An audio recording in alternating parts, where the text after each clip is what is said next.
Hey there, baseball fans, and welcome back to Draft HQ Live, presented by Prep Baseball Report and D1Baseball.com. I'm Nathan Rohde, and alongside me tonight is David Seifert, Shooter Hunt, Aaron Fitt, and Kendall Rogers yet again after a pretty wild first night of the 2020 MLB Draft. Today, we've got rounds 2 through 5, which, as everyone knows, is all there is for the draft this year. But things got started off pretty quickly with some interesting stuff last night. But Seif, let's start with you kind of rehashing things a little bit. It really did feel like, even though there were some surprises, it still felt like a normal draft last night. I think today is when we're obviously with it ending shorter than usual, today is when we'll start to see some of those dynamic changes because of everything going on. Right. We saw there's surprises every year in round one, but when you see the end product after 5 rounds or 10 rounds, you understand why they picked this guy here or this guy here to save money there, spend more money there. So certainly we'll kind of see all the strategies come into play, and we'll see what they were by the end of the night. Mm-hmm.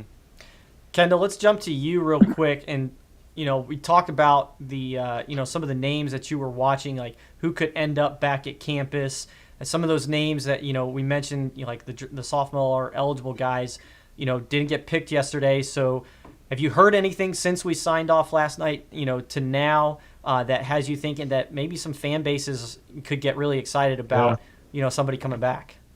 Yeah, I mean, the two guys for me to keep an eye on today, Cole Wilcox from Georgia and Cole Henry from LSU. Wilcox is one of those guys. There's some rumblings going around that he may return to Georgia for another season. We'll see if that's true. A lot of posturing goes on, as we well know, during the draft. We'll see if that comes to fruition.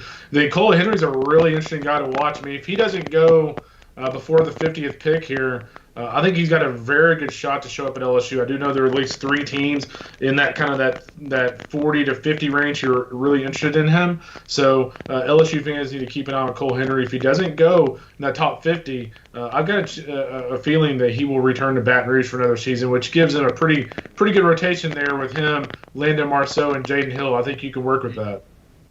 Yeah, I think they could. They would be pretty happy with that. It's a stout pitching staff there. But Shooter, there's another level to all that, and that's the recruiting classes. You have the article that went out yesterday about teams that are on the quote unquote hot seat of monitoring the draft. Obviously, that still goes into today. Who are some of the players and programs that you're monitoring to see how these classes get affected? I think, again, Texas is at the top. Jared Kelly's still on the board, one of the top arms. There are only 2 high school arms that went yesterday, Mick Abel and Nick Bitsko. And Bitsko is essentially a junior, so only one really from this class went. But Tanner Witt, Jared Kelly, Jared Jones, all 3 big-time arms from UT.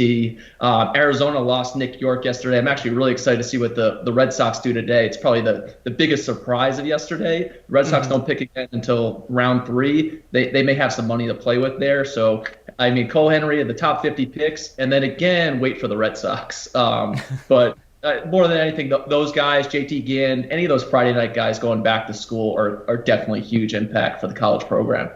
Mm-hmm. Aaron, let's look at some of the college talent. Like we mentioned those sophomore eligibles that are still available, but let's kind of go to that more, I guess, normal college prospect in the juniors. You got Chris McMahon still on the board. Dylan Dingler is a name that we had heard a little bit maybe in the first round. He's still on the board. What are your expectations when it comes to the names that we might hear early on today from the college side? Yeah, I think those are going to be 2 of the first college players drafted at some point here in the second round. I mean, Dingler, I'm surprised didn't go on day 1 just because he had so much helium leading up to the draft. It sounded like, an athletic catcher that has played center field before, got real strength in his swing. I think there's a lot of upside defensively as well as offensively. I know Seif loves this guy.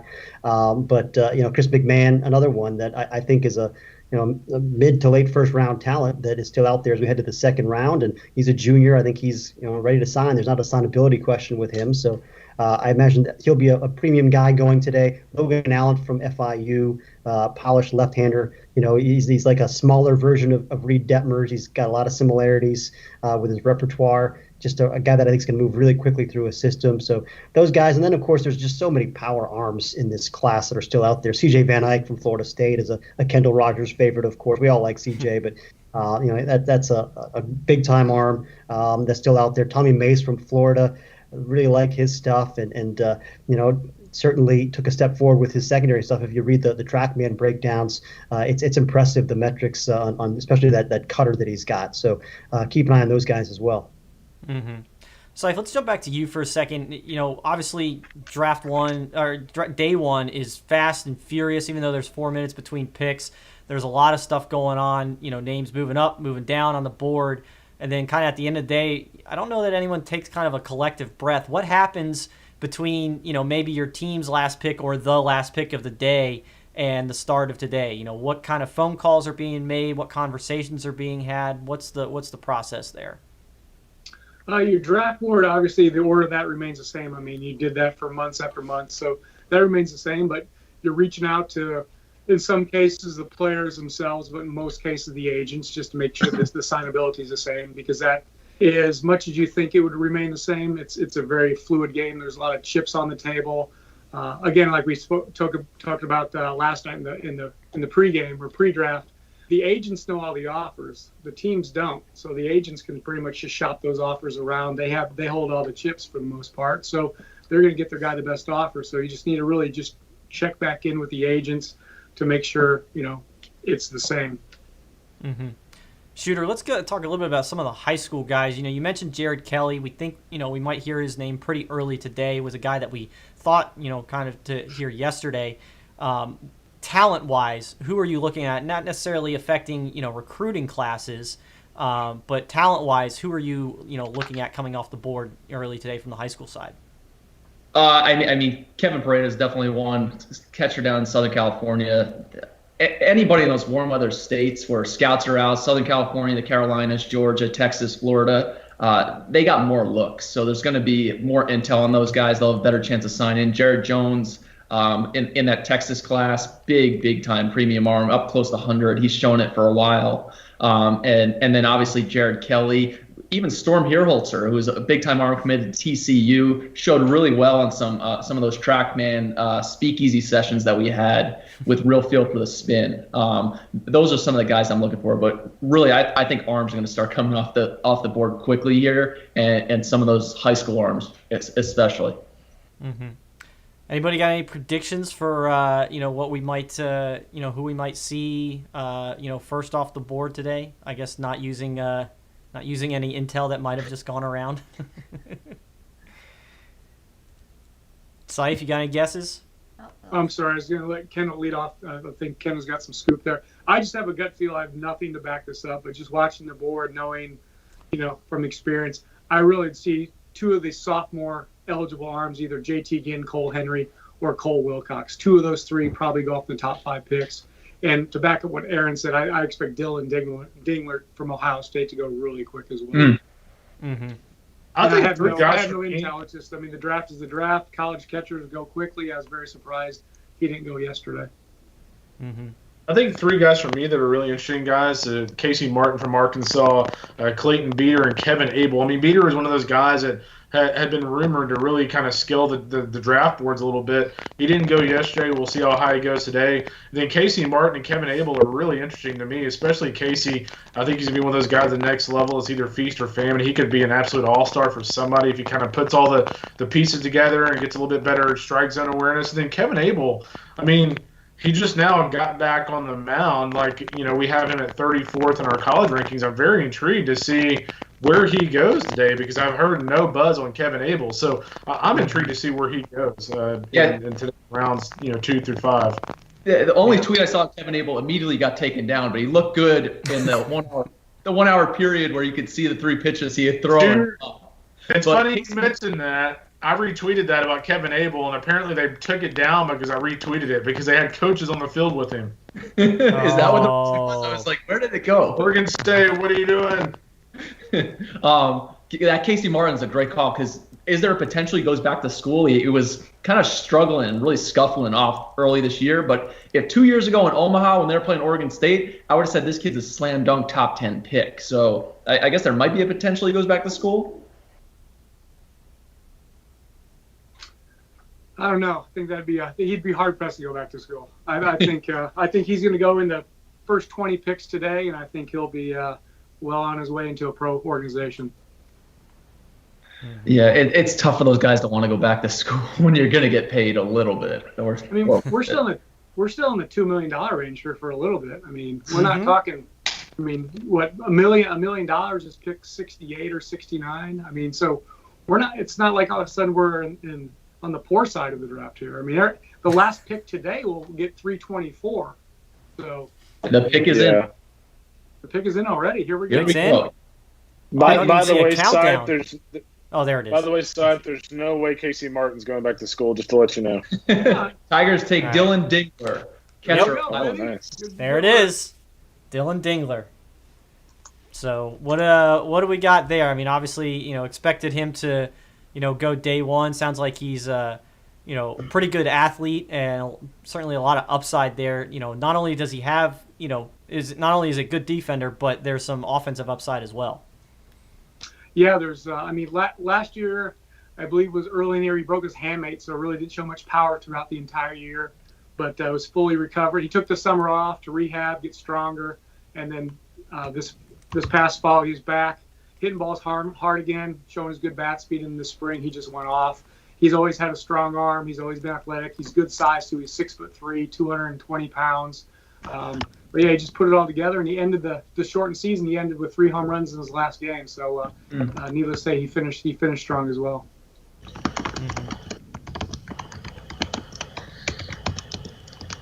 Aaron and Kendall, what do you guys think of Dingler?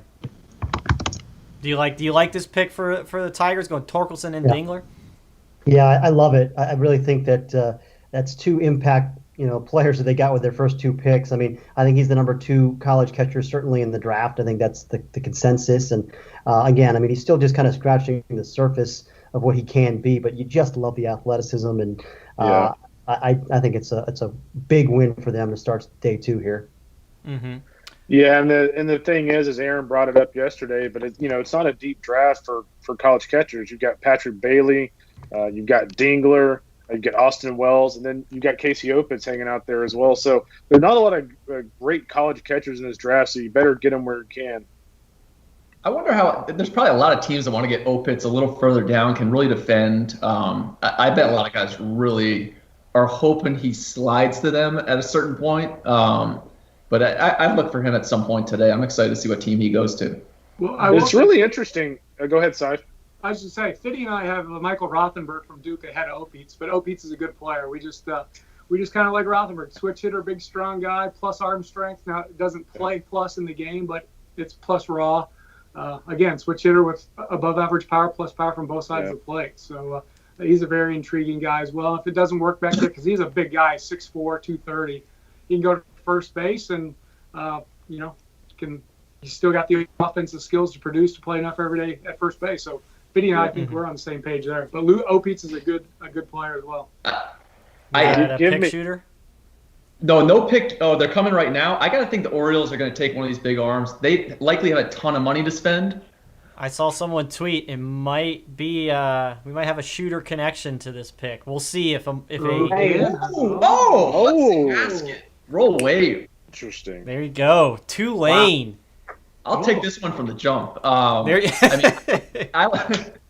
really liked him. Followed him for 2 years. He's a draft eligible sophomore. Can really run. It's kind of a funkier setup, like some Hunter Pence to it, but it really plays. He's got the plate discipline. I think the power is going to be there. I thought potentially because of this shortened draft and the shortened season this year, he might not go and get back to campus. But man, this hurts Uptown New Orleans because I was hoping he'd be back for them. Man, Baltimore. It's interesting, guys. I was talking to Travis Jewett last year for a Gold Spikes feature, and one of the things he mentioned about Haskin is how much he kind of learned from Cody Hosey. Hosey had that amazing year last year, and he said that Haskin learned more than ever that 1 year hitting behind Hosey in that lineup. So he's an excellent player. I saw him last year against U of H. He's a really, really nice player. Sorry, I'm jacked up now. That's my that is the perfect way for Shooter to start day 2 of the draft. It can only go downhill from here, Shooter. Go O's, So- baby. Here we go. So there's Cool, 2 cool. minutes between picks today, but it looks like they're not using the full 2 minutes, as I've seen it go from a minute to the pick is in pretty a few times now. Yeah. So the Marlins are up with pick 40. And I think the Marlins have money to spend too, because they probably, I'm assuming, a deal again with Meyer. So I would assume you're so. talking as well, about yes. all these big arms are still on the board with them having this money. So no college program safe, and the likes of Jared Kelly, who probably has a higher number, still on the board. Looks like they're getting some college position players out of the way to start this thing up today, though. Uh-oh. I like the Woj bomb. You guys all have Woj bombs, and I'm just getting surprised nonstop. Mhm. Nothing yet. Nothing yet. No. Oh, here we go. Here we go. Who we got?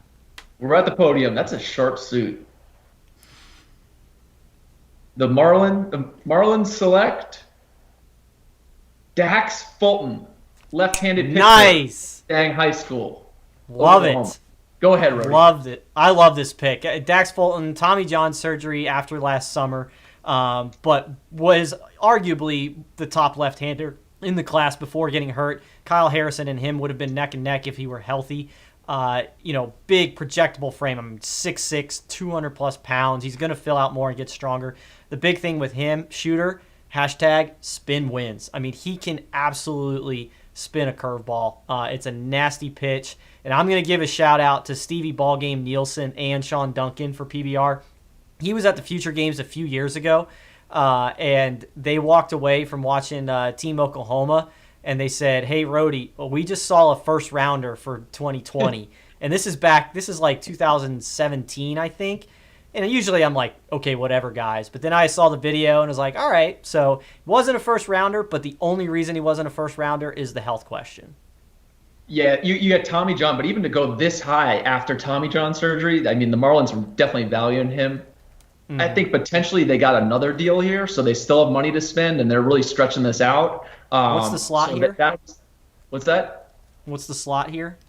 Do you have it in front of you like last slot. night? I have it right here. What do you got? 2.3. 1.8. I'm sorry. Yeah, Hold on. 1.85. 1.8. Okay. Even if they went 1.5 on him, which I think might have Yeah. gotten it done, I saves think them so, 300. They're still going to be able to make some picks, but can really spin it. It's a big physical frame. Yeah. So, shooter, I pick 41. It's supposedly in for the Kansas City Royals. I got a little bit of scoop. I'm not going to say his name, but I'm going to give you a hint, and it's this. Oh, wow. I love that you know exactly what that is. Wow. That- Got to be a we're high gonna school see- guy then, right? Yeah, this is a high school guy. This is a shooter Rody favorite. This is. I'm hoping I got good intel, but it came from a pretty good source. So we'll. Here we'll we go, see if it Rody. We're going to plays find out. out. Is it coming? Are they coming to the podium? Kansas City, Matt Royal Vasgersian? selection. And we got, put it on the board, Benny Hernandez, Yeah. Chicago, Illinois. Good for you, Benny. I'm super pumped for that kid. Ben Hernandez, obviously from Chicago, has a plus changeup. I mean, I'm not saying I've done this a super long time, been around, a decade watching high school guys. This is the best high school changeup I've ever seen. I mean, it is an absolutely nasty pitch. He'll throw it to righties. He'll throw it to lefties. He'll go away. He'll go in. He has full confidence in the pitch. He was up to 95 at the Super 60 for us in a bullpen, so you think he's got a durable frame, electric arm. He's going to pitch in the low 90s moving forward. The question about him is the breaking ball. The curveball, he didn't really spin it real well last summer, but we did see him, start wrinkling in a slider at the Super 60, and it wasn't by any stretch like an average or plus pitch now, but it was enough for us to say, ooh, that's kind of interesting. Maybe that's in there instead of the curveball. But aside from that, you and I had him on a podcast. You want to talk about pushing your chips in on a kid because of character and makeup? This is the guy. Yeah, real mature Chicago kid. He was committed to UIC, kind of staying home there, one of the premier recruits in the country, but really heavy kid. I after we got done talking to him, I said I'd take this kid in a minute. He's going to find his way to the big leagues one way or another. He just has that commitment, but potential plus fastball, definite plus changeup, and the command is real. If he kind of gets that spin together, that's a starter profile for the Royals, who already have a lot of good starters in the system. But really happy for Ben Hernandez there, and I think that's a great pick, quality pick by the Royals. Awesome. Indeed. And Saif, you were obviously at the Super 60. What were your impressions? Obviously, Brody, it's we a got 25 a pick pitch coming session. in right here. Oh, you got a from the Blue pick Jays. on the Blue Yep. Jays? Okay. This will be, I think, one of those Texas arms. CJ Van Eyck. Oh, there we go. There you There you go. All right. Well, Kendall, you only got 2 minutes, so talk about CJ Van Eyck. I think I've said all I need to say. He's a guy that Aaron saw him this year, but his last outing last year in the Super Regional before the College World Series. The curveball that day was plus. The changeup was a really nice pitch. The fastball, I believe, that day at LSU, he was up to 95 to 96, sitting around 92, 94. I'm a huge fan. He throws 3 pitches for strikes. He was exceptional that day. Aaron, what did you see when he went against Bryce Jarvis? I'm actually kind of curious to hear. Yeah, he was good, and I think Seif caught a few innings of that game too. But it was kind of 91, 94 kind of range where he was pitching. Command was decent. He walked some guys. He's always had a high walk rate. I guess that'd be one bugaboo for CJ. But like you said, the curveball's a good pitch. Changeup's a good pitch. I think it's a chance for, it's a starter kind of profile, really. Although, we saw how electric he's been out of the bullpen in shorter stints. So I guess that's another option. You could stick him back there. But I just think the 3-pitch arsenal plays, in a starting role, and that's where he has the most upside. So I imagine that's what he'll do with the Blue Jays. But obviously I like the pick a lot too. This guy we thought was heading into the year was a potential top 10 to 15 pick, I just think the stuff wasn't as electric in the spring as maybe it had been in the past, but it's still very good. This guy was in Jarvis' spot last year. If the season ended last year with what Kendall saw, he's going at 19, 18, 19, wherever Jarvis went, because the stuff was that good last year. This year it kind of struggled. The velo was down, and obviously the command. But I think this is a steal by the Blue Jays because the upside's there. Sorry, Mariners are up. Moving right along today. I love it. Zach DeLoach, outfielder, Texas A&M. Can really, really swing it. That was evident of him in high school. He hit everywhere he went. The question might have been, can he play that premium position of center field? Fitzy, when I talked to you this spring when we did that, summer league, pseudo draft, I asked you if he could play center field, and it sounded like it was a pretty emphatic yes. Yeah, I think so. I got another look at him in Frisco this year and really liked what I saw. He's an athletic guy.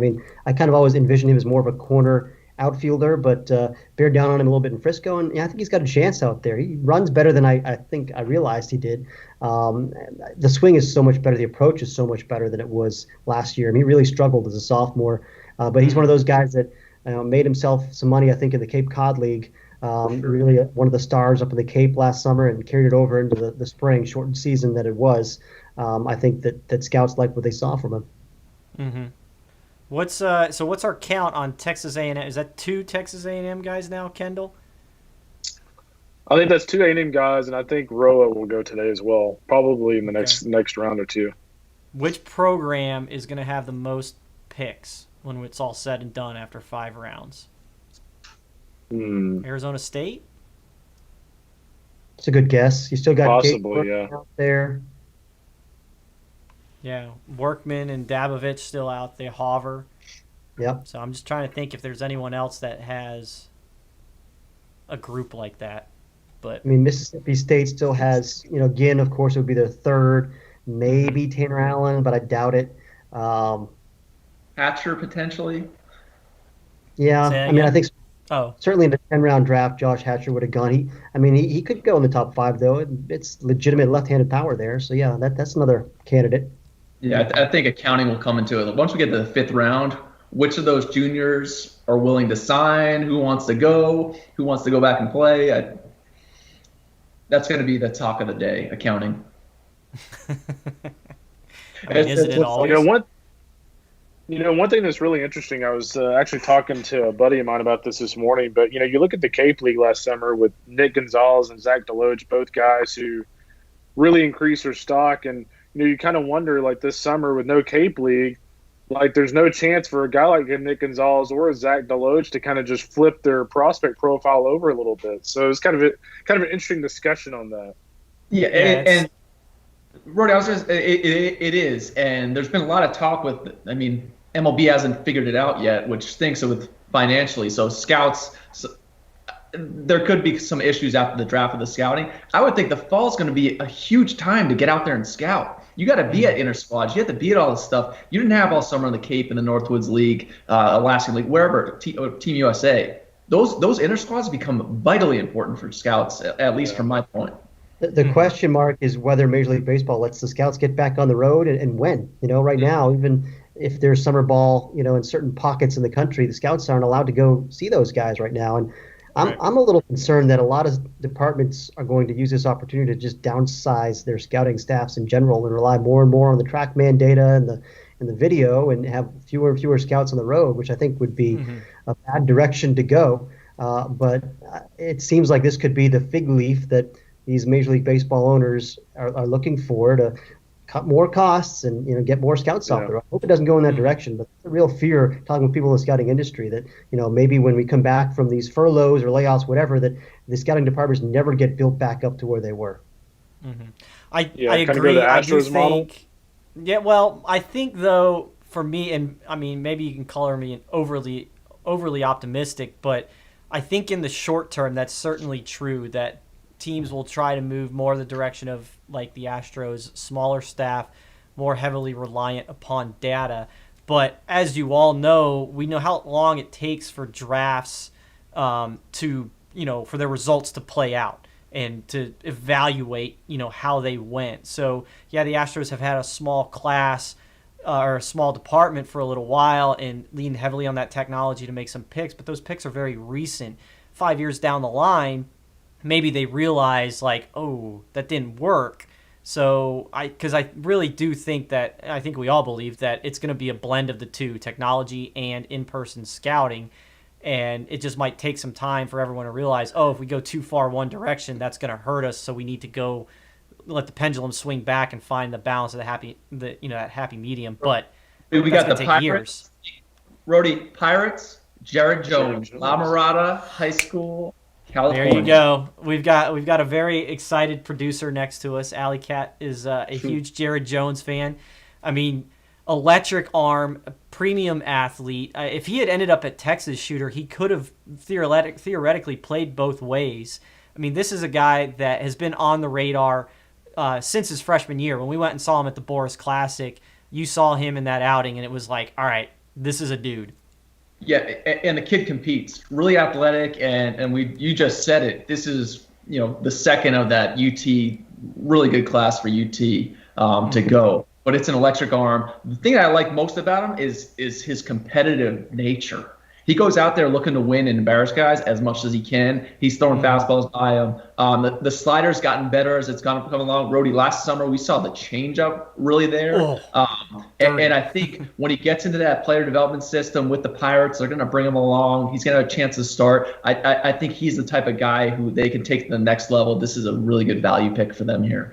Mm-hmm. Yeah. So with another Texas recruit off the board, they've got Petey Halpin, Tanner Witt, and Jared Kelly still left on the board in that outstanding Texas class. And who would have thought that Jared Kelly would have been one that, right now, the way we're looking at it, might have the best chance of getting to campus? Yeah.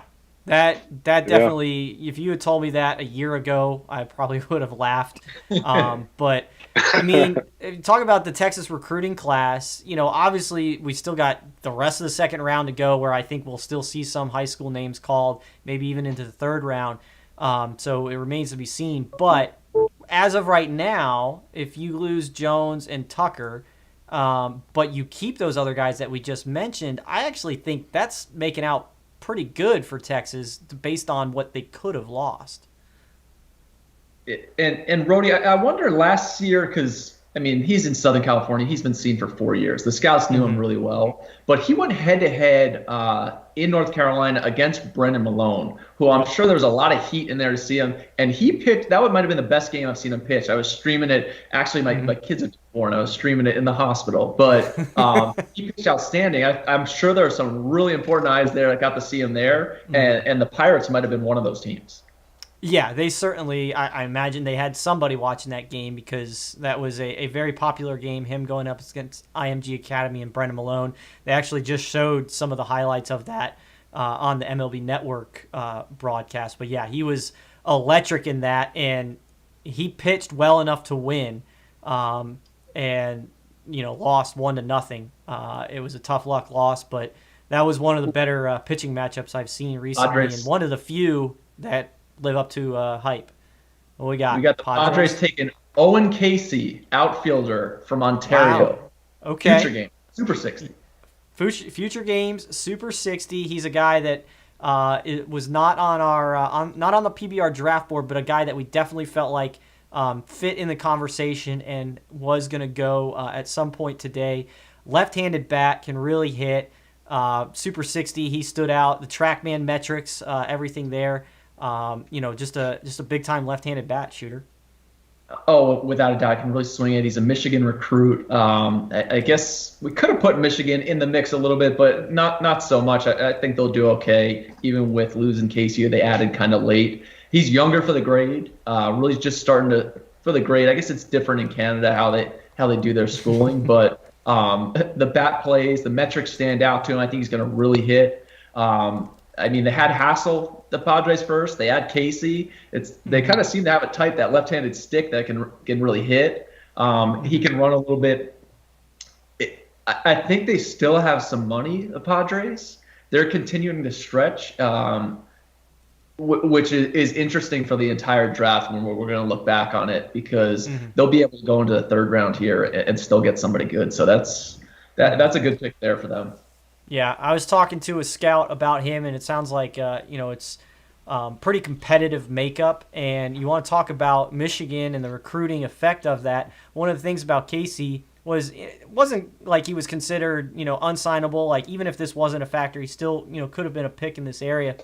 But the question of Jesse Franklin, is he going to be back at Michigan? And Kendall and Aaron, you guys can probably chime in on that, but Owen Casey, I was told, was not the kind of guy that wants to show up on campus as a freshman and sit there and wait for an older guy to, be gone and to give him a chance to play. So if he maybe looked at this and was like, you know what, there's a possibility that Jesse Franklin or someone else at Michigan might end up back, which would, take a spot away from me, I'm just going to play. We got the Rockies coming up here.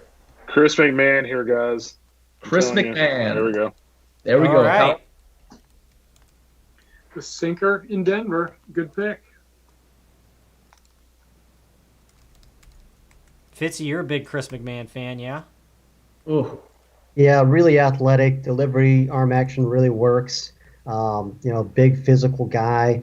Of course, if you recall, before his freshman year, he had that accident, that kind of derailed him, got to a slow start to his college career. But, I was really excited to see what he could do as a junior. I think he would have skyrocketed up boards if he had a full season. I mean, it's a power guy, 3-pitch mix. I think it's a starter profile, and I think that's a great pick at number 47 overall. Mm-hmm. The weekend is done in Miami. We're rebuilding the weekend. Yeah, Ciccone, McMahon. Do we think Van Bell is any chance of him getting back? I mean, my guess is as a senior, a true senior. I mean, even if he doesn't get drafted, you have to imagine he would consider taking a $20,000 signing bonus as a non-drafted guy. I'd be surprised if he's back. Mm-hmm. Keep an eye on Jared Kelly and Christian Roa here soon, guys. Ooh. Christian Roa. Yeah, that's surprising if this comes to fruition. Who's Christian Rowe? You didn't have to do that, Shooter. You did not have to do that. I guess we'll just wait to see. That's not very nice. Shooter's trolling today. Keep an eye on Jared Kelly right here. Yeah, I mean, we're still in the second round, too. We got 3 more to go. Yeah, I mean, Christian Roa, if he is a second rounder, that is a very, very rich pick there.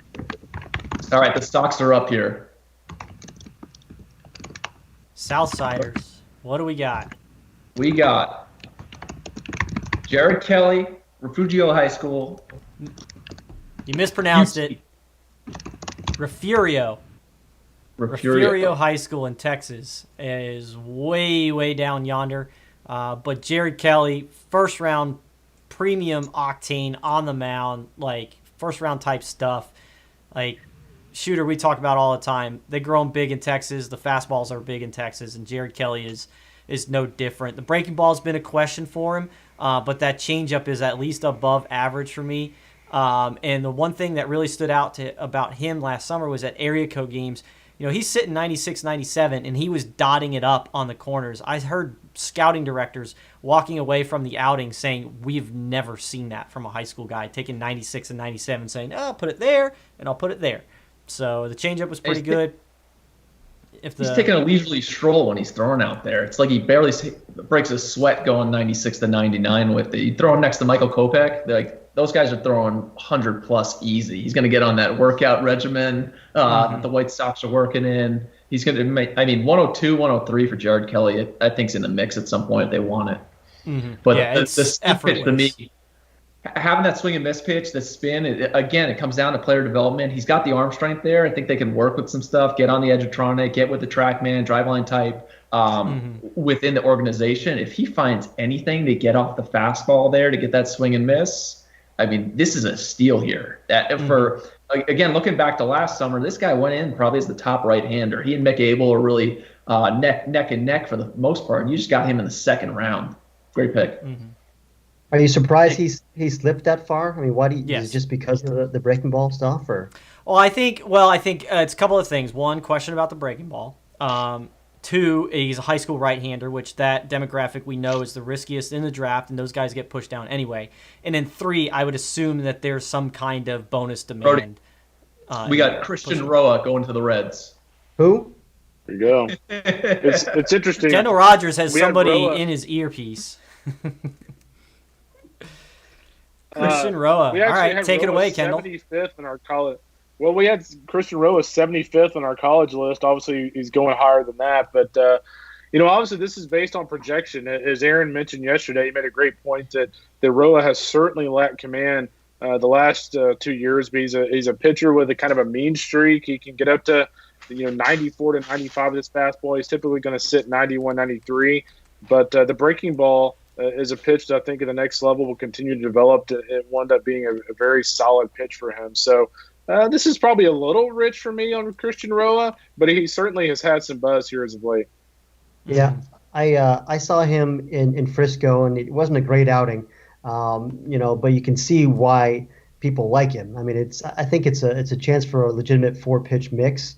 I think both the breaking balls need some refinement. They can kind of blend into each other a little bit. He'll snap off a good one. He'll show it to you, but it's inconsistent. At least it was for me.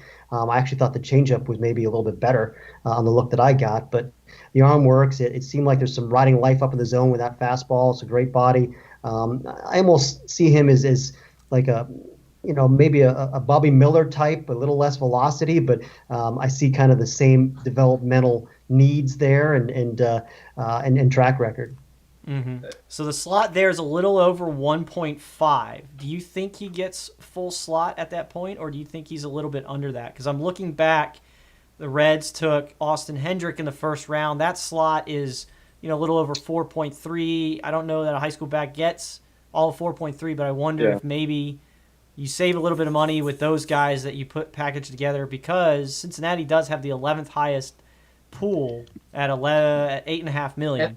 And they have another pick at 65 in that competitive balance. The one thing I will say, Austin Hendricks with Boris. Just thinking about the slot value there, probably gonna get darn close to it, if not all of it. I would say close, yeah. But the one and the Giants are in. We'll go back to it. But Kyle Bodie with drive lines now with the Reds, so there's potential that they know something that they can fix. Yeah. Casey Schmidt, third baseman, San Diego State. They announced as third baseman because he pitches too, doesn't he, guys? Mm-hmm. Yeah, yes. he did both in the Cape and did really well both in the Cape. I liked him more just like anybody, I think if a guy does both, you start him out with the bat, see what he does. You can always put him on the mound. So Schmidt was kind of our pick to click in the Cape, Fitty. I mean, we saw him at third. I thought he was one of the best defenders on the dirt at third base. He's got a 60-65 arm. He's got soft hands, good range. He's got plus raw power in BP, but he just hasn't put that into game use. He might only have 6 or 7 career home runs in college, but I mean, the guy's a baseball player. He's athletic. That's as a position player. On the mound, you put him on the mound, he's low 90s. He popped a 95 for me, just one pitch. Mostly everything else was 91, 93. But his best pitch on the mound is a split finger. The night I saw it was you could have given a 60 or 70. I mean, really, what's the difference? Guys were swinging through it almost every swing, and I was really, really impressed with him in the Cape last summer. Mm-hmm. Yeah, me too. And go ahead, Aaron. I mean, for me, he's one of the few guys in this draft where you could make a case for him as a position player prospect or as a pitching prospect. I mean, I think I'm with you ultimately. I don't know. Actually, I've gone back and forth on this, how I like him better, because I do believe there's more power to come. I do think the athleticism plays at third base, but also just the natural pitchability that he has is pretty intriguing. I mean, it's a tough one for me. I think he fit as a second to third round kind of a talent as both a pitcher and a hitter. So it's kind of a neat pick. And I really like it because it's pretty similar to the guy at Cal 2 years ago, the center fielder pitcher. You're going to have to help me with his name, but also Michael Lorenzen, a Southern California guy a few years before that. So that's 3 two-way guys out of the state of California, all pretty similar in what they can do. So I like that pick a lot. Still no Clayton Beater. Some people had him anywhere between 25 and 33, and we're now to 50 with no Clayton Beater. So Texas Tech fans got to be liking this. We have Beater at number 50 on the rankings on the draft board. So Daniel Cabrera is still on the board our too. highest rated guy that's not sophomore eligible college-wise is Logan Allen. He would fit in really well here for me as well. Second rounder, I would take him about 10 picks ago, but that's just me. I really like that guy. Yeah, I really liked the report you had on him in that tail of the tape. I thought it looked I thought he sounded very good. I haven't seen him, but it sounded great. Mm-hmm. Yeah, and the surprising thing, we were talking about this yesterday a little bit. In that tail of the tape, we had his slurve. I think we went 45-50 or 45-55 with the slurve. That he has the plus split change, and low 90s fastball, can move it around, good command. But then I saw the TrackMan tweet, and as far as what they look for in good curveballs, Logan Allen had the third best college breaking ball rated by TrackMan, ahead of Reed Detmer. So interesting. I feel kind of bad that I 45-50'd his breaking ball in the tail of the tape, because TrackMan knows more than David Seifert. But he pitches, he throws strikes, he's competitive. He's a two-way guy. He's a career 320 hitter for FIU. I mean, where is this guy fit? He's got to fit in pretty soon. Mm-hmm. Shooter, you made an interesting point there. Daniel Cabrera is still on the board. What do we think might contribute? I mean, he's one of the best hitters in college baseball. Well, I mean, he and Trey Cruz, I'm looking at. I would expect them to come off real soon. Those two. Yeah. And you're a Trey Cruz fan? You're a Trey Cruz fan too? He can hit. Oh, I love Trey Cruz. I will say this about Trey Cruz. Seif and I have debated Trey Cruz so much. He used to be an absolute butcher in the field, but to Trey's credit, he's worked really hard. He's gotten much, much better defensively, and he was already a premier hitter. So I'm actually in on Team Cruz right now. Like, I think he's much, much better as a defender. I think he'll move over to second, the next level, though. And if you've seen how hard he worked pregame in the Cape, while everybody else is playing two ball or playing pepper or whatever, he's over there taking extra hand-eye coordinating, extra ground balls, doing extra hand-eye stuff, stretching. I mean, he's putting in the effort. Of course, he's hopefully a third generation big leaguer, so he knows what it takes. Yeah, we got a pick. And the Rangers take Evan Carter, outfielder. Elizabethton, E-Town, Tennessee. Wait. Evan Carter. Screenshot. Yeah. From Elizabethtown. Screenshot. Evan Carter. Interesting. Elizabethton High School? Yeah, Duke kid who can really swing it two-way. Wow. I'm shocked that Duke's getting – that's how long it took. can really swing it. Potential two-way here. Wow. I didn't think Say Duke would Duke get hit commit? this hard with him and Jordan Walker. Duke commit, yeah. Yeah. Not in our top 200 though. This is definitely No. sounds a big This surprise. is, I'm shocked. I mean, Shooter, I had to. I hate to say it, I had to look him up. Yeah. And I saw it. I remember going through when I first saw him because Elizabeth and I played there. The Twins had their rookie ball team. So anytime, I think they're the Cyclones, home of Jason Witten, tight end. So it's some little facts about E-Town. But yeah, the swing really works. I think he's got a chance to pitch. It's an athletic kid, but I'd have to check. Did they draft him as an outfielder? Yes, I believe. I'm Yes, looking. outfielder. I don't see the graphic up. The bat's there, and they're showing again the bonus pool breakdown. I'm not sure what Foscue got, but if that's $4 million slot there. If he got 3.5, you save 500. Depending on what Carter got, are they saving a little bit? Yeah. But hey, Duke was not on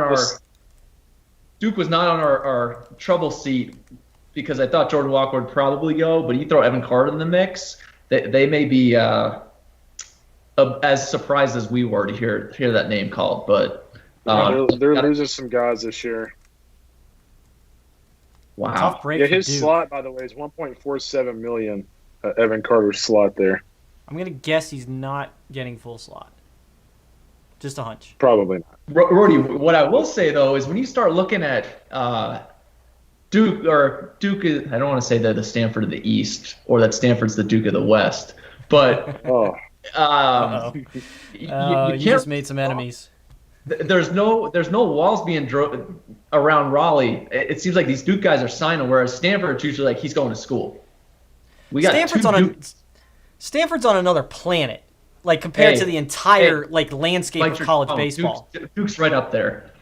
No, they're not when it comes to guys signing or getting to school. Brody, Like we got to pick it. We'll get back to this. The Burrow Cubs- Caraway. While you guys are arguing about Stanford and Duke, Burrow Caraway goes to the Cubs at 51. Well, if there's a Major League Baseball season, bullpen piece right there in September. What do you Yes. think, Shooter? What do you think, Fitty? absolutely. I'm with you on this one, Seif. I'm absolutely with you on this one. I think you can put him there next week, and I think he'll be able to get guys out. I mean this guy comes after you with power stuff. Really like this pick. Surprised, frankly, that he lasted this long. It was somebody that I thought, because of, as we've talked about, the shortened season and the chance to maybe get into the playoff mix if you weren't expecting, and this guy can help you right now. I thought he would go earlier. Without a doubt. I've seen a lot of them over, living in a Missouri Valley town where their teams are coming to town every weekend, almost Illinois State. But they held the Missouri Valley Conference tournament here last spring, and so saw all those guys, and Caraway were just absolutely shoving. Upper 90s fastball, plus breaking ball. Oh, Athletic. He's only 6 foot, but he can really throw it. Got a couple weapons. My favorite thing about Yeah, Caraway it's that I've interesting. mentioned is when I saw him at UNC, and you guys told me that this is on purpose. He comes out and his first warm-up pitch is like hit the bull, like up in the backstop, like airmailed it, and UNC fans are all over him, and then he just went 1, 2, 3, sit down. I think you sent me that video too, Reddy. It was pretty impressive. Yeah, he's Then a the really next interesting game, I think story. you went out and found Dominic Hamill for us too, so that was a good find of you He's yours as well. He's a really interesting story. Aaron did a good Golden Spikes feature on him last year. He's from College Station, where I went to high school, and he was a really skinny kid out of high school who's only maybe up to 89, 90, bumping a 1. And for him to be who he is now, sitting 93, 97, obviously he's a lot of work to get to that point. Yeah, we've got video up of him right now facing off against Aaron Sabato. And he just, I took this video. I was at this game, and he just dominated him. I mean, it's hard not to when you throw upper 90s with a wicked breaking ball. hey, Rody, was he the guy who would come in for warm-ups and just airmail the first couple to send a message? You weren't here 30 seconds ago, were you? Oh, you're such a troll, Shooter. I wonder if the Mets will go with college arm here. Mets are going with JT Ginn. JT Ginn. Oh, I love it. I love this pick. JT Shooter Ginn, does first not rounder like out this of pick. high school. didn't sign, goes to school, dominates his freshman year, comes out sophomore year, pitches one game and gets hurt. Obviously has Tommy John surgery. Kendall, Aaron, I mean, obviously you're going to wait a little bit before he's pitching. Never mind the fact that there might not be a minor league season this year. He's got to recover, but it's an electric arm. No, I saw him last year early in the season in SEC play, and I'll tell you what, I mean, it was consistently 90 to 94. It looked effortless. The slider was a big-time pitch for him. And in the game I saw, he went 7 innings, gave up 2 hits, and all he threw was a fastball and slider. So when you can only throw 2 pitches against a good SEC team, that gives you an idea how good his stuff is. He's going to be a really good one. And obviously the medical must not have been too scary considering where he went. Well, I think Tommy John surgery has enough of a track record now that if you've got a guy like Ginn, you'd think that he could, once he's healthy, he can move quickly. And then, you get what you can out of him at the big league level. And if, there is certainly a window there before potentially getting hurt again. But with a guy like Ginn, again, he can move quickly, be in the big leagues, you can get what you can out of him. I think at pick 52, this is one of the best values of the draft. I really do. I mean, he's already been a first-round pick. He showed first-round stuff last year when he was healthy. That turbo sink, boy, that thing is angry. And the slider is just filthy to go with it.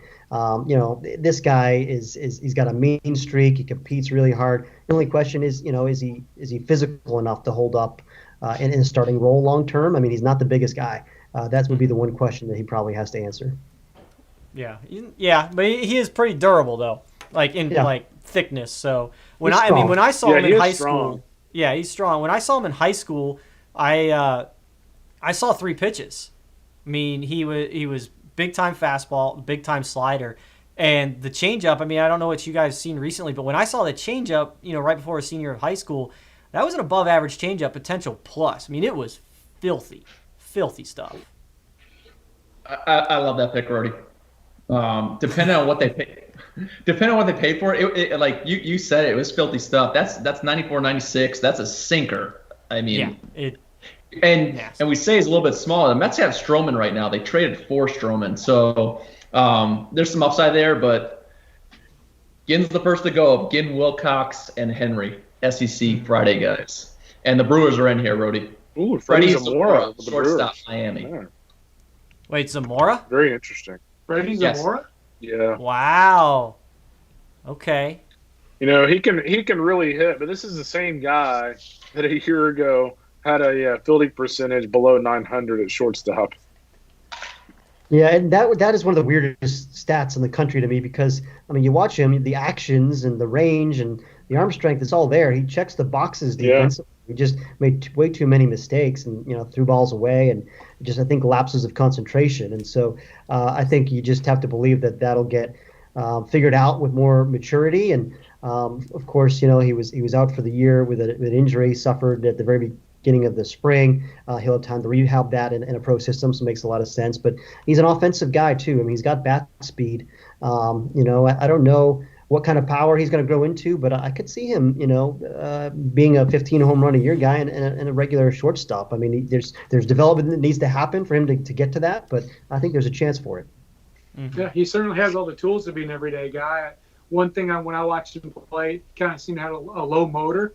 Maybe it was the cold at Louisville because it was a cold weekend. He's from Miami. They're from Miami. So I get all that, but he just didn't seem to be too into the series, in the ACC series. But we were talking about Miami earlier. We were talking about Ciccone, and we were talking about McMahon. We failed to mention Zamora. So Miami's another program that's getting hit hard right now. And I think there are 3 on that list. Yeah, you kind of wonder what. Yeah, you kind of wonder what the Brew Crew is giving to him from a bonus standpoint as well here. We got Cardinals coming here. I got to think arm here.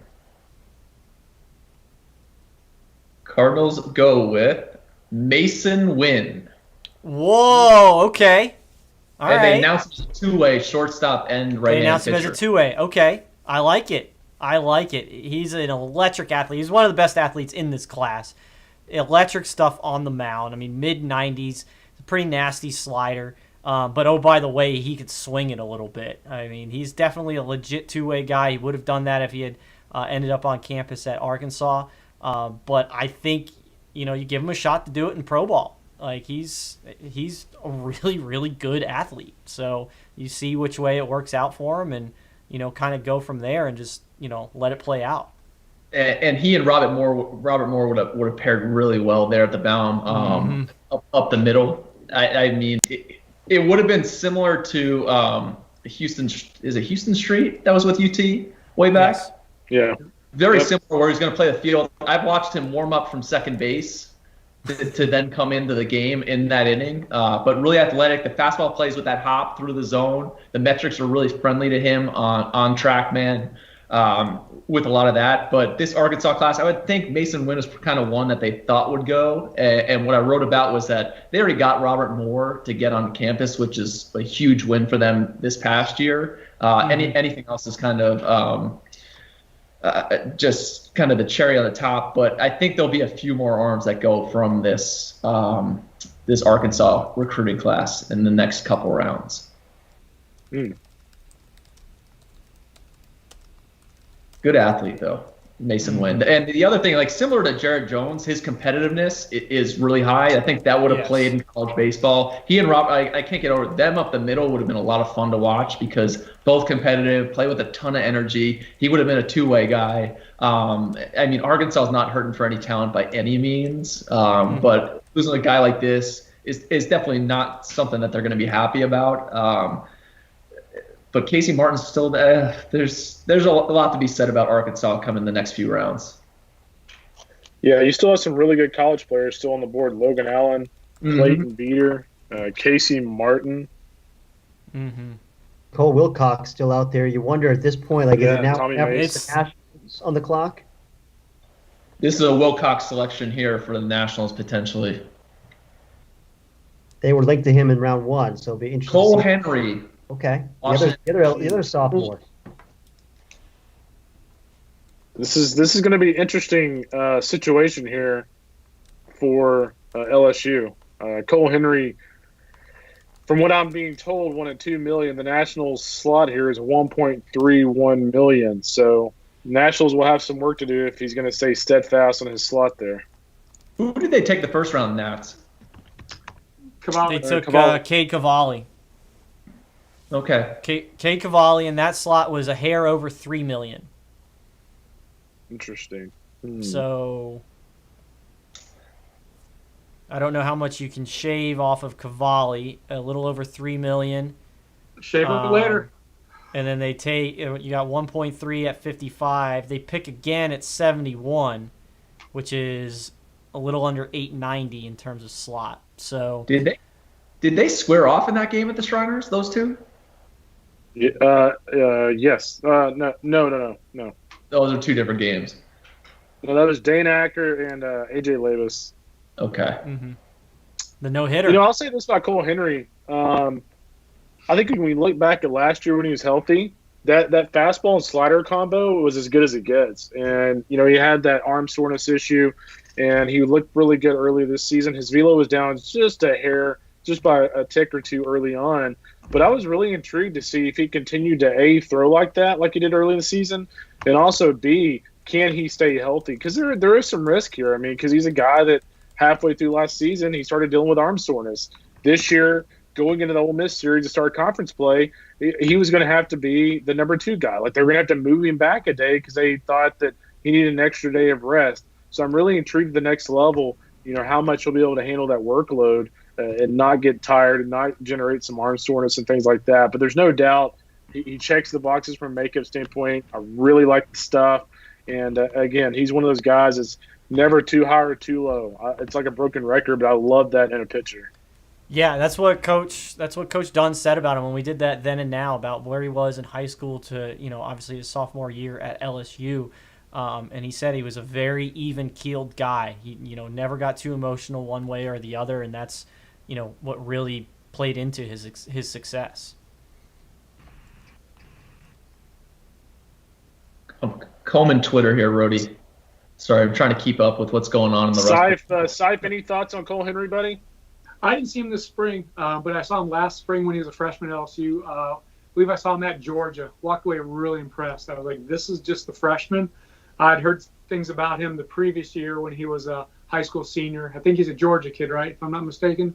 Alabama, thank you. And I walked away, loved him. Loved the changeup, loved the arm action, the body, the delivery.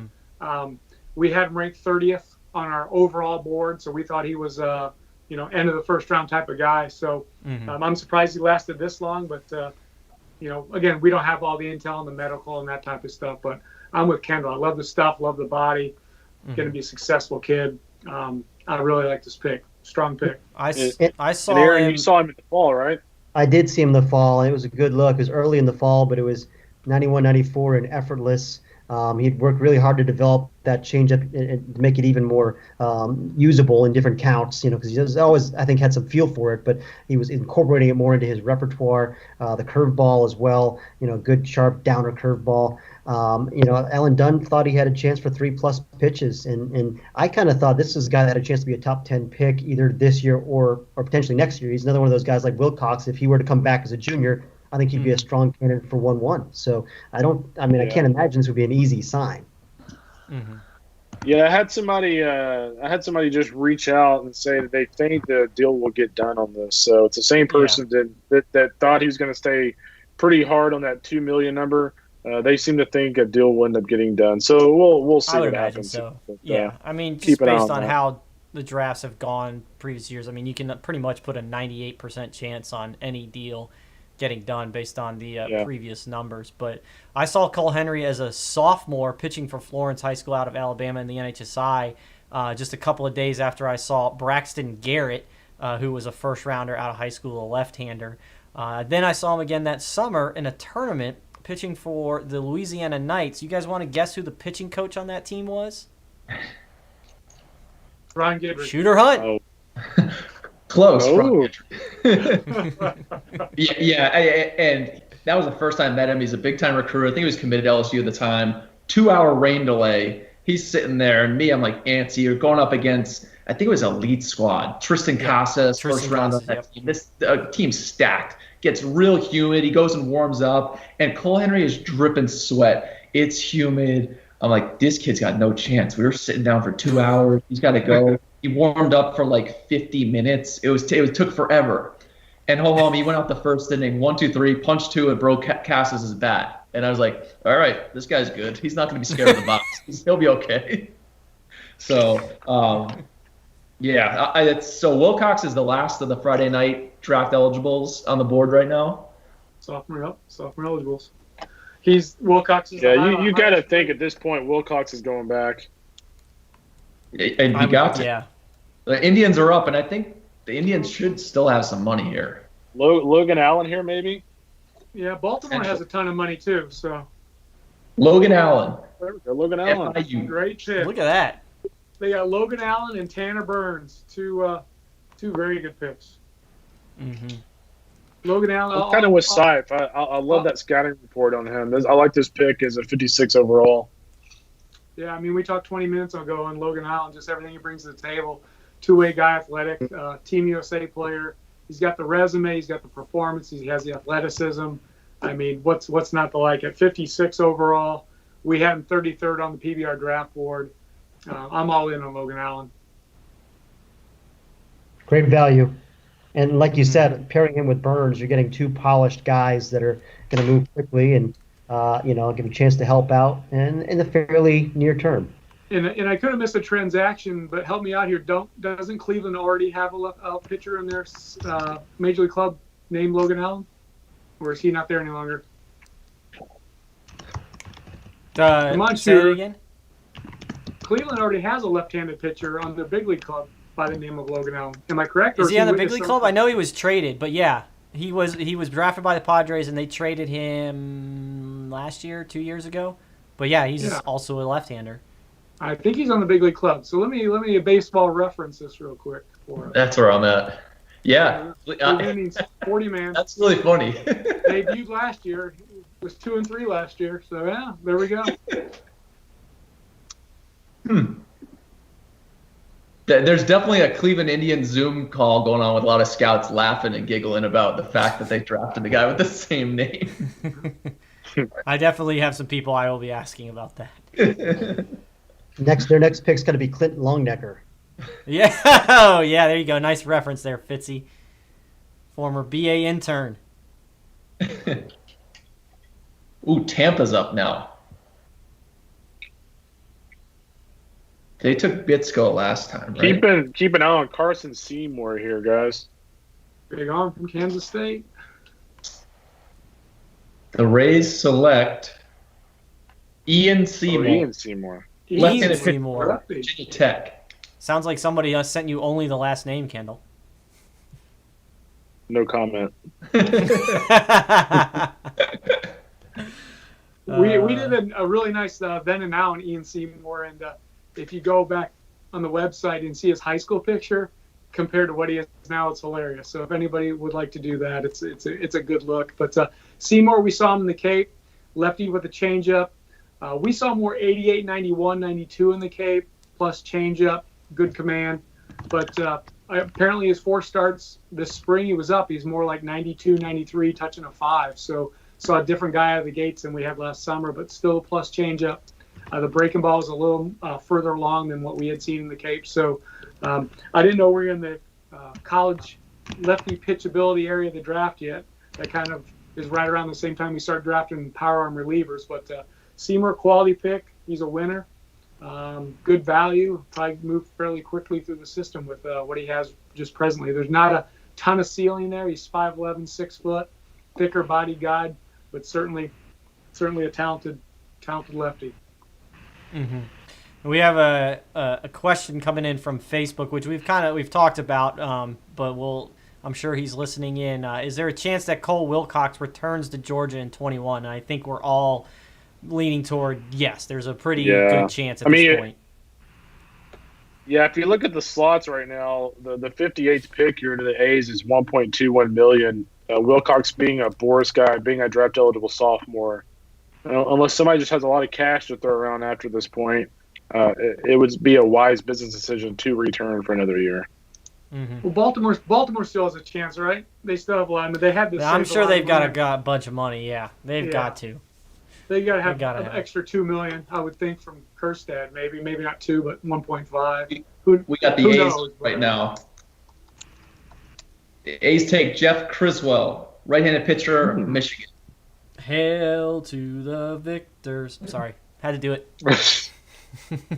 Kendall, we saw him together opening weekend in Arizona. What did you think of him? But was that your first? No, you saw him at the World Series too, so you probably see him just as much as anybody. Yeah, I actually went back and watched one of the games against Vanderbilt, and every single fastball was 93 to 94. I think the breaking ball is good. I don't think it's great. I think it could be better. But there's no doubt, man. He's got size. He's got some physicality to him, and he's got 2 pitches to work with. For me, he's more of a reliever, but we'll kind of see how he develops. He was pretty dominant in that role for them down the stretch in their CWS run. I mean, from what I know, he really was. You like the slider, plus slider, low to mid-90s fastball, but he's an 80 competitor. At least that's what I saw. I mean, he controls it well. It's not like out of control competitiveness, but he's controlled. But he's up there to battle you and to fight you, and really solid pick. And again, we just spoke 2 minutes ago about the college reliever. Right now, this is kind of where end of 2, 3rd round. This is kind of where it all begins. Mm-hmm. Yeah, he was the second best prospect on that team. I think Steve Hazer next year is a better prospect than he is. Oh yeah, Hazer has got a lot of upside. That left-handed, athletic, projectable frame. Love him. Yeah, really good. Anytime you can make Spencer Torkelson look silly, you're pretty good. It's hard to do, that's for sure. Michigan should have another guy picked. The Twins coming up, and then Dodgers are at 60, and then they'll go again at 66. So I'm really curious to see what the Dodgers are doing because they have some money left, and they have 2 picks kind of real close. Yeah. Well, one thing that's interesting, too, is like everything I'd been told leading up to the draft is that Casey Martin and Daniel Cabrera are both guys who made it abundantly clear they wanted to sign. So I kind of wonder if this is actually kind of hurting them and where they get taken here. Mm-hmm. What we still got left on the board here? Well, I've got it Can't- right here. Pick shooter. Trey Cruz. Besides Cole Wilcox, our next college guy is Casey Martin. And We got a besides- pick coming in from the Twins. Alaric Sular. Oh, you guys say it. The Tennessee kid. Alaric Solari. Yeah. Larry Solari. Solari. Damn. So close. This I'll guy, tell you what. Go ahead, Aaron. I was just gonna say, I think he's just a really a natural hitter. And that's what he is. He's a natural born hitter. I just think it's a guy that's going to hit for average. That's going to be the carrying tool.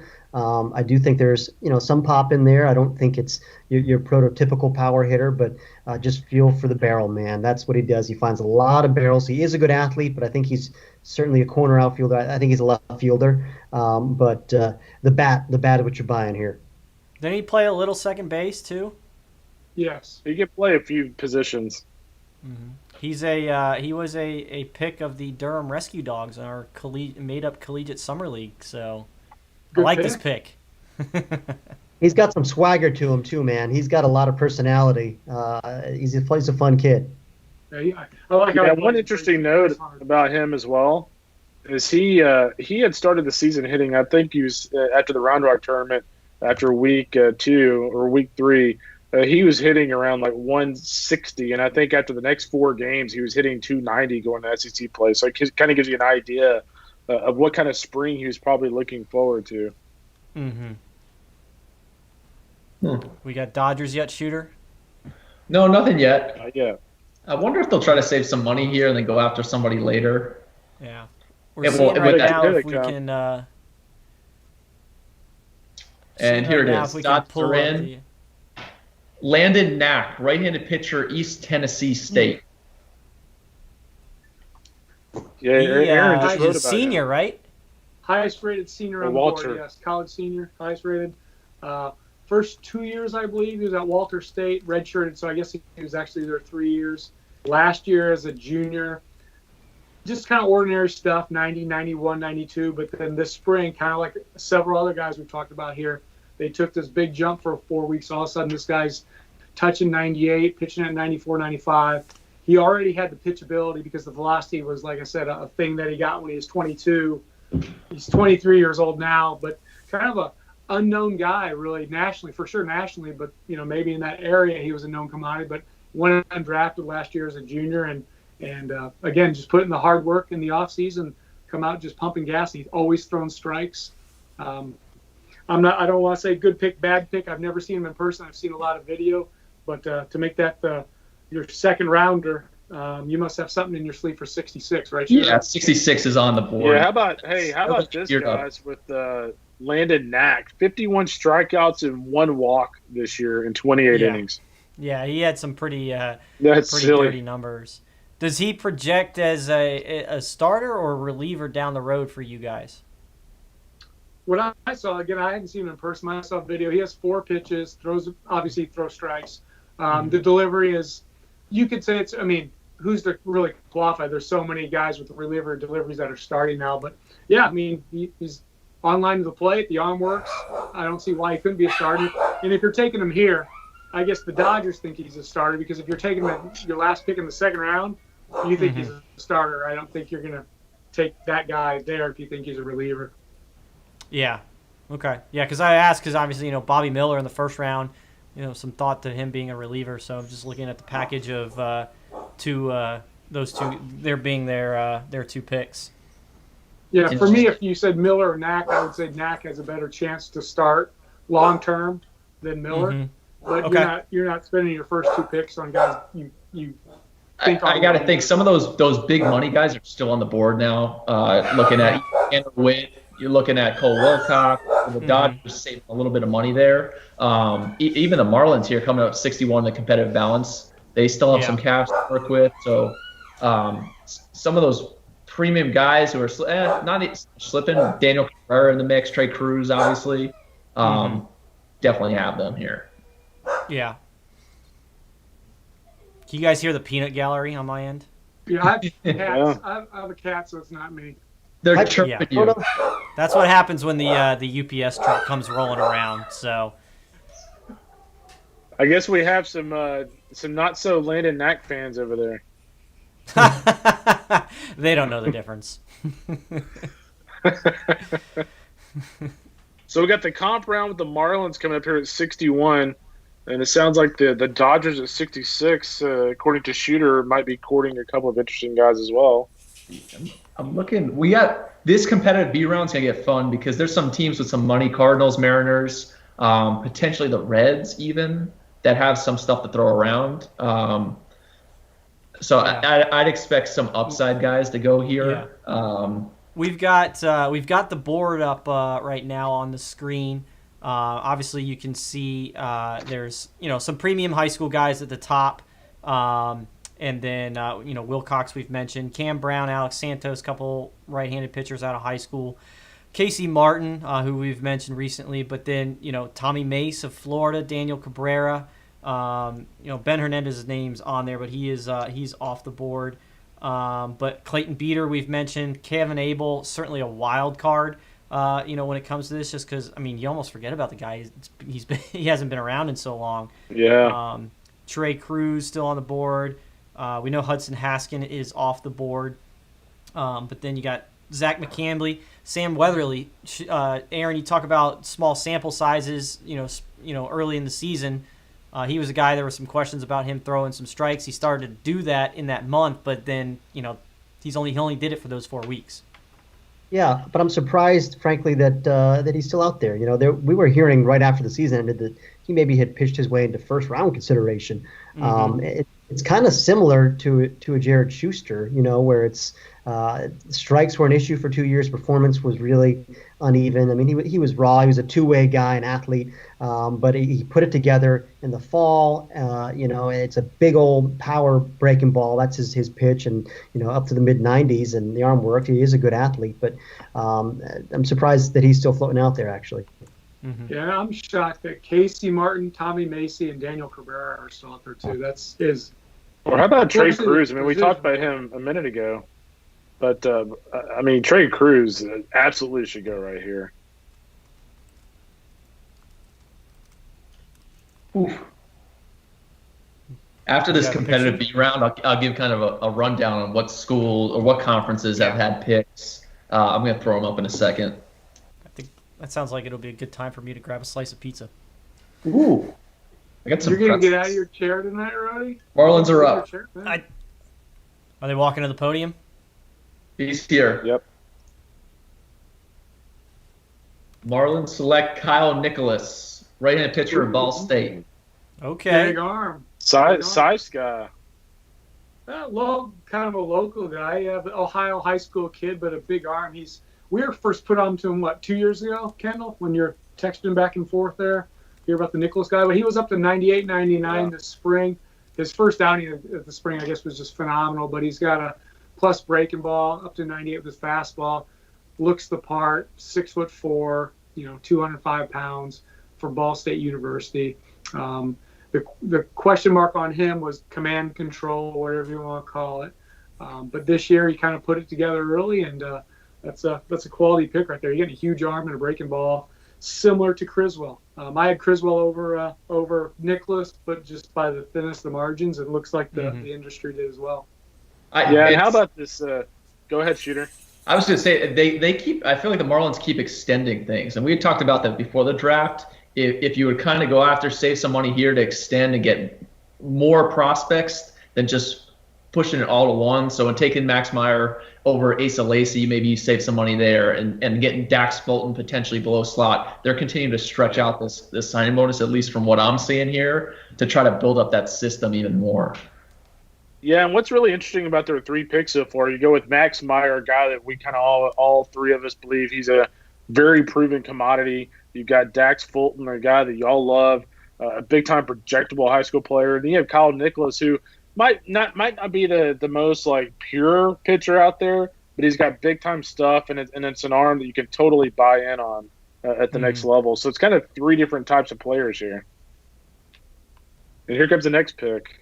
Wow, Tigers. Here we go already. Tigers, Rody. Daniel Cabrera. Yes! That was one. I like it. Tiger stays a Tiger. Good pick. I like that, Detroit. I'm liking what I'm liking what they're doing so far this year. So left-handed so looking at batting, one of the Detroit, better they're college taking- hitters. Yeah, I mean he's just a toolsy guy, athletic, and you look at the Tigers draft right now: Spencer Torkelson, Dylan Dingler. You take care of business behind the plate, and then you go with Daniel Cabrera, who's certainly tooled up there in the outfield. He hasn't been ultra consistent in his career at LSU, but it's certainly a bat you could buy in on. He's got power. I think he's going to be a lot more consistent moving forward. Hey, Kendall, I'm going to throw out a name, and all you guys can get behind it. He was a big-time – I think they're both Boris guys, but Jacoby Jones went to the Tigers too, right? Out of LSU? Yes. Yeah. Mm-hmm. Kind of like slid a little bit from where he was kind of projected to go earlier on, but he's been a big leaguer for the Tigers. Yes, he has. Yep. He might be their center fielder for the foreseeable future. We got Curtis Granderson, former Tiger, talking about Daniel Cabrera on the MLB Network broadcast. That's awesome. So Cardinals are up next. I think this is where, the Cardinals, they've picked once already today, but, things really going to be interesting for them because they've got several extra picks because I think they pick again soon. Let me see something. What do the Astros have? So they have 2.2. Is there any chance the Astros just throw all their money at this first pick? No. No? No chance. They're All just going of to it? stretch it out instead of going after one big-time guy and then a bunch of senior signs? Cole Wilcox would be such a good pick for them, though. I'm putting that at 0.00001%. We got a shiner on the line now. That's just happened.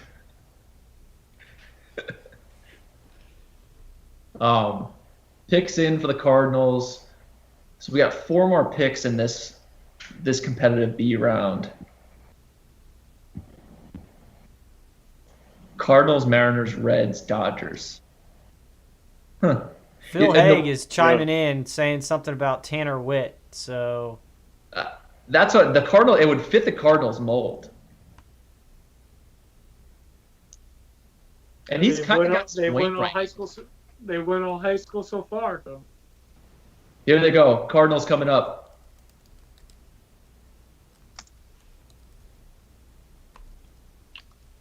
Tink Hence, Watson Really? Chapel High School, Arkansas. Tink Hence. Wow. Well, I didn't get a chance to see him because of the shutdown, but we got him on TrackMan. There's a lot of upside there. Really athletic. Shooter.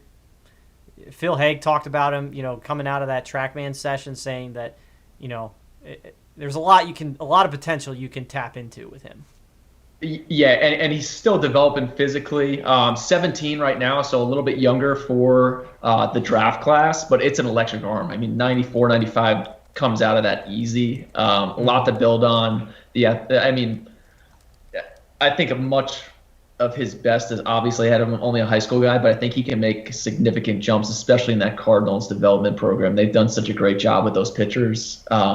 I think that fastball will play up, and they'll continue to put it to work. I actually thought they would go Tanner Witt there. So I think UT dodged a bullet there. He's an Arkansas recruit. In the article, I said I thought he would sign. He and Mason Wynn. There's still some more that I think will go from that class. But, yeah, good pick there. It's electric. I'm pulling it up right now. Phil Haig had him on a TrackMan session. His peak velo was 94.3. He averaged 93. The spin rate was above average. Peaking 2400 plus, kind of sitting at 2300 some. The induced vertical break being 16.2 inches, which is a pretty good ride. Horizontal break was 10.2, coming from that 1 o'clock. Rody, we got the Mariners here. What do you got?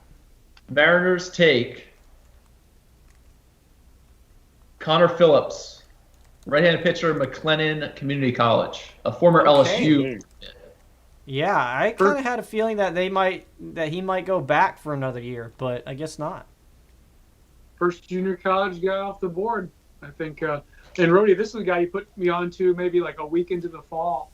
You said, "Oh, by the way, we need to get this guy in there somewhere." I don't know where he got lost in the mix or whatever, but we had just released like a junior college list or something like that. And you're like, "Oh, you forgot a guy." So yeah. Yeah, we really liked him in high school, and he very easily could have been a day one pick last year, and that didn't work out for him. So rather than going to LSU, he decided to go to McLennan and just re-enter this year, and it works out, going 64th overall to the Mariners.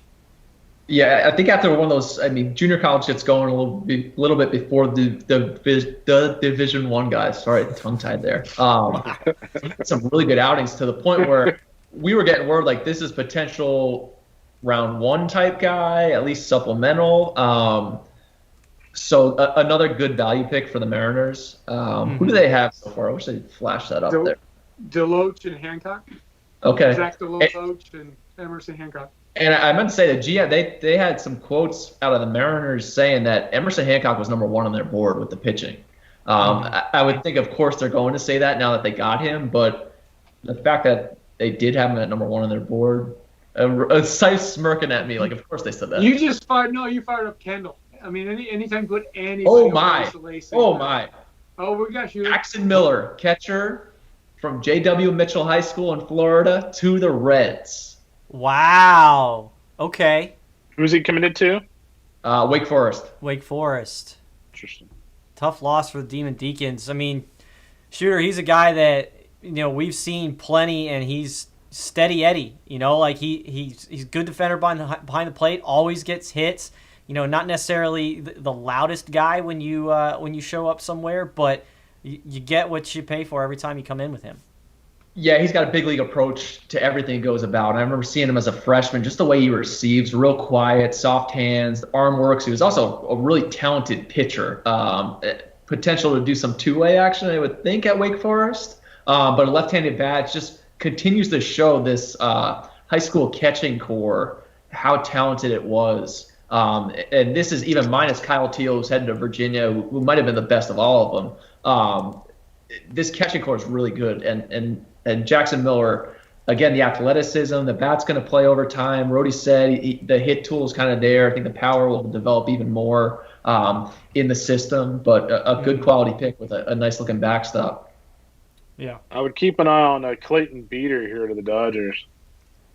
I can believe that. That'd be a real good pick. He's a guy that could go, if there is a season, go right into that postseason bullpen, kind of like we were talking about Caraway earlier. Just like Burrell, yeah. Here we go. The last pick. Dodgers, Clayton Beater. Right-handed pitcher, Texas Tech. Yeah, I saw him at Round Rock. It seems like an eternity ago, but a few months ago, and he was, I want to say 93, 96, bumping a 7. I'll say this. I saw him 2 years ago, and the slider has definitely gotten better for him. I'm guessing that was kind of the differentiator with him as a prospect. He clearly had the arm strength, but the slider just continues to get better and better. And so, as Saif mentioned a second ago, he could certainly go in and help the Dodgers tomorrow if he needs to. Mm-hmm. Yeah, I didn't get to Lubbock this spring, obviously, in just the 4 weeks, but saw a lot of video on Beater. And the thing I noticed is every pitch he throws out, he has a high slot, but every pitch he throws is identical from that same release point. Just nasty. Tough to tell what's coming at you. And he'll top at 97, 98 KR, pitch at 395. Yeah.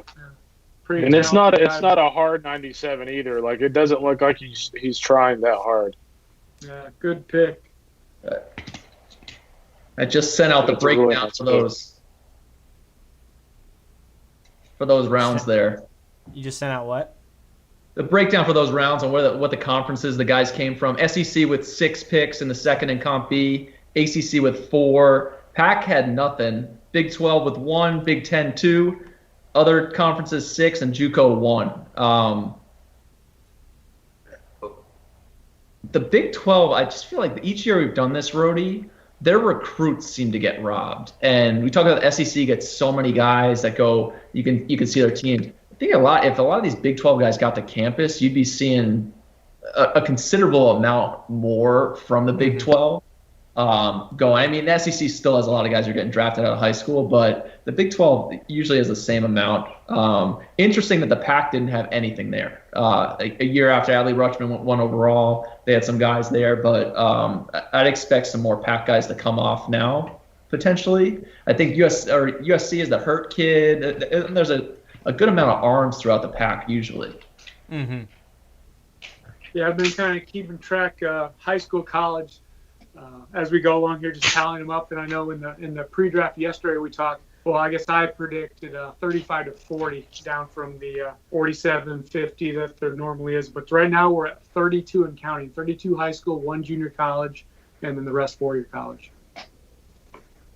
Yeah, since we were talking about Cole Wilcox earlier, even if teams have money to play with now, the slot for the next pick goes all the way down to $976,000.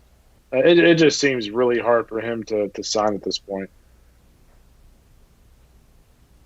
Yeah, after Beater at 66, I thought that was maybe the last chance for Wilcox if somebody could save some money. But with that said, I mean, you still have Baltimore. Baltimore still has some money. They have some picks. Maybe they can make a late run at him. But I'm starting to agree with you. I think Cole Wilcox looking more and more like he's going back to Athens. Mm-hmm.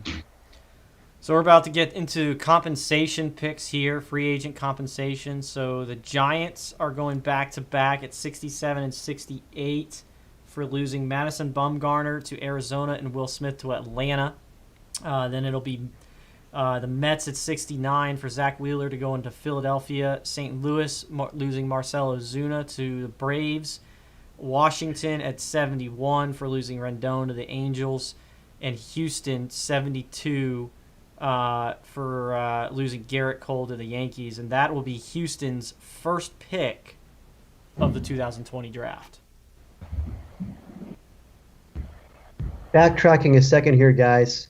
Wilcox obviously likely going back to Georgia is a pretty huge boost. I mean, I felt bad for Georgia potentially missing out on what could have been a national championship caliber run, with Hancock and Wilcox. But if you get Wilcox back, I love their young arms, to go with them. Some of those guys in their freshman class were just electrifying, and the look I got at them in the fall. So I still think they're going to be a real contender once again next year, especially if Wilcox is back. Mm-hmm. Do you anticipate hearing Ryan Webb's name today? I think that's I don't know where he is on our board, but yeah, I mean, again, you're talking about a physical power lefty, probably a bullpen guy, but he's like a Burl Caraway with less velo. I mean, I think he could probably fit somewhere in the 3 to 5 range. Yeah. Mm-hmm. Yeah, we have him 140. I just know that he's at Georgia, and might get a little overshadowed being that Wilcox and Hancock, were the big arms there. But I mean, I wonder if Bulldog Nation is maybe crossing their fingers, holding their breath a little bit if they get Wilcox. Like, oh, maybe can we get Ryan Webb back? But yeah. Says the pick is in, Rody.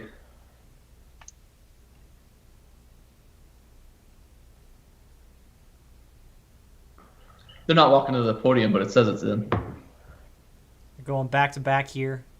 Wonder if they're making any of their area guys sweat, a la the Angels with Mike Trout. Rody, here we go. What do we got? Giants back-to-back picks here, but the first one they are taking. Dun dun dun dun. Nick Sweeney, a left-handed pitcher, North Carolina State. I think it is Sweeney. I think it actually is Sweeney. Like Davo. This is a fit pick to click here. Love this guy. I saw him. He came on strong at the end of last season. I thought he was by far the best arm that they had. A lefty. Earlier in his career, the command, the control were kind of lagging behind. But at his best, you'll see him up to 94, especially in like a 3-inning stint. I don't know that he necessarily holds that velocity as a starter, but he dominated for his 4 weeks this year. I think you'll see a above average to plus changeup and above average to plus breaking ball. So. And it's a good athletic frame. A lot to like about this guy here at this point in the draft. Yeah, I first saw him when he was a sophomore out of NC State's bullpen. I forget what weekend series I was there for, but he came to the bullpen and just shoved. And then in week 3 this past spring, I saw him up in Minnesota. I think he retired something like 24 in a row or something. It was ridiculous. He may not have the pure stuff of an above average or plus breaking ball, but it plays there because he can spot his fastball. He's got the arm side changeup down to a T. It's got sink away from the away from the right-handed hitter. And he just flips that breaking ball in there, and it's tough. It definitely plays above average plus, just like Fitty said. Good pick. Solid pick here.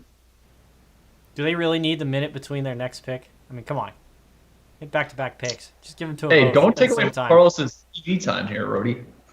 I like what the Giants are doing, too, with going the college route. Bailey in the first round, his teammate here in the second round, comp round, whatever you want to call it. Casey Schmidt, their true second rounder. So I like the picks of the Giants. More conservative, but I really do like them. Do a great job. Speaking of Casey Martin still being on the board. Yeah.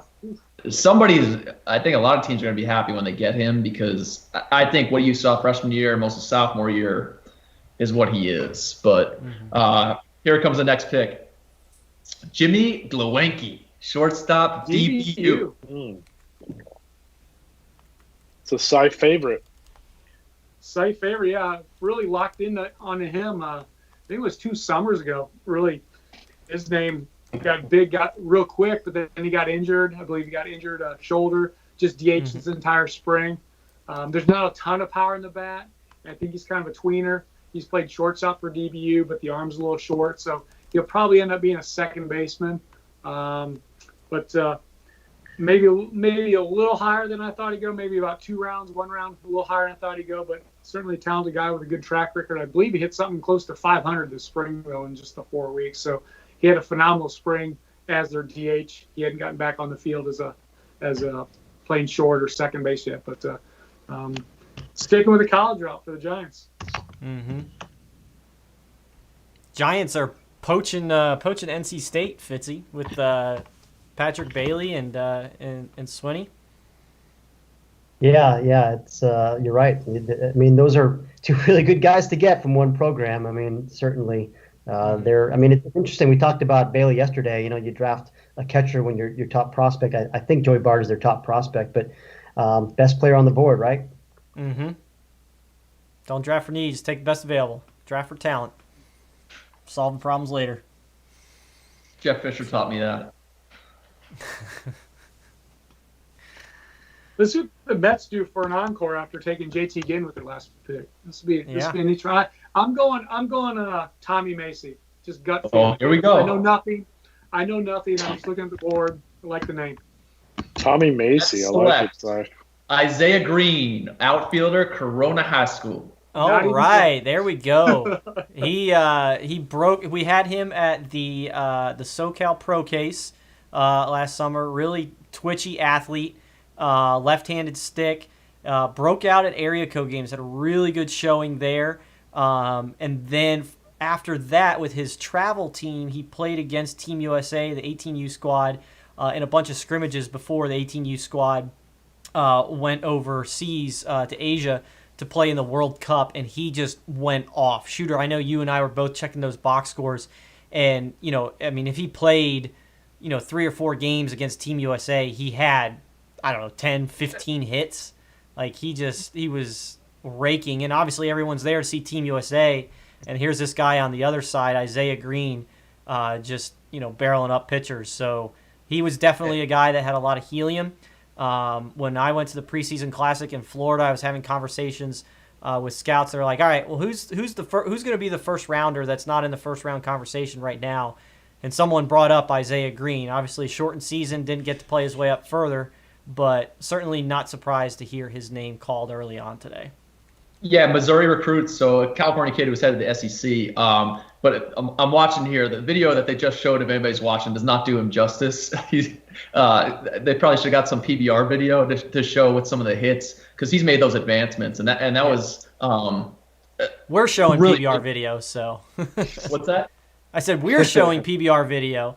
Oh, So- we're showing. Watch our video. That's what he really is. The video I'm watching, I'm like, that's not him. That's him from like 3 years ago. But can really run, put the ball in play. The fact that he was getting hits against real arms is what stood out to me. And then he came out early on in the spring, shooting Southern California, and they never stopped playing. So he had at bats in January and February. Mm-hmm. He had enough eyes on him, and that's what made him rise throughout this. But I really like this pick for the Mets again. They already had Pete Crow Armstrong in Southern California. Got some good scouting going on there in SoCal with the Mets. So sticking to their guns. Yeah, indeed. So we got. Sorry, I was watching the Cardinals. video. I'm like, that's not that's all right. not Isaiah right now. That's all right. Hopefully they're watching us. If they're listening to you, they're watching us. So All right, the Cardinals going are up. again. Here we go. Here we go. All right. I like Burleson. Alec Burleson. Ooh, That's Aaron it. Fit fave. Guy. yeah. This was one of my, I think it was my pick in our dream draft that we did right at the first, second round turn. Just a great player. Mm-hmm. Just a really good college baseball player. They drafted him as a position player. He was the best two-way player in the country. But certainly his pro future, I think, is a hitter. That's his carrying tool. He's a thicker-bodied guy that just can drive the ball all parts of the park.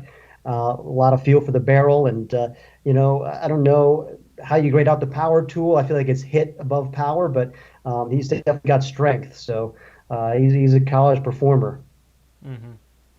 So, Yeah, and he's the guy that has the double swing right now, the gap swing or whatever. But Cardinals will turn him in about 2 years. He'll be a 35 home run guy as well. Yeah. So, about a minute away from the Nationals picking. Just a little programming note for you guys watching. I don't know if they're going to take a break at the end of this compensation round, but if they do, we are going to take a break with them. But don't go anywhere because obviously we will be back very soon to continue with the coverage. So just want to give everyone a heads up on that. So, Aaron, do you think Burleson is a guy, his future is as a pro, but do you think if you're put into a tough spot or if you need someone to just hop in there to save you an inning or something like that he can come in a la, I guess the reverse of like a Brooks Kieschnick from back in the day? Yeah, I mean, I suppose, but I mean, I really don't think the stuff plays at the big league level. I mean, it's really like a 86 to 88 kind of lefty. He's got good for break, ball, changeup, but I mean, he's a hitter. I mean, I think certainly you put him on the hitting track. You don't worry about the pitching piece anymore. Mm-hmm. That's fair.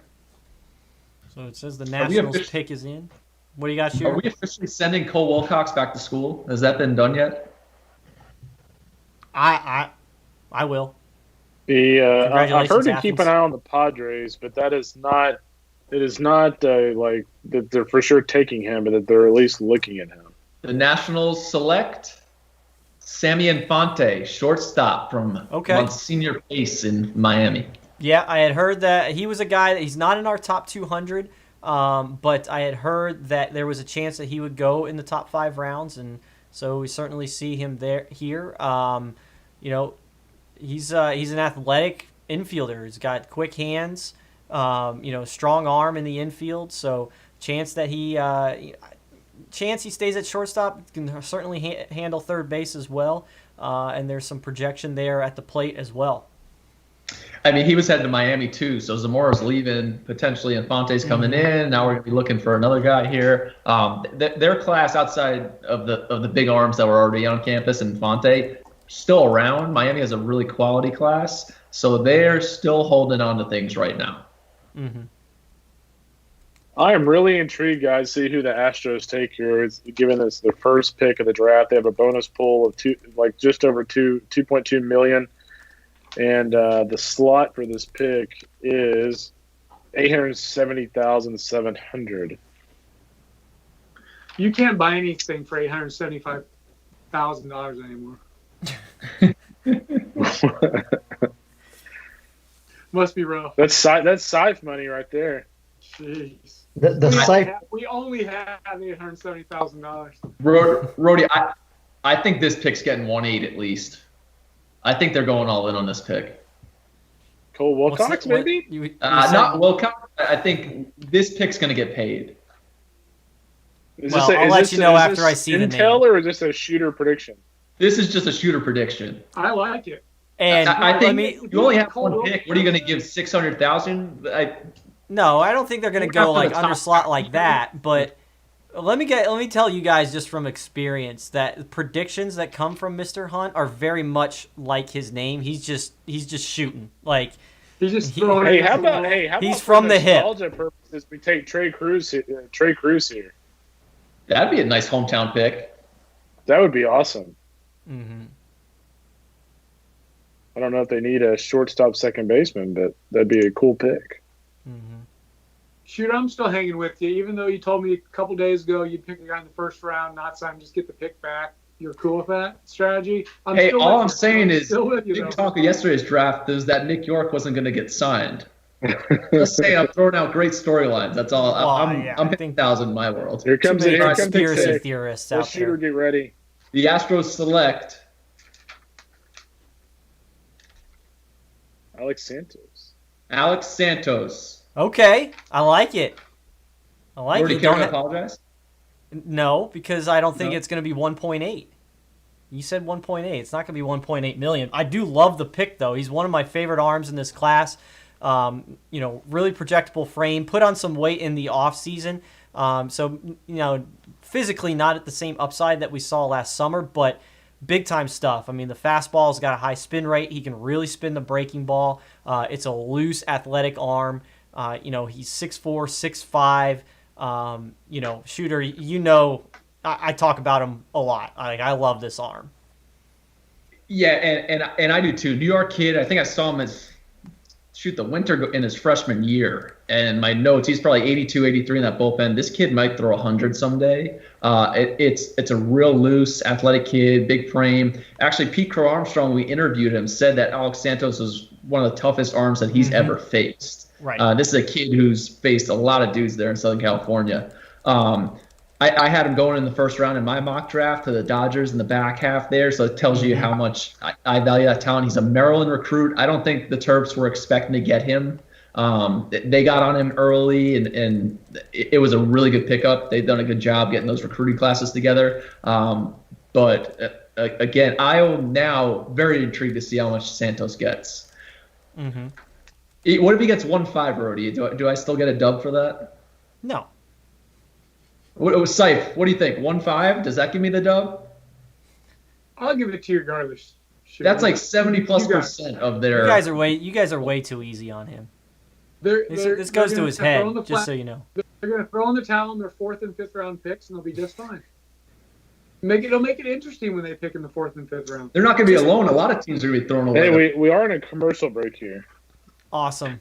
Well, let's go ahead and do the same. Take a commercial break. You guys take your breaks, grab a bite to eat. Those of you watching, we will be back very shortly. So until we see you on the other side.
All right, everybody, we're back, and it seems I think we've had a pick.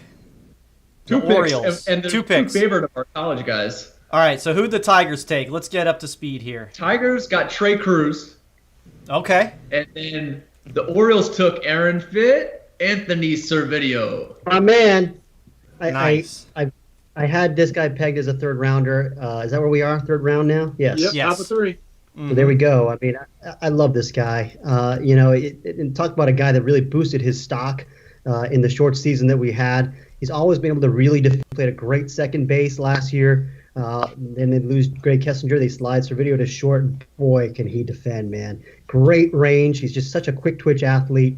Hands, actions really work. I mean, he can do some slick things. And the arm plays. I mean, I think it's a plus arm too.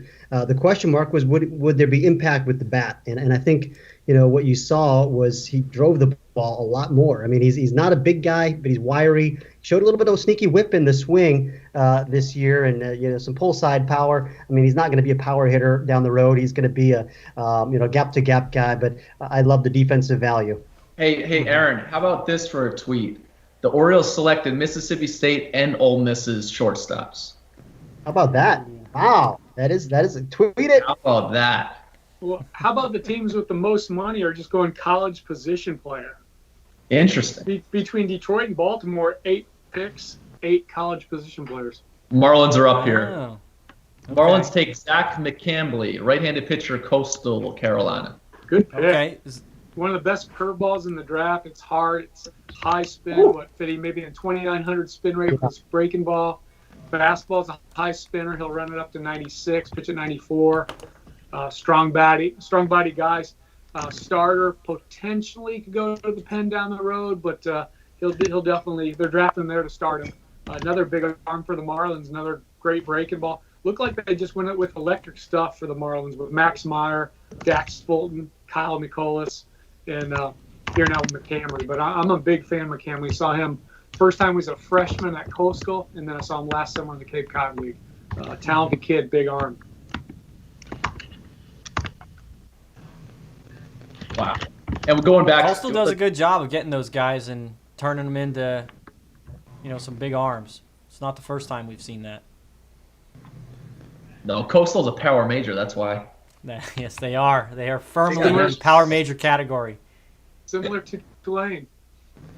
What's Definite their College World Series champions? What's the shelf life on them being a power major shooter before you have to reevaluate? Shelf life on a College World Series championship would be 10 years. So, okay. All right. So there's a fringe one coming off the board somewhat, but I'd still consider them a power major. Who's that?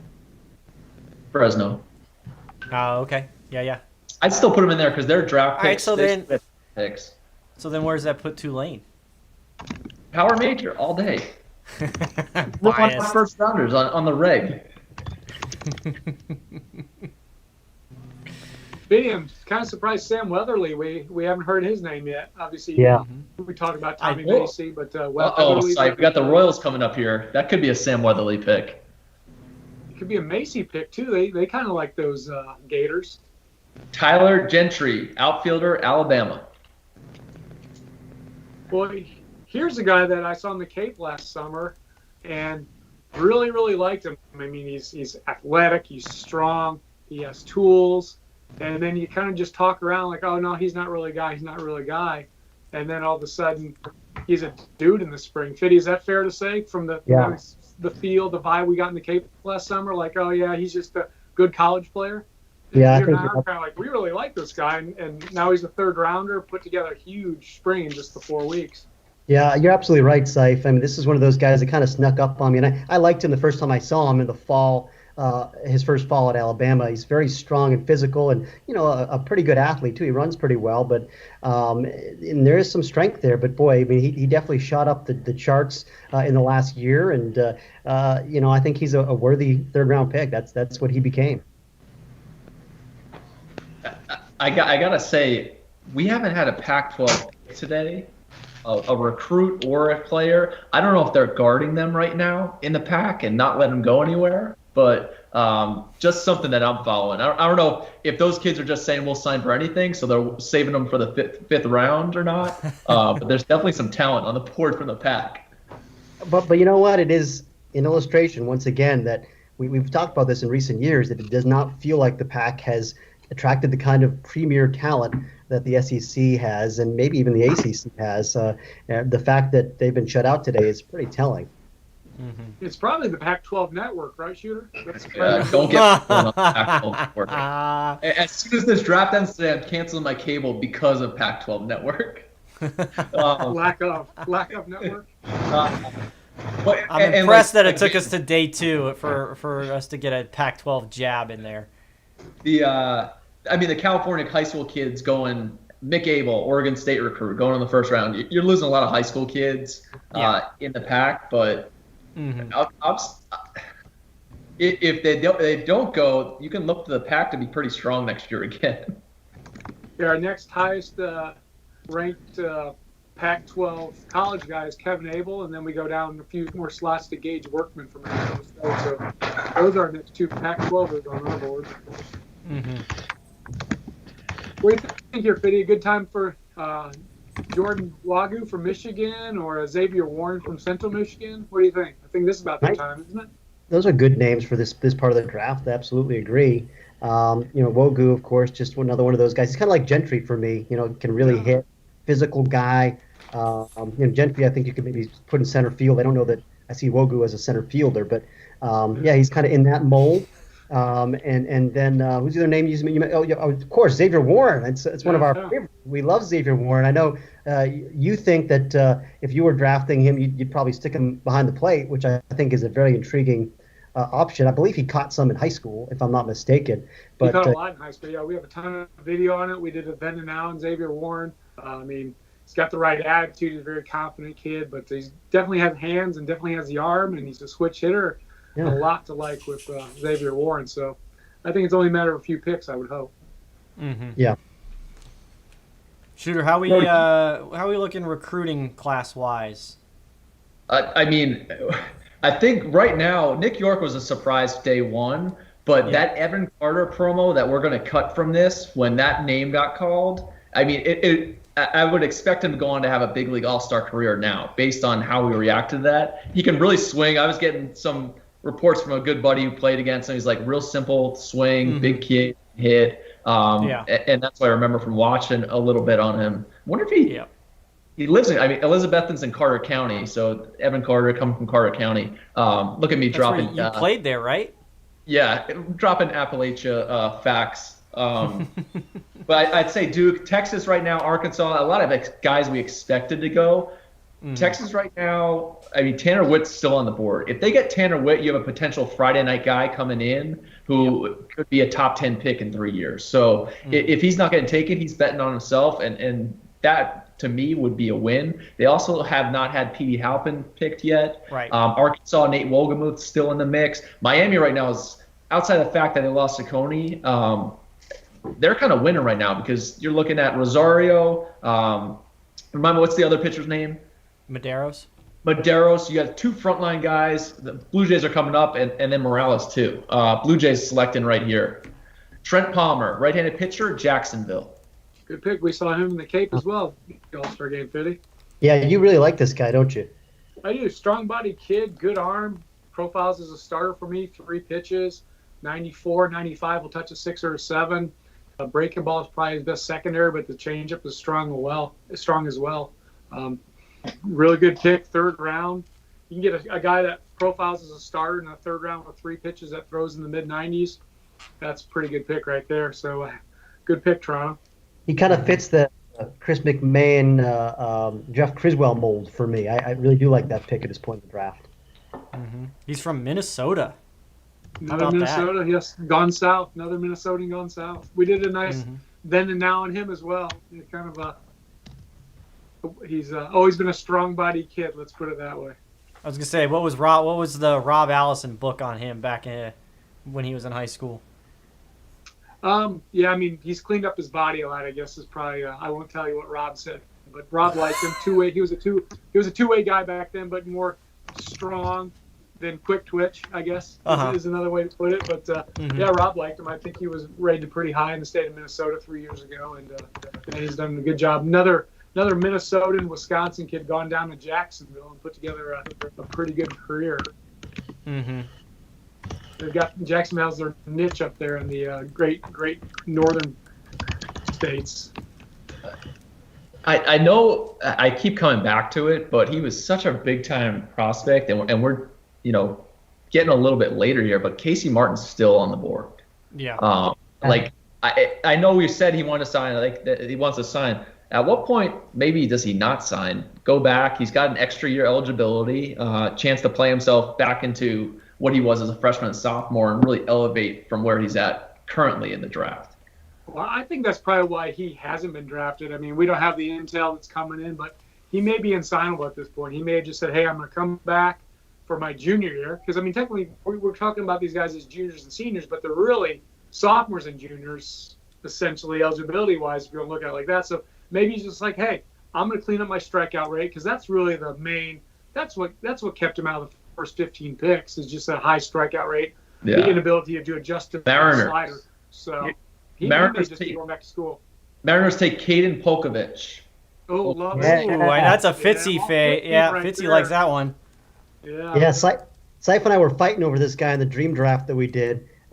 We both love this guy. I mean, from you know me, I like my short guys. He's short and strong, and in a switch hitter with some positional versatility. I think second base is probably where he fits. Probably needs to do some work there to clean it up a little bit, but you could put him in center field. You could put him at third base.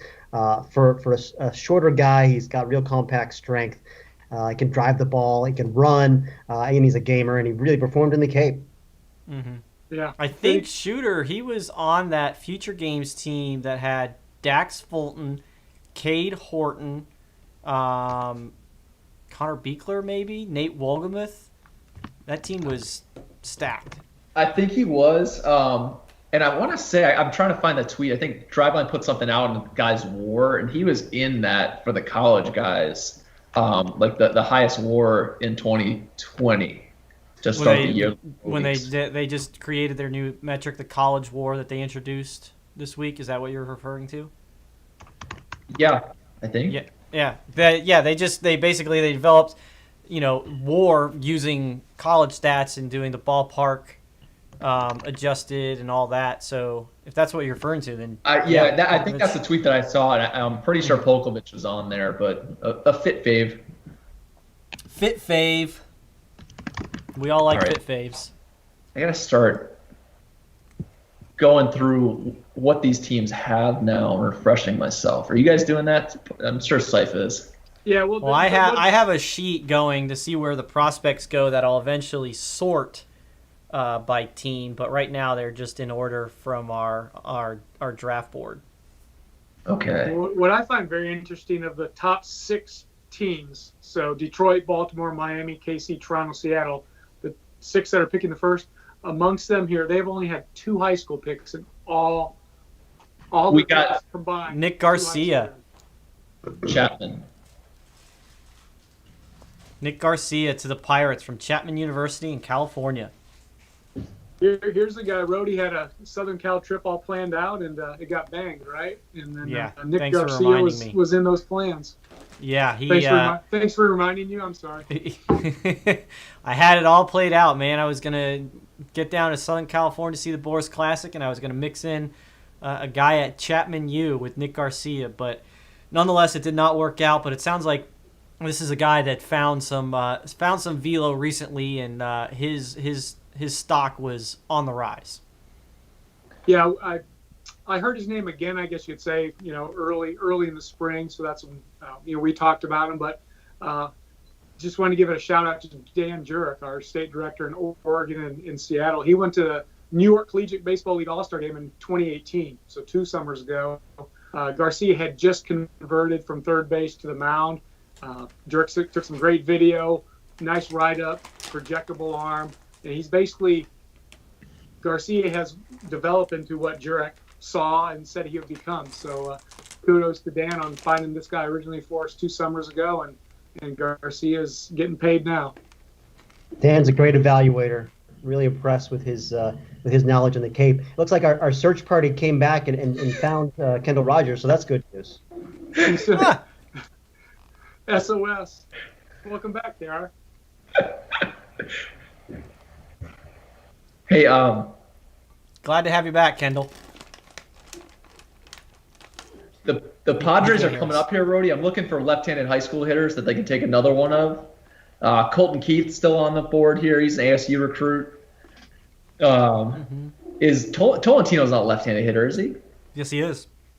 Tolentino's on the board. Unless That would any be left-handed hitter. if they got Tolentino here, that'd be a great pick. And I hope they All right, do, here we because go. I have got a great fun fact about him. I know you already know it, though, Shooter. Here we go. Padres select Cole Wilcox. There we go. Whoa, okay. All right. Baby. Holy cow. All right, ladies and gentlemen, we've got ourselves a big splash in the third round. Cole Wilcox to San Diego Padres, draft eligible sophomore out of Georgia, high octane arm. I mean, we said it not too long ago. We thought he was going to get back to school, but color me surprised at this point. I mean, how much money did they save throughout now? Now you look at Hassel, you guys start going back through all the guys that they picked and collect what money they were getting. Because they're picking here, what was the slot for the Padres was $767,000. I would think it would cost Cole Wilcox at least $2 million, at least. Oh, at least. Yeah. So how much did they get Hassel for at 8? So let's see what 8 was. 8 was 5.176. Did they give him 3.5? Is 3.5 out of the question? I mean, yeah, I think that's reasonable.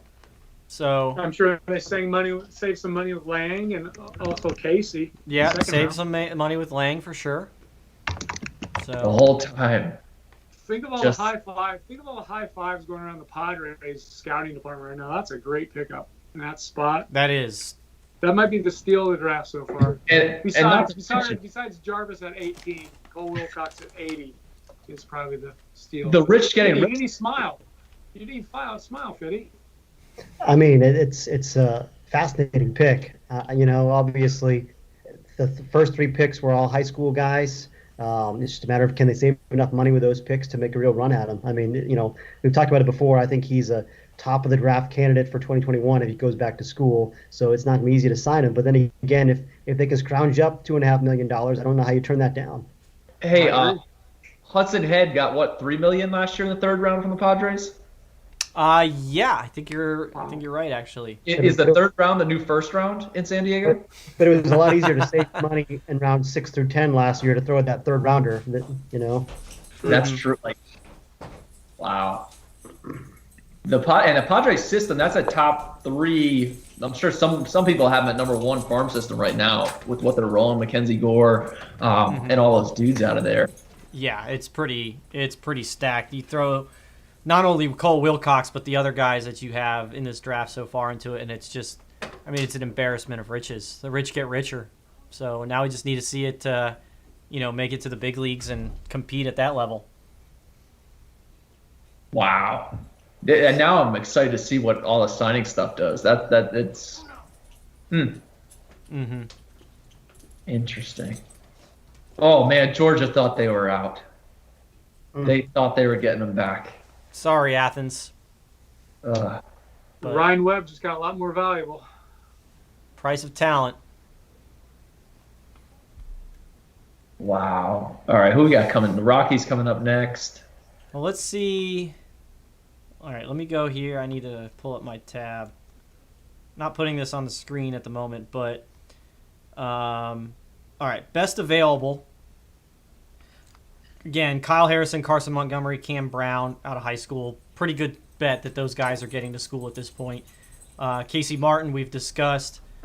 Tommy, all right, settle it for me. Is it Tommy Mace or Tommy Macy? Because Mace. I don't know if I should believe Syfe or not. Oh, yeah, Never don't believe me. believe I'm the last one. Never believe Syfe when it comes to Pronunciation. pronunciation. He's been saying Macy the whole time. It's like I have no idea who he's talking about. Fit and KR will being nice. Mace. All right, got it. Kendall, I'm pretty sure we can't hear your audio right now, so you're gonna have to connect your audio somehow. I'm not sure what's going on your end. But Casey Martin, talked about him a little bit. Kevin Abel, a wild card. Sam Weatherly, he's certainly slipped. Tanner Witt, we talked about. Caden Wallace, shooter, is a guy who I didn't really hear a whole lot of buzz on this spring, but really good hitter.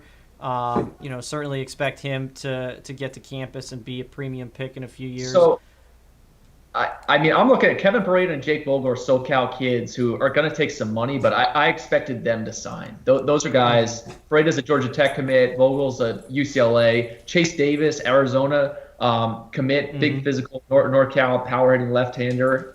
He was the one in that Arizona class I expected to sign, not Nick York. Blaze Jordan's still out there. I mean, he's one of the most famous names in high school, Mississippi State recruit. I kind of likened him in that article to, hey, you start looking at Andrew Vaughn, you look at Torkelson, go to college, prove it. You have a chance to be a top 3 pick, number 1 overall. That's what I thought Blaze Jordan might go the route of. The one college guy, Aaron and Kendall, that I like, Andrew Abbott, and I think some teams are going to start highlighting him soon. And I really like his stuff. Absolutely. I'm a big fan of Andrew Abbott. I mean, again, it's just a really twitchy left-hander, compact and strong. He's not tall, but it's live stuff. I think that's a good call, shooter. I bet he goes pretty early here. So the one guy that's really interesting to me is Sam Weatherly. I obviously didn't see him in that shortened season, but I kind of wonder, is he one of those guys that like a few scouts started to really like, so he just had some fake helium? Hey, Kendall, we got Sam Weatherly to the Rockies. Hey, I was about to question Sam Weatherly, so this is a pick on my part. I think to what you're talking about, though, Kendall, I think he's a kid, two-way player, Michigan prep, but came in, didn't throw strikes, didn't throw many innings at all as a freshman and sophomore. Started to figure things out this fall, and came out and started really, really well in the spring. Still ended up with like 11 walks and 20 innings. So that's not the best control, but his biggest thing that's plagued him is the control. But he's a mid-90s lefty with a power slider, and it's pretty nasty. And I think Fitt's probably seen him the most of all of us. But it's a pretty good arm to get in the 3rd round. Yeah, exactly. We talked about him before. I think that's great value. I mean, like we said before, there had been a little bit of sneaky first-round buzz on him earlier this spring. It seemed like that had kind of backed off a little bit, but certainly pick 81. I mean, a lot of upside. Mm-hmm. Yeah, and it comes down to player development. You got the raw stuff in there. If you can work with these guys, there are so many tools out there now to help with that. Maybe you can work with something there. Is that something you think they look at? Because Weatherly really pitched off that fastball a lot, big arm strength, upper 90s. The slider, I think, got better throughout this year. But the fact that he could pitch off the fastball at Coors Field, is that something that they look at? Safe?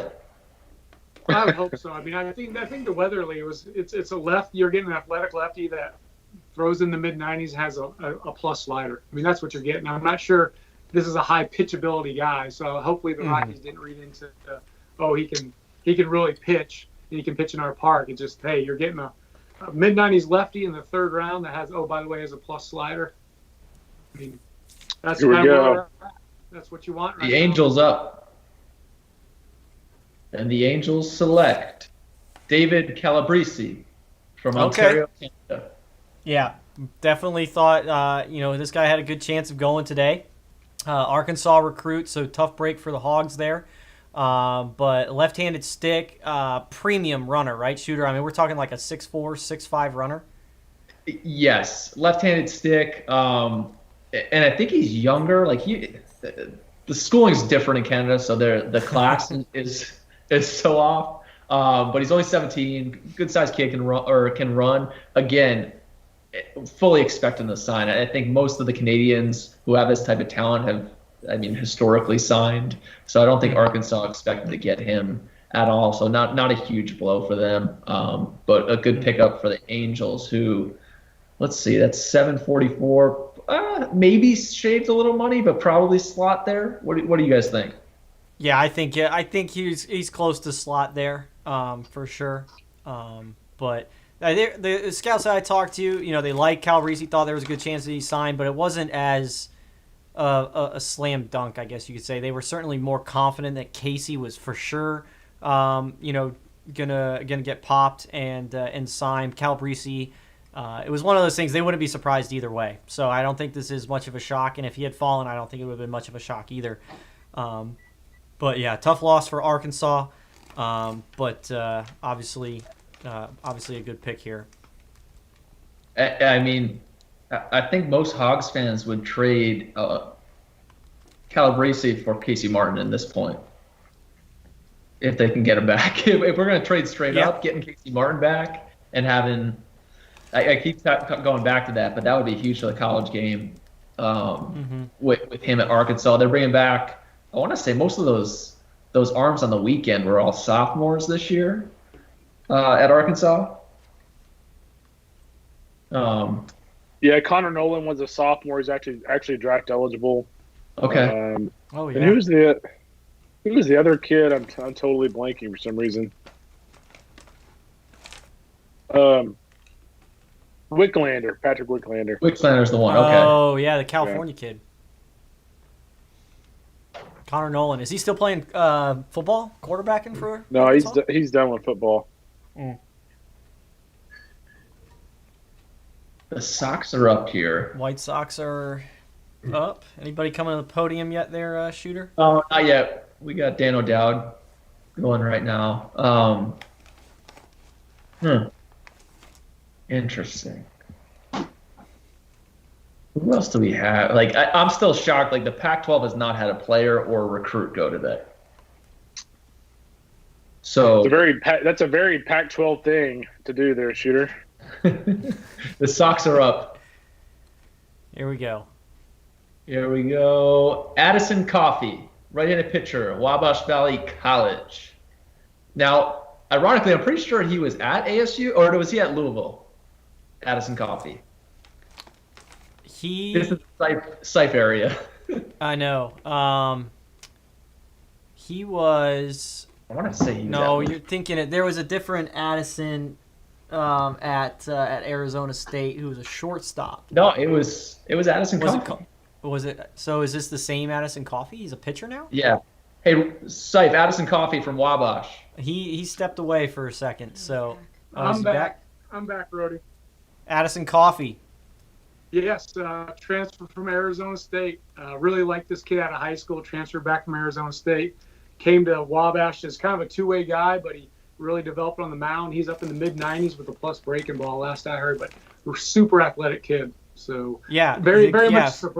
much surprised. We don't have him on the draft board in the 200, but he is a name that was floating around out there. And I'm sure as a third-year sophomore, he was very signable. So they're probably trying to save some money here. But it is a big arm, and it is a very good breaking ball. Mm-hmm. So it is the guy that Shooter you were saying from Arizona State. So it is who I'm thinking of, a kid from Indiana. I really liked him as he was a shortstop, right?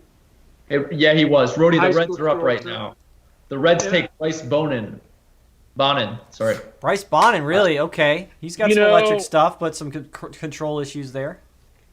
Yeah, it's interesting. I was talking to somebody close to Bonin camp a couple weeks ago, and there was a lot of helium in him moving into the third round. I think we all kind of thought he was more of a fourth or fifth rounder, but this person insisted that he was a third rounder, and he ends up going right there. With Bryce Bonin, I saw him at Round Rock a few weeks ago, or a few months ago, and he was 92 to 96. The breaking ball is just okay. A little bit of a head whack there. His control can really get off kilter, but when he controls his stuff, it is a beater like electric arm. And so this is a nice pick here. He's not as polished as beater, but he certainly has as much potential. Mm-hmm. We got the Giants coming up next. Hey, Rody, I'm gonna jump back to the White Sox here real quick, and their pick of Coffey. He's well known by the scouting director for the White Sox. I would speculate Coffey's Yes. an Indiana kid from that pocket where Right. the scouting director for the White Sox lives. So I'm sure Mhm. that had a lot to do with taking him Oh, there in the third round. So. Yeah, I'm sure it did. That was at 83, right? Coffey was 83. Bonin was 84. Yep. Bonin 84. And Bonin was the Reds, right? Yes. Trying to keep up with my chart here. So the Giants are up next at The 85 Giants overall. college. So, Sife, you think they'll go college here? Odds are, yeah, they're following that Detroit and Baltimore plan right now. Wow. We're falling into the high school guys not going to be on the board or not going to be drafted much. Pretty We've soon. only had Yeah, one we're this just round. definitely. Yeah, Calabrese has been the only one this round. Mm-hmm. And he's a Canadian too, so Is school different there? Sife busted my balls. Oh, jeez. Hey, this is a child-friendly broadcast, guys. Hey, on a more serious note, one kind of storyline to follow here is the fact that Tommy Mace and Jack Leftwich are still on the board. Jack Leftwich, I had heard a couple weeks ago that Florida was cautiously optimistic that he would come back. But tell you what, if these guys continue to drop in the draft and they return, I mean, think about how good Florida is going to be next year with an older Mace, an older Leftwich, Hunter Barco, Christian Scott. I mean, Florida's going to be loaded. Not that that's any surprise, but Florida's going to be really loaded. Right. And Well, Scott, we have that question coming in from Facebook. Do we think that Tommy Mace will return for his senior year? So, I mean, at this point, kind of got to lean that way maybe a little, I can tell you Florida is not too optimistic on Mace just yet. Okay. I mean, Go ahead, it's- Aaron. You want to say still- something, Aaron? we're still in the third round. I mean, I'd Yeah. be shocked if he doesn't get popped here soon. And I mean, he's just too talented. He's going to go, and I'd be shocked if he's back for his senior year. But Shocked. you know, Shocked, I say.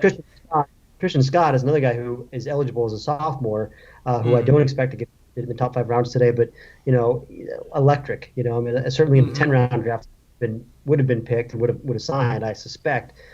So yeah, you're right. I mean, what they've got coming back potentially is pretty exciting. Not, Christian Maybe Scott, they'll a just Sean Duncan continue favorite. where they left off. not to pour salt on the wound, and I am the resident West Coast stan here who supports the Pac-12 and tries to keep it up. With no picks coming from the West Coast, and we've had Jacksonville, Ball State, East Tennessee, Coastal Carolina, FIU have all had pitchers drafted. There you go. A realignment. They can the Pac-12 can pick up Ball State. What are we doing?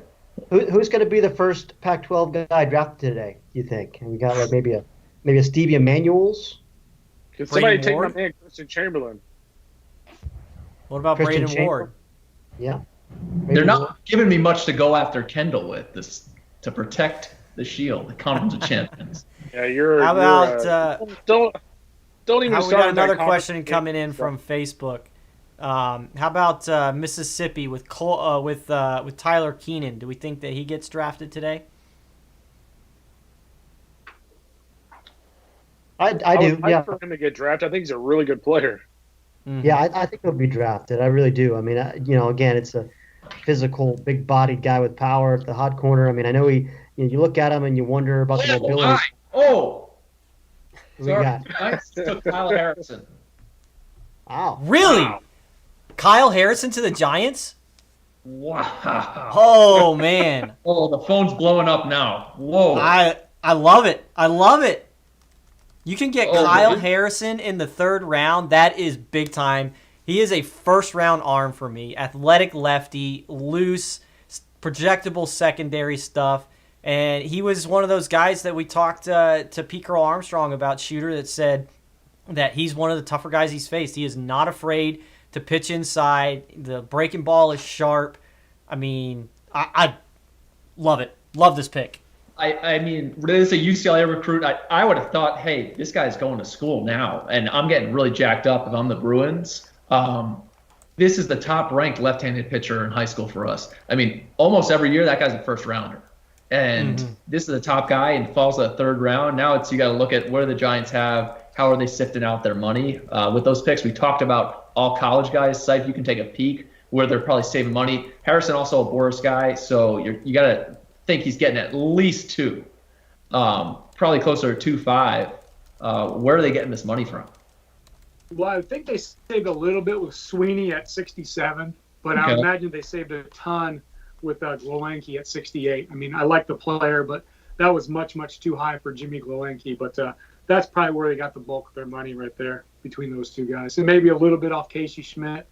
He maybe wasn't a mid-second rounder, maybe, I don't know, 10 picks lower. But I think just shaved a little bit off each guy, the most off Glowinky, and there you go, Kyle Harrison. Bailey's Here's the next pick. Bailey's slot is We got 4.2 the by the Rangers way. here. Are we at the Takoa podium? Roby, another high school guy. Wow, Right Takoa here, Roby, really first high school. interesting. Panhandle kid. He was one that I had circled trying to see this spring. I just, wasn't able to, get out there, but projectable. Threw hard last summer. Was kind of a pop-up guy last summer. Pitched well at the East Coast Pro Showcase. I'm seeing some video now of him. Physical lower half, relatively easy on the mound. I honestly had not heard. I mean, he was in the mix, but I did not hear a whole lot about his name this spring compared to other arms when it came to the high school class. Yeah, he was a Troy recruit, big arm strength, panhandle guy. Doug Freeman was kind of letting us know, hey, there's some, or Doug Freeman, our director down in Florida, is letting us know, like, hey, this guy's got some juice around him. There's some arm strength. I'm going to get up to see him. So really interesting pick, but having the arm strength, bigger, stronger physical right-hander, kind of the Rangers' MO a little bit at times, going after a guy like that. So,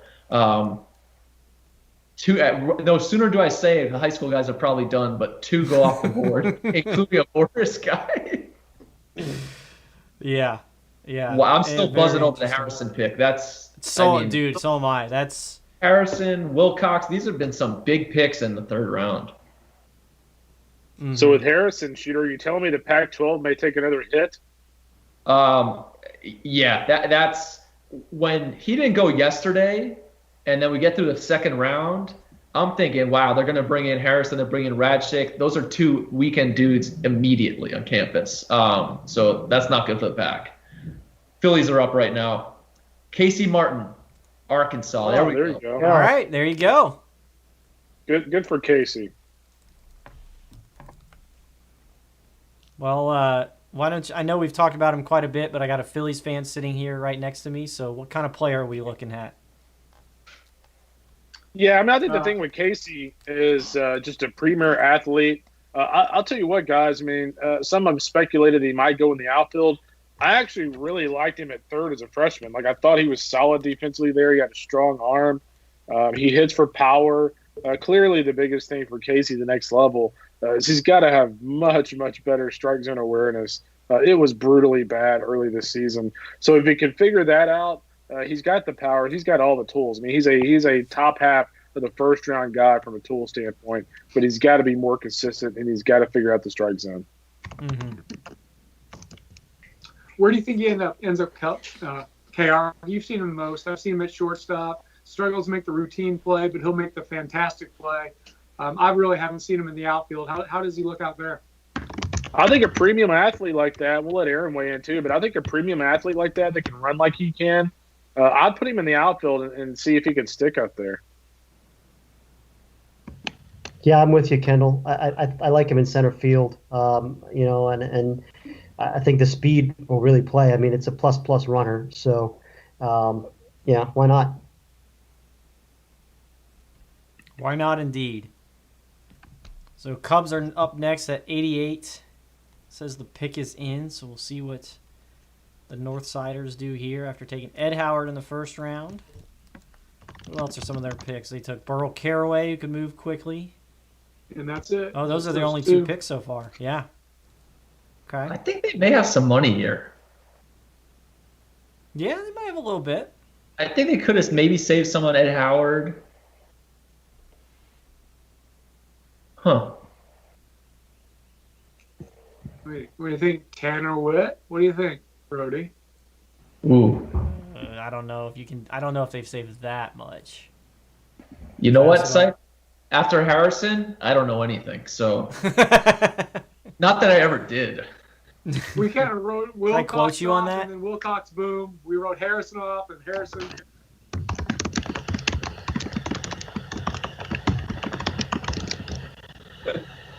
Aaron Fitt writing a novel.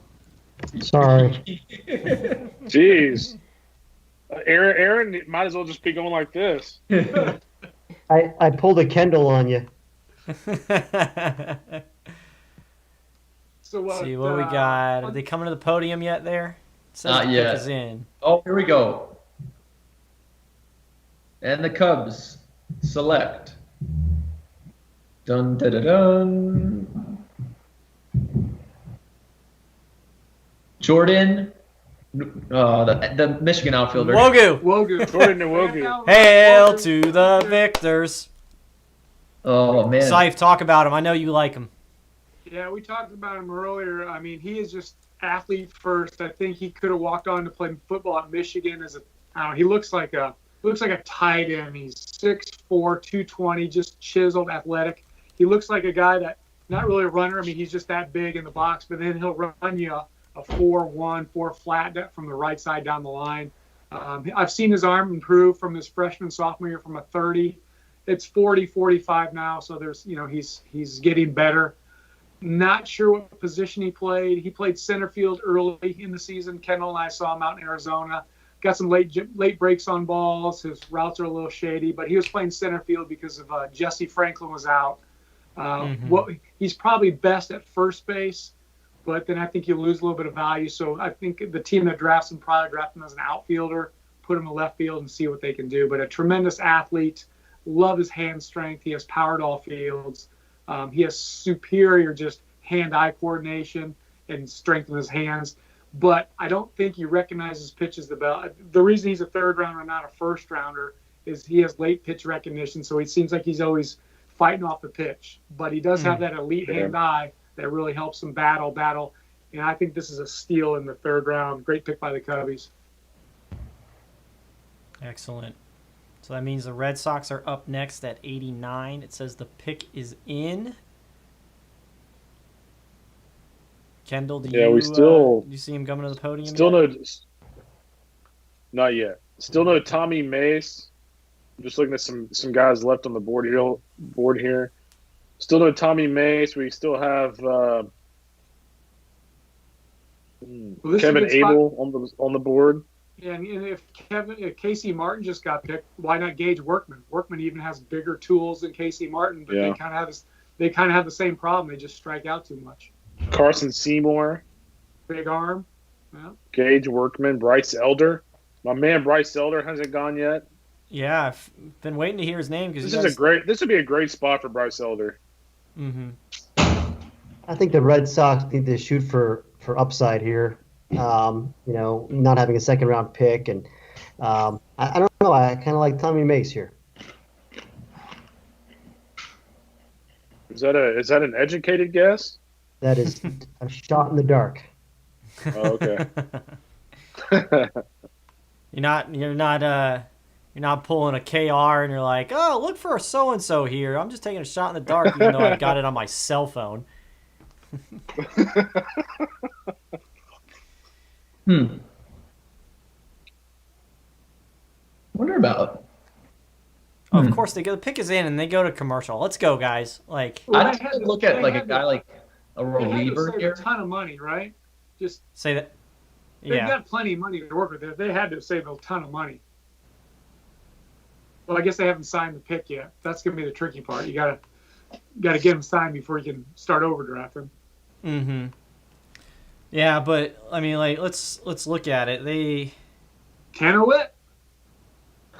stop. Oh, stop. You You made me look. That's gonna get It was clipped later. I got whiplash from that. Hey, who did Dax Fulton go to? Was that Rockies. Miami Marlins. Marlins? Wait a minute. Would you? Yeah, Marlins. I'm looking at. Yeah, don't listen to me. I think we're going maybe JUCO. He got over slot. I got some intel. Got a little heads up on this one. Yeah, he good for him. Good for you, Dax Fulton. You go, Dax Fulton. You go, Glenn Coco. Marlins going with the arms. Detroit, Baltimore going with the bats. Everybody's been waiting for this Boston pick for. Oh, yeah. Yeah, for How you gonna 24 make it up? hours. How you Hey, good for them for going to commercial and just drawing it out, getting the whole Red Sox nation. Everybody's on edge. I am He's on zeroed edge right in here. on Fitzy's reaction here because his reaction He's on last edge. night was pretty good. I was just stunned 'cause I never heard of the player. I mean, that's That's because you're a college writer. That's an immortal pick. Like that Hey, picture. to be fair, Rody, who was the guy earlier that you were like didn't even know who he was? Evan Carter. What was that You'll kid? never Evan forget Carter. it. Yeah. Well, I did send some text messages, and I am not the only one that was completely caught off guard by that pick. no, you're Rody, here we go. Yeah, pick your beat. Come on, man. Red Sox select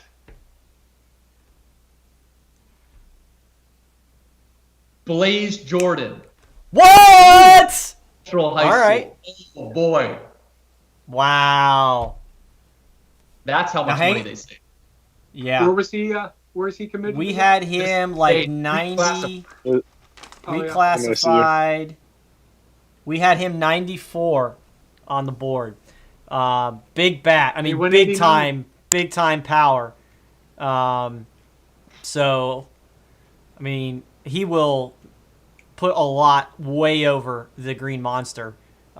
He plays third base in high school, but I think he shifts over to first base. So you get high school first baseman, right bat. Obviously, that demographic isn't, super popular, but there is some absolute thunder in the bat. Blaze Jordan's going to be all over Barstool Sports because the home runs that he has hit since he was 14 years old, that he's going to be hitting Well, over the. They're showing it right now on MLB Network. Him It- hitting it, like, tanks. Oh, he's already a fan favorite. I mean, Aaron, this is awesome for you. Bad for Kendall and his SEC fandom, but very good for you as a Red Sox guy. Where does this SEC fandom thing come from? Fake news. Come on. And he was a 2020. Brody, you just said it. 21 reclassed. Yep. Again, you're looking at I think 3 years on campus. Andrew Vaughn type, Spencer Torkelson potential. Power to all fields. Does he play third base like Brody was saying? Probably a first baseman, but the bat's there. But although I must say the body, as he got old, and it's still getting better, and I'm sure he'll get with the Red Sox, chance to play third base. He was also in the 90s on the bump, so athletic kid. Since I said that the high school guys would not be drafted, the biggest names have come off the board. So Well, then what's next, Shooter? What's not going to happen? and wow. I mean, Rody, pretty much that's what they did. They selected the first round or the third round after taking York in the first.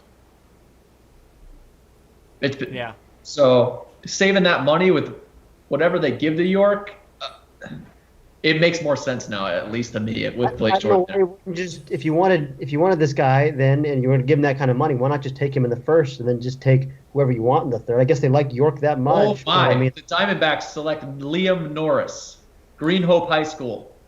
Wow. Okay. So now they're just all Diamondbacks gonna go start back taking to high North school Carolina. So my man George Swain, the area scout for the Diamondbacks, getting some guys. Liam Norris, physical left-hander. I mean, it's a starter's frame. He comes from a high slot. He can, pitch in the low 90s, touch the mid 90s with the fastball. Can really spin the breaking ball. Shooter, the thing that with him has been strikes. They kind of come and go for him. He's got to learn to sync everything up a little bit better to find the zone consistently. But aside from that, the stuff is pretty big. Yeah, you can't teach left-handedness. You can't teach the kind of stuff that he has. And Aaron, I had told you that I fully expected him to get to school. Yep. But because of the command issues, a lot of times those guys, you get to campus, we got to win right now. He may not have gotten the innings he needed. Could be a really good decision by him to go out and get 100-plus innings for the next 3 years in a system where he knows he's going to go out there every time. Even if he walks 4 guys in a row or 5 guys in a row, he's going back out there. And in the end, if you hit on that guy and it connects, at least a number 2 with that upper 90s stuff and the breaking ball. Mm-hmm. Yeah, that's a tough loss for UNC. I mean, they probably thought they might have at least a decent chance to get him. But even so, I think they probably may have hedged a little bit and said, you know what, even if we're on the fence of whether we get him or not, I think the rest of their class they probably feel pretty comfortable about getting. The Mets are up right here. Anthony Walters, shortstop, San Diego State. What do you got, guys? Was he? I don't even know if he's in our top 100. He's not in the Pac-12. That's what I got. The Mountain West even has more picks in the Pac-12. I'm kind of baffled by this one. Hit a 516 OPS last year in limited action. Hit 271 with a 689 OPS this year. I mean, there's not really a performance track record. He wasn't really on our radar. I'll be honest with you. I'm baffled.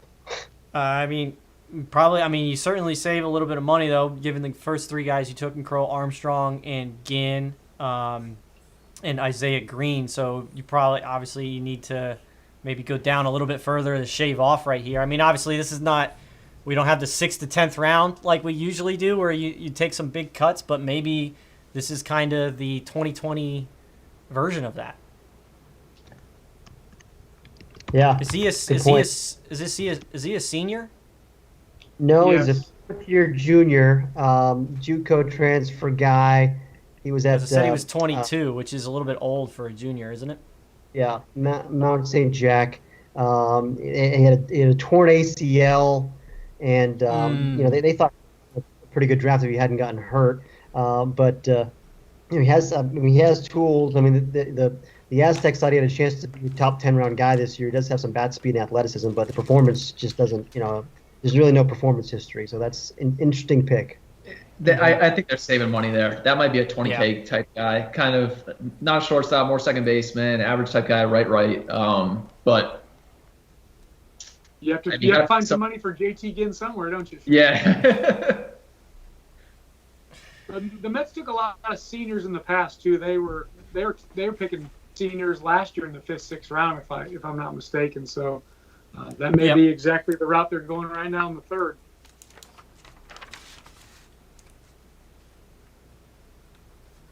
What? Milwaukee's picking next, KR. Who do you got? You got the last one right. You just threw it out there, and there it was. Let me see.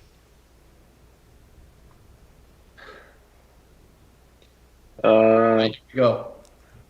What we got? I don't know. I mean, Blaze and Harrison going have me speechless right now. So Xavier Warren, catcher, Central Michigan catcher. Like it. Like the pick. Not only a college performer, but a college athlete. Very, very versatile. I think his quickest path maybe is to the big leagues is catcher. He caught 3 or 4 games back there in their 15 games this spring. Hadn't really caught much in college up until this spring. I first saw him as a sophomore last year. I forget where I got back from. I think a cold weekend at Ole Miss maybe or something. Came back and caught a Sunday doubleheader between Illinois State and Central Michigan. And I looked out there to watch the game for about a minute, and I noticed Central Michigan shortstop. And then he came up to the bat and hit a home run in about 32-degree weather. So I've been on Warren since that spring. Go to the Cape. Liked him a ton in the Cape. He showed a 70 arm on a couple throws across the diamond. So he's got the hands, he's got the feet, he has the arm strength. He's a switch hitter, like I said. So really, really like this pick a whole lot. Mm-hmm. Agreed. You said it all. I just really like the way he plays the game too. He's very aggressive. He taking the extra base. He's just a lot of fun to watch.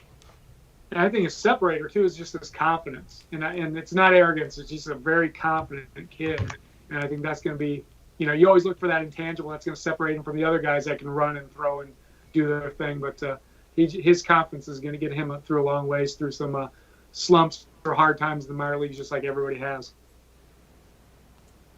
Boys, sorry I'm lacking energy right now. After Blaze Jordan and Kyle Harrison go in the 3rd round, it's supposed to inject energy, shooter, not sap it. I mean, come on, I'm a college baseball guy. So that is a big loss for college baseball, is those guys going. I don't know that I really expected Harrison Well, I guess, after not hearing a lot of buzz on his name, it started leaning toward maybe UCLA gets him. I still wasn't convinced, but I did think that Mississippi State would get Blaze Jordan. I mean, those are first-round type talents, and getting there at Aaron and Kendall, I know you don't know these guys yet, but like that hurts. That hurts the college. It hurts college. Because Blaze Jordan would have been for 3 years one of the most talked about guys in the SEC.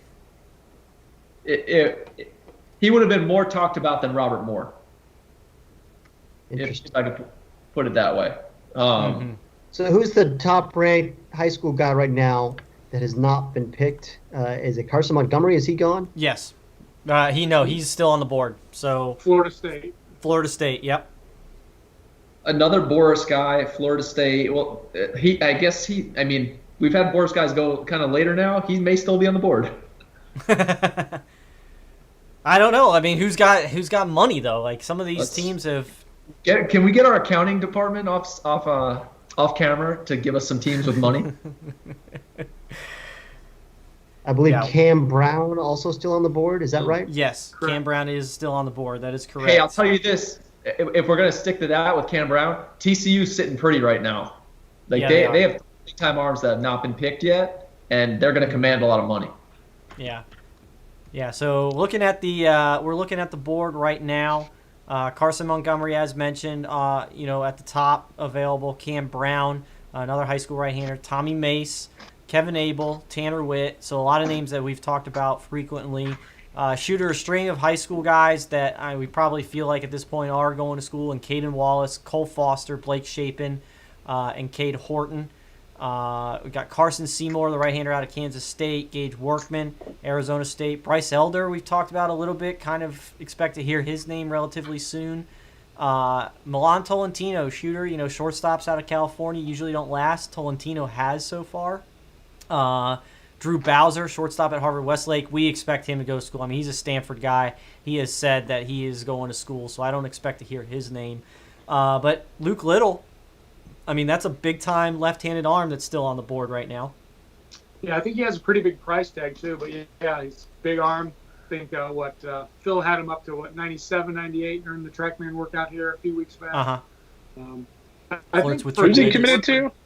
South Carolina. South Carolina. We got the Cardinals coming up right now. He actually committed during his freshman year, but then delayed it a year. Mm-hmm. Levi Prater, left-handed pitcher, Oklahoma. Oops, yeah. Levi is kind of the opposite of Cavalli, where he actually had some production. What he is, he again, we kind of talked about these steady Eddie prospects. He's kind of that guy. Like, he's going to sit 89, 91. He's going to bump it to. The secondary stuff's solid. It's not great. But what he is he is the same guy every time out. And so the Cardinals are getting kind of a sure thing here. They're not getting a guy who I think at the next level is going to be an absolute star. But what he can be is a good back end of the rotation kind of guy in the future. Mm-hmm. Yeah, he threw well for me in the Cape, too. He threw maybe a little bit harder in the Cape, more low 90s with a good breaking ball. He's more control than command, but competitive lefty. A lot to like. Good pick in the third round. The third round's been going on for like 4 rounds. It has. It does feel like it's been going on forever. Jeez. And it's like there's still a bunch of picks left. Well, I wonder what the Astros are going to do here. So far, here. just 2 junior college picks. Phillips and Coffee. Coffee, yeah. But like Luke Little would have been a good one. Beck Way is another junior college name we heard throughout the spring. Yeah, I was going to get about your guy Mitchell Parker. Yeah, I really like Mitchell Parker. I mean, he fits. If you're going to draft Prater right there, Mitchell Parker's every bit as good as Levi Prater for what I saw in my. Ooh, Holden Powell. Nationals. Holden Powell. Let's go, Pack. Let's go. Third round, Holden Powell. Hey, there you go, Pack. Stumptown. But it's all UCLA. Does it really count if it's all UCLA? Hey, sorry. The Pac-12 is too busy getting the top pick the last 2 years. They're too busy with that. I'll say this, and Aaron saw Holden Powell at Round Rock, so I'll defer to him here. But I'm definitely a big Holden Powell fan. The guy's put up terrific results, and he's got good stuff as well. Yeah, first team preseason All-American for us, and his stuff took another jump forward and he was great last year. And it really, I saw him in Frisco. It was 96 mile an hour gas, out pitch slider, and he dropped in a hammer curveball too that I don't think I had seen from him before. So two different breaking balls that I think are both swing and miss, aggressive, bullpen profile all the way, but a guy that will move very quickly. Let me ask you this. Can he pitch in the bigs this year? Does he have that kind of stuff? I think he would be in that conversation. Yeah, I hesitate to put that on too many guys, but I would put him, in kind of the Burl Caraway conversation. I like the guys that are, already bullpen guys that are already used to those situations and conditioned to do that. And yes, I think it's big league stuff, and I think he's not far away. Hey, I'll keep an eye on Petey Halpin, the Texas commit here, the Cleveland guys here in the 95th pick. If that's the case, that would leave Texas with Tanner Witt as the only guy left. All right, here we go. The pick's in. Indians select. And we got Petey Halpin. Miracosta. Wow, good guess, Kendall. That's amazing. Thank you. I really know this. Left-handed bat. He's from Northern California, but moved to Southern California to Miracosta. Left-handed back, like I said, plus runner. I really like the swing. I think he can hit. He stood out for me at the NorCal Pro Case, last June, and then was good again at area code games. Jumps down to Miracosta, where he plays with Kyle Karros, son of Eric Karros. So just a lot of upside here, for Petey Halpin and the Indians. I like this pick because I think that's good value in third round for him. Yeah, it can really run on an athletic left side, like you just said. Also, huge arm in the outfield. Yes, can really. I'm not it. usually big like the arms in the outfield, but his stands out. Or area codes, he unleashed some real throws. But a good athlete, and UT has now lost 4 of the 5, with Tanner Witt still on the board. So I don't want to say it's gone. I'd still feel good. Getting Tanner Witt is a weekend arm who can be a Friday night guy and can be a top 10 pick. Yes. He has 1-1 potential based on kind of his metrics and what he has a chance to do in college. The profile's there, good athlete, two-way potential. So having him still would be good for UT. It would be great to get him on campus. I'm sure they are a little disappointed though with the way things have gone yesterday and today.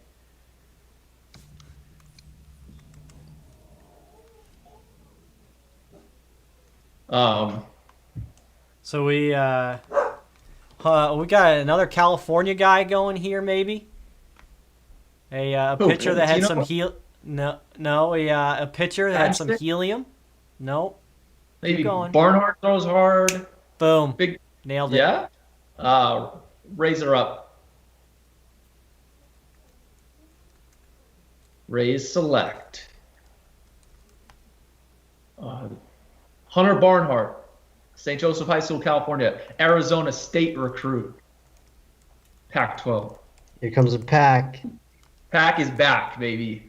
Hey, does it count if they take Pac-12 recruits? Yes. Because there hadn't been one taken yet today, right?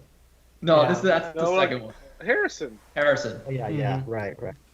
Barnhart's a physical guy. Had some helium early in the spring. We didn't quite push him into our top 200 just yet, but he's easily a guy that had the spring continued on and he continued that trend. He probably would have slid in there, but fastball into the low 90s, probably going to find some more and can spin a breaking ball shooter. Yeah, can really spin the breaking ball. I actually probably have my area codes notes here somewhere, but I would have put about a third round on him just from what I was looking at. I think the velo had ticked up a little bit. Was that area codes that he came out? He had like a cramp or a little lat type deal. Maybe I'd have to look at my notes. He like was good there. Yeah. Especially in California, he would have had a chance to play himself in the second round. Easily, yeah. With the amount of eyes he would have had on him. But third round, good value. The Rays seem to be going after those high school right-handers who throw hard and can spin it. Mm-hmm. Those are good As we attributes to have. Shooter, I will give you some potential good news for the Pac-12 as we go further into this draft. Think about the possibility of Christian Chamberlain and Kevin Abel returning to Oregon State potentially. Forgot about Christian Chamberlain. How did I forget about him? He's like my favorite pitcher. He was the Stumptown Spins #1 starter. Even the I don't know how you Dogs forgot about him. We just talked about him 20 minutes ago. Obviously, I wasn't listening. Hey, and I'll tell you, like, the whole West Coast for next year, college-wise, I don't want to jinx anybody, but Long Beach could be bringing back a lot of guys. We haven't heard anybody from there, knock on wood. Seminaris, yeah. But Seminaris, yeah. Oregon State, like you said there.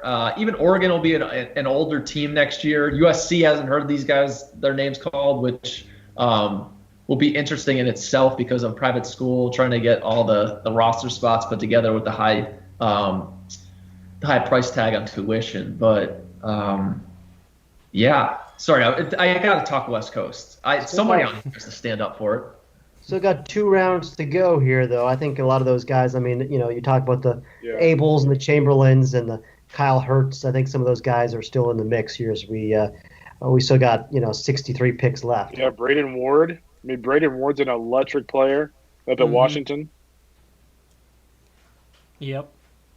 Shooter, it feels like you said, the high school guys, we were starting to see them thin out a little bit. Maybe we don't see as many go, and then all of a sudden a bunch go off the board. Is the third round the new 11th to 12th round? I think the third round's the new first round. The amount of money that's getting dished out. We had talked about this. That would be an interesting, and when all this is said and done after the signing deadline, it's to add up the bonuses in those rounds to see how they compare. I mean, obviously the first round is going to win out, but just to see what the gap is between the total bonuses for the round, I think would be an interesting investigation. What? I cramped up. This third round's taking a lot out of me. I need a timeout. Shooter's getting loopy. It's interesting now. We mentioned Tanner Witt. I mean, Shooter mentioned the Longhorns in his potential recruiting classes getting nailed in this draft. They are a Tanner Witt pick away from just getting absolutely gutted in that recruiting class. Oh, yeah. Shooter. And to be honest with you, Kendall, the Braves and the A's potential for Tanner Witt here. Is this education? Are these educated guesses? Yeah. Just I'm thinking about the uniform and the type of pitchers they usually get. So not educated guesses. These are just complete grasping at straws. Showing Alex Anthopoulos overlooking SunTrust there in Atlanta. Jesse Franklin, outfielder, Michigan. Interesting. There we go. This is a guy that I think Kendall and I are probably higher on than Seif, but there's some swing and miss tendency here, but I mean he's an athletic left-handed hitter with power, and he can run pretty well too. So I think he played first base. It seems like a while ago when he was a freshman, but they moved him to center field. And you guys think he can stick in center field? I think he's probably more of a left fielder, but he's not bad in center. Takes good routes to the ball, but I think at the end of the day, he's probably more of a left fielder, more than center, and definitely more than first. I think you need to leave him. You need to leave him in the outfield. The biggest thing for me is his swing was so steep, so uphill when we saw him in the Capes 2 summers ago. He went out there after his freshman year. It looked a little bit better last summer, but he never got a chance to show the improvements this spring because he was hurt all spring. I think he separated his shoulder, I believe. But Atlanta's had 2 picks, and they've had Jared Schuster and Jesse Franklin have been their 2 picks. Is Jesse Franklin a Pacific Northwest guy? He is. He's Washington from there? kid. Does that can we count him as the Pac-12? Shooter? He's in Pac-12 territory. I mean, throw him in there. And you know what? Next year when Weiss gets drafted out of Michigan, throw him in there too. There you go. Willie's a Portland kid, isn't he? Yes, he is. Mm-hmm. Another guy could go.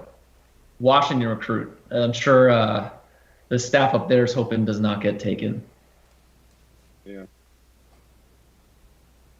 Seif, what's on your mind as you look at the board right now, man? You've been a little quiet. I mean, I like Levi Prater a lot, but then I look at the board and you got Andrew Abbott from Virginia, Mitchell Parker from San Jack, and maybe he's going to Kentucky, so maybe signability's involved there. But Shane Drohan from Florida State, Jake Eater from Vandy. I mean, those guys all belong with Prater, so I'm kind of wondering what's going on here. I like Jesse Franklin, but he was hurt all spring. We got the A's coming up right here. Michael, what's going on here? We got Michael Goldberg, Goldberg. outfielder, Georgia Tech.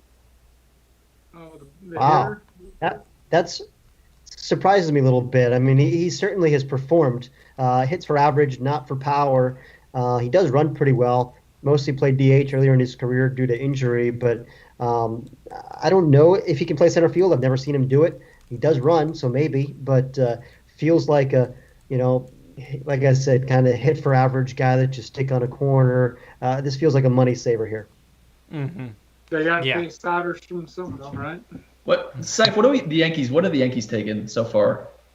They've taken Wells, and that's it.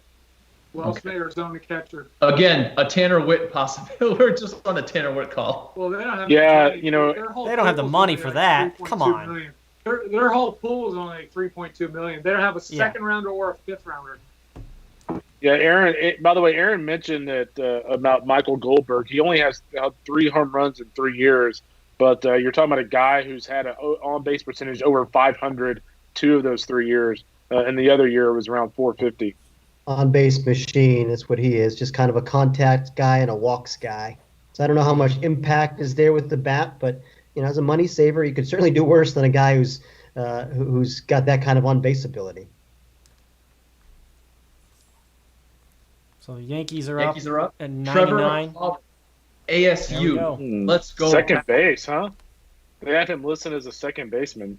That's really? interesting.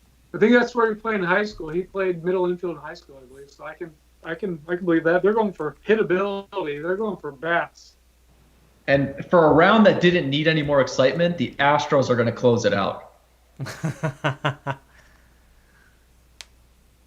Well, according to you, they used up their entire pool on their previous pick. So are they just going to pass this round, Shooter?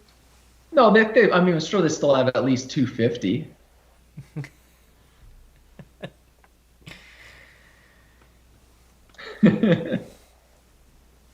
Pac-12. Seif, were you ever with a team when the draft was it went on until you said you passed? Every team passed. Or I'm was not that old, Rody. You're not that old.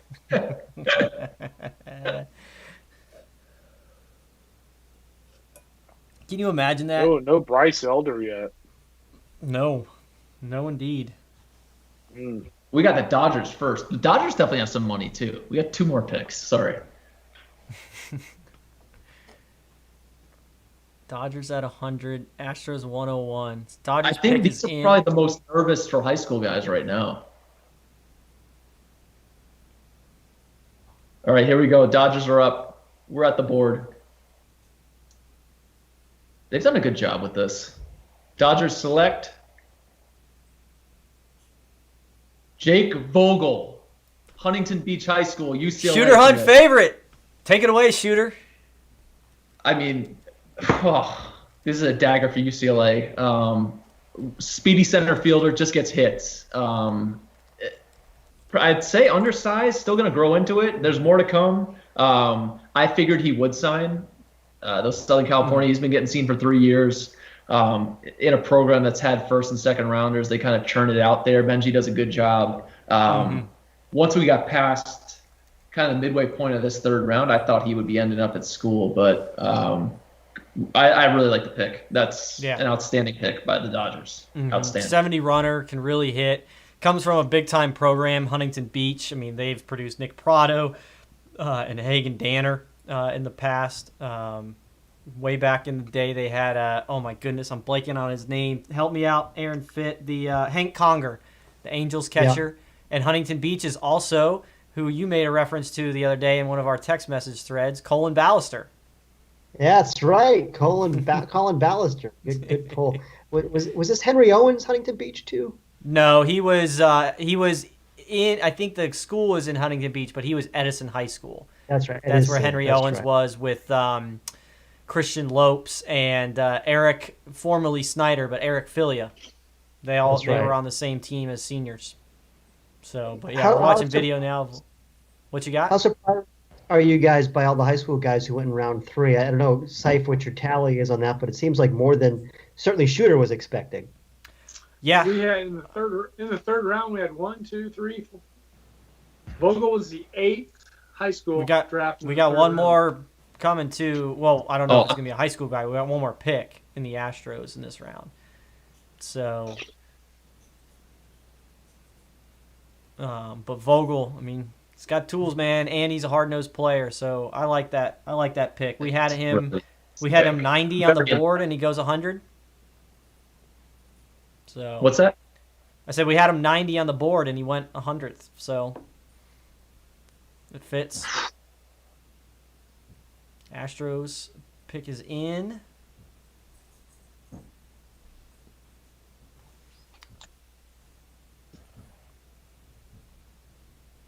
How many picks were in this round, the third round, total? 30. 29. 29. Who has a third round pick missing? Twins. Because wait, why did the Twins? Tyler Brown, right-handed pitcher of Vanderbilt. Vandy. Which is interesting because Tyler Brown announced like a month ago he was definitely going back to school. Posturing. He just put it on Instagram. Yeah, I'm guessing that they did due diligence on that, and they wouldn't have drafted him if they didn't think they could sign him. Yeah. So that is interesting. Mm-hmm. But I mean, obviously, big time arm closer for Vanderbilt. I mean, he had some interest out of high school. He had Tommy John as a junior, I believe. Came back kind of his senior year, was throwing real hard, but obviously ended up at school. And I mean, 6'4", 240. It's a big boy on the mound. It's pretty intimidating stuff and physical presence. What's your CWS report on him, Fiddy or KR? Nasty, wasn't he at the World Series last summer? Up to 96, I think. I think so, and the slider is a put away pitch. I mean, that's his calling card. He falls in love with it a little bit, but with good reason. I mean, it's a really good pitch. I mean, I've seen in the fall from him in the past. I've seen some feel for a changeup too, and there were some people at Vanderbilt who thought maybe in a different situation this guy could start, but I doubt that they would do that now. I mean, I don't know. Who knows? Maybe you move him and see if he can start, but he just is so good in the bullpen, and his stuff does play up in those short stints. Mm-hmm. Very interesting. I don't know what your count is, Rody, but I have 33 high schoolers so far. Does that sound about right from what you have? 33 high school, 2 I haven't been counting. junior college? No. I can check. I've been tweeting out all the. Are you the talking numbers about just today or No. total? Overall. We Okay. predicted 35 to 40. I think we're at 33 if I've counted right. Well, we would need to see a pretty big run of college guys here if that's going to stand up as a prediction, I guess. It's getting harder to pay the high school guys right now. Mm-hmm. Yeah, I think. I mean, I'm a little surprised, maybe not totally shocked that we saw this many high school guys in the third round, but I would be shocked if we didn't see it trend heavier college in the fourth and fifth rounds, because I feel like at this point it just gets harder to sign those guys. Now, if you have some guys that are relatively signable and don't want a ton of money, maybe you can do it, but then I would also look at the makeup of the rest of your draft. There's only 5 rounds. You can't miss in this draft. Like, you don't want to. It can put you back for a few years, and if you've got some college guys that have high floors in your draft already and you want to take a signable high school guy, for some kind of 6-figure deal, then I can see that in the 4th or 5th round. But if you went risk and upside, if you went a risky guy high in the draft and there was a signable guy in high school in the 4th or 5th round, I just don't see you doing it. I would think you would want to find some kind of balance in terms of that risk factor and get somebody with a high floor if you went high ceiling, low floor early. But that's just me. But what do I know? I believe I'm with you though. You have to balance. It has to be. You have to take some risk here. You have to take some safety over there. So I definitely agree with the balanced portfolio you speak of. Mm-hmm. Rody, sorry, I'm getting a lot of text messages from down at Lake Point. We got a tournament going on this weekend with some potential first rounders the next couple of years. Yeah, getting some good stuff. Got a 22 left-hander, 94 to 96 right now. So in a couple of years, maybe we'll be talking about that. Who is that? You'll have to check out the tweets. I'm driving down there tomorrow. Tristan Smith, a South Carolina kid. Oh, yeah. I've heard that name.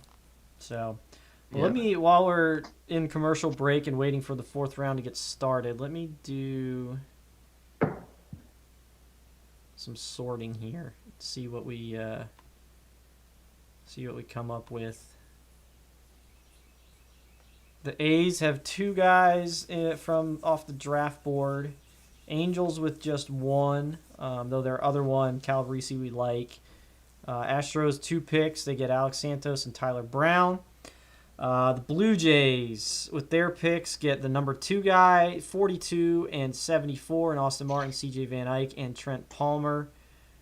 Braves, 3 guys on the board, Schuster, Franklin, and Seymour. Brewers, Garrett Mitchell, Xavier Warren, Freddie Zamora. Definitely that's Brewers' MO, is it not, athletes?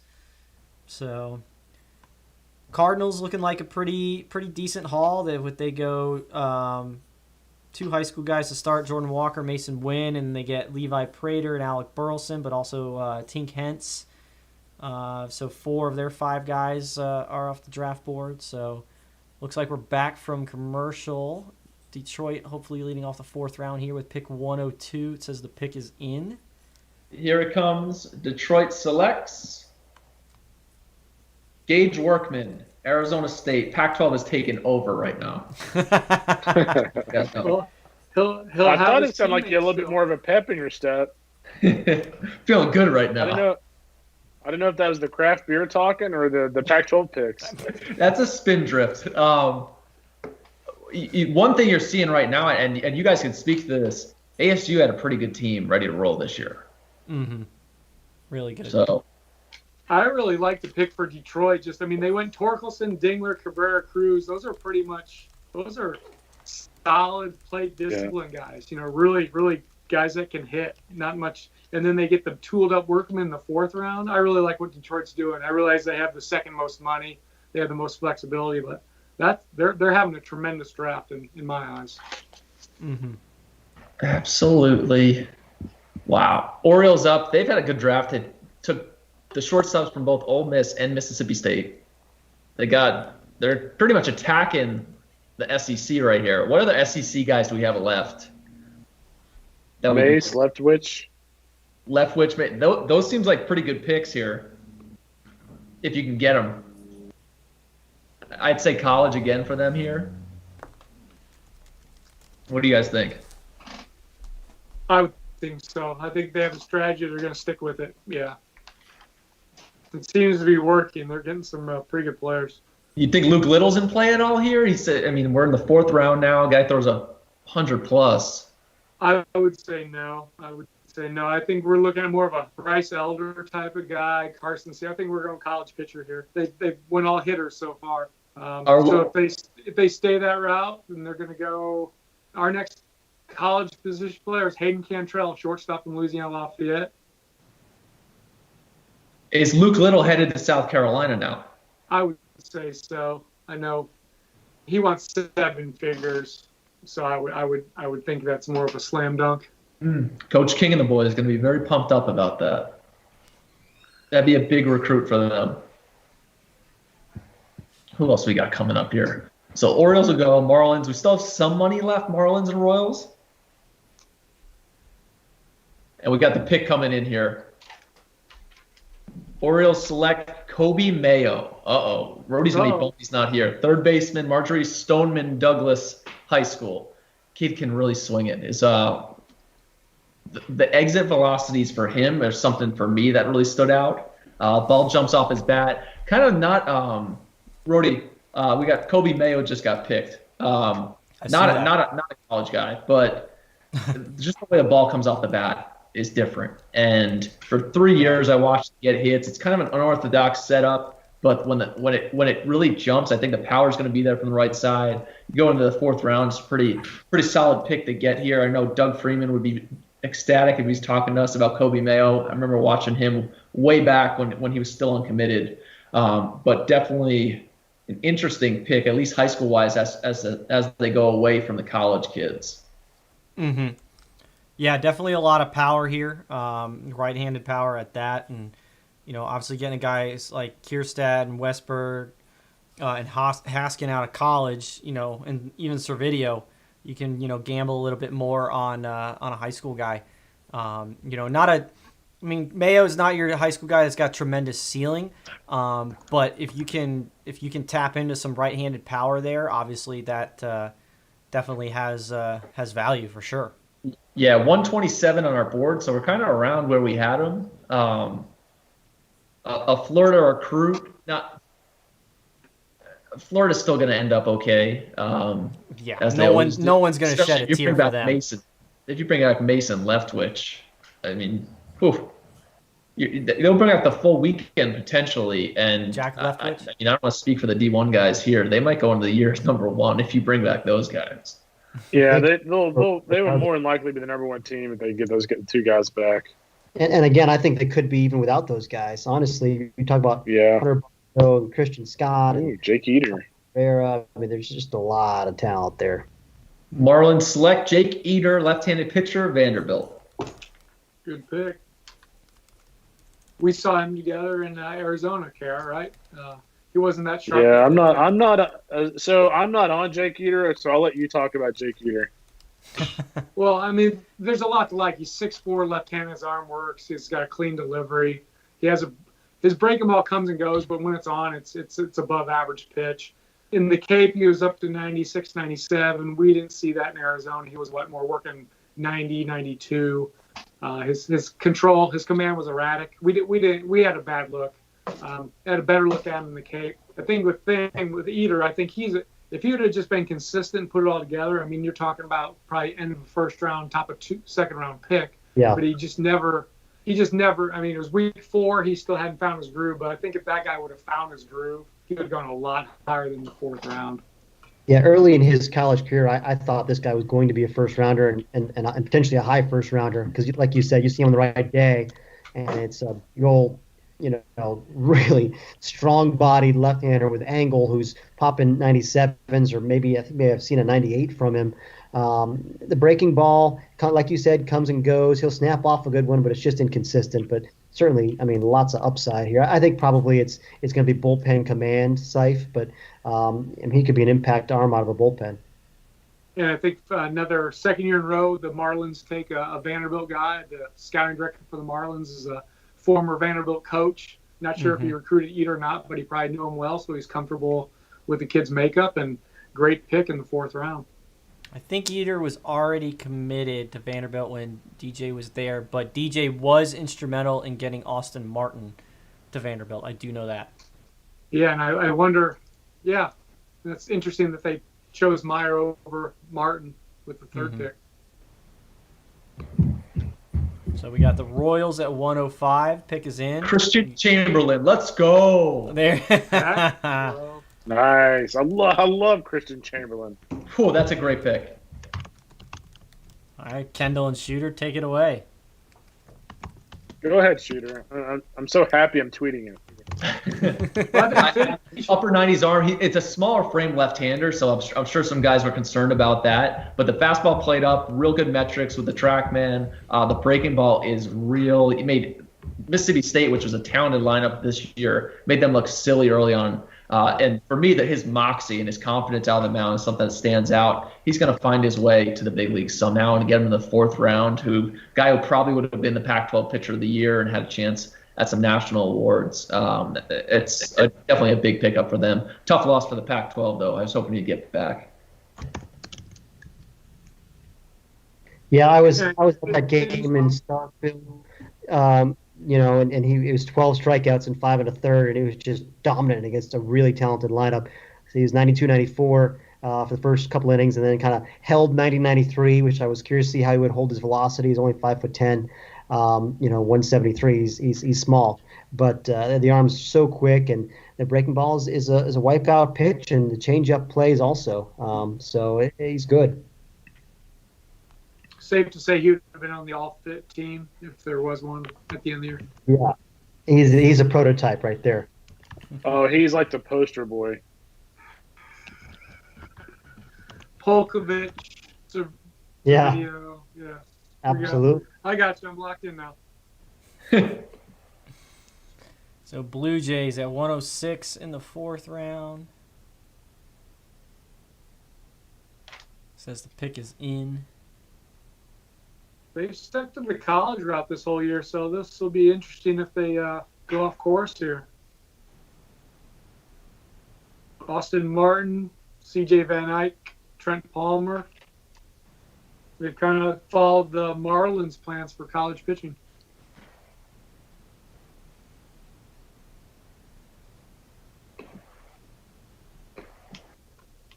Shooter, you've been following along close enough here with all the picks. You got a favorite team so far, best draft?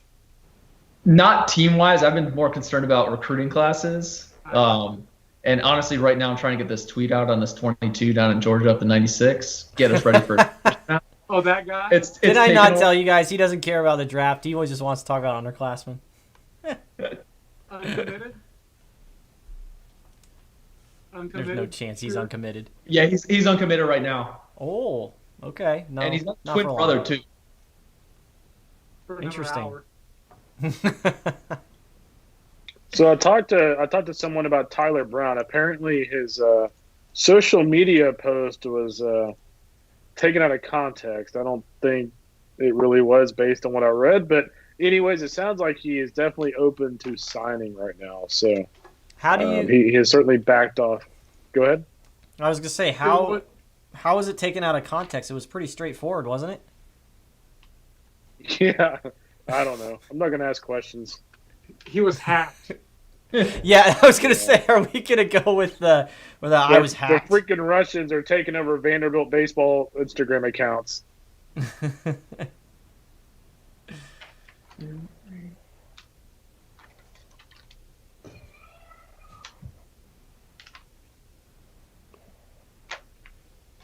Any predictions here, KR?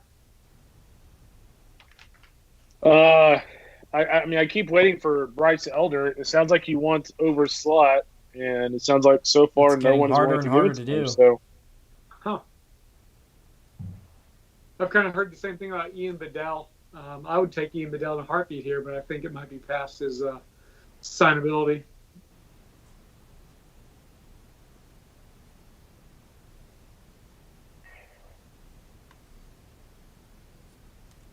So where are we at this point in the? Who's Toronto's up picking next? up 106, 4th round. Okay. They went college back, college arm, college arm. Here we're back, and we see their Zoom call. Oh, I see a Blake Crosby on the screen there. Is Huck on there? All right, here we go. No, The I don't Blue see Jays it. select Nick Frasso, Loyola Marymount. Big arm.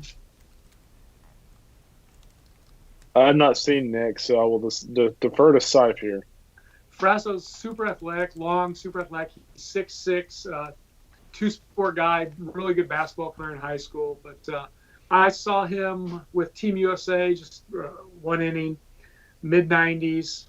Supposed to be more in the tank. He came out this spring. I think he made 2 starts and shut it down, though. I'm not sure if it was his shoulder or his elbow, but got to a really, really rough start this spring. Maybe like a 20 ERA, got roughed up. But what I'd heard, he was coming back. He was throwing bullpens, so he's feeling better. So obviously, 4th round, Toronto took a gamble on a big arm. Good athlete with a big arm.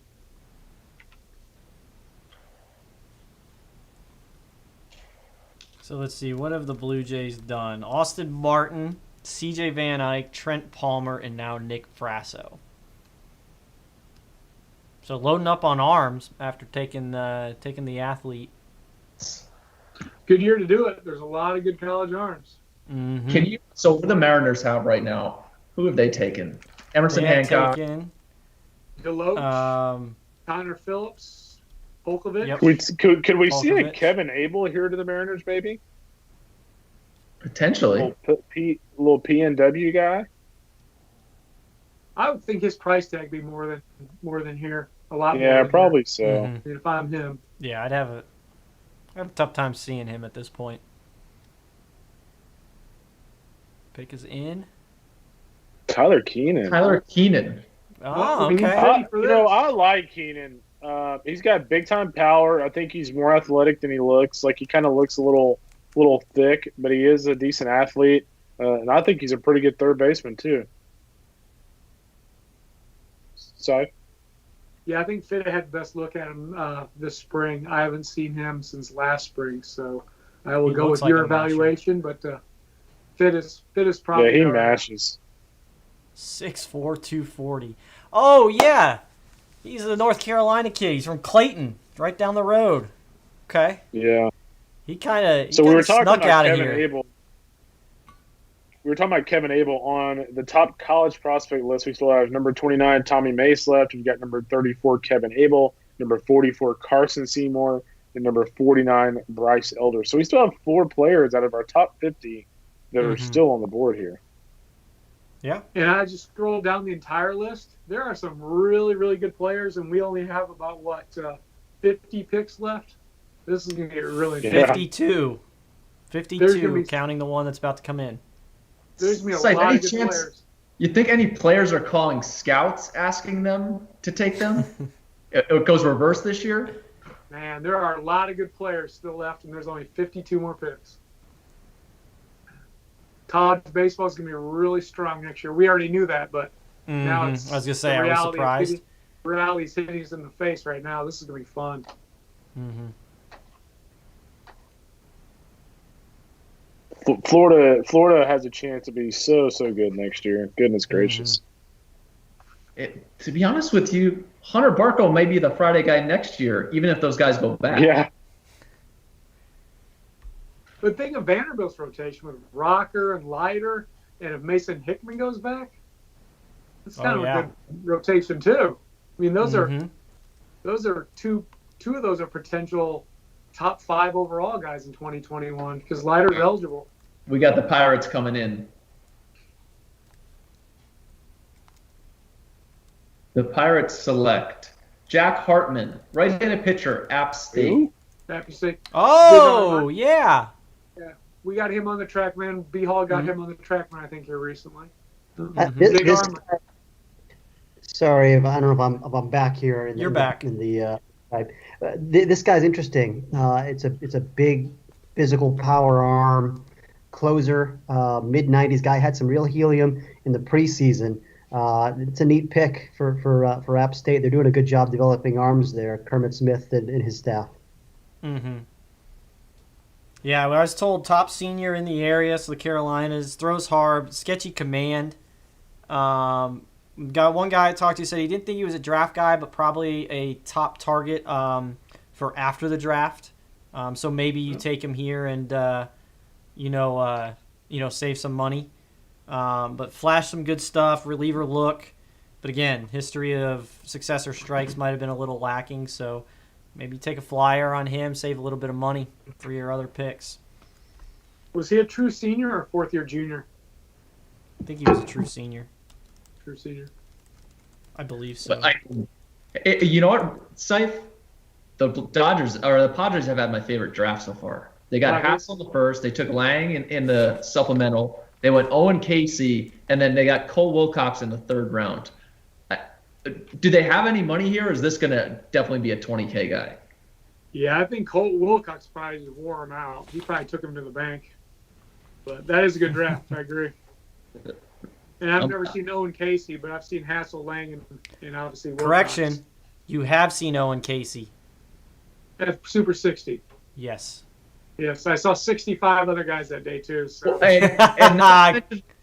And Sife, to have your back here, he didn't have a stellar day there. The metrics were all good, but even his round of BP, I remember talking to Chris Kemlo, who's our guy up in Canada, and he's like, he's better than what he showed today because he was second round good. Like, he is second round good, but he didn't show it at the Super 60.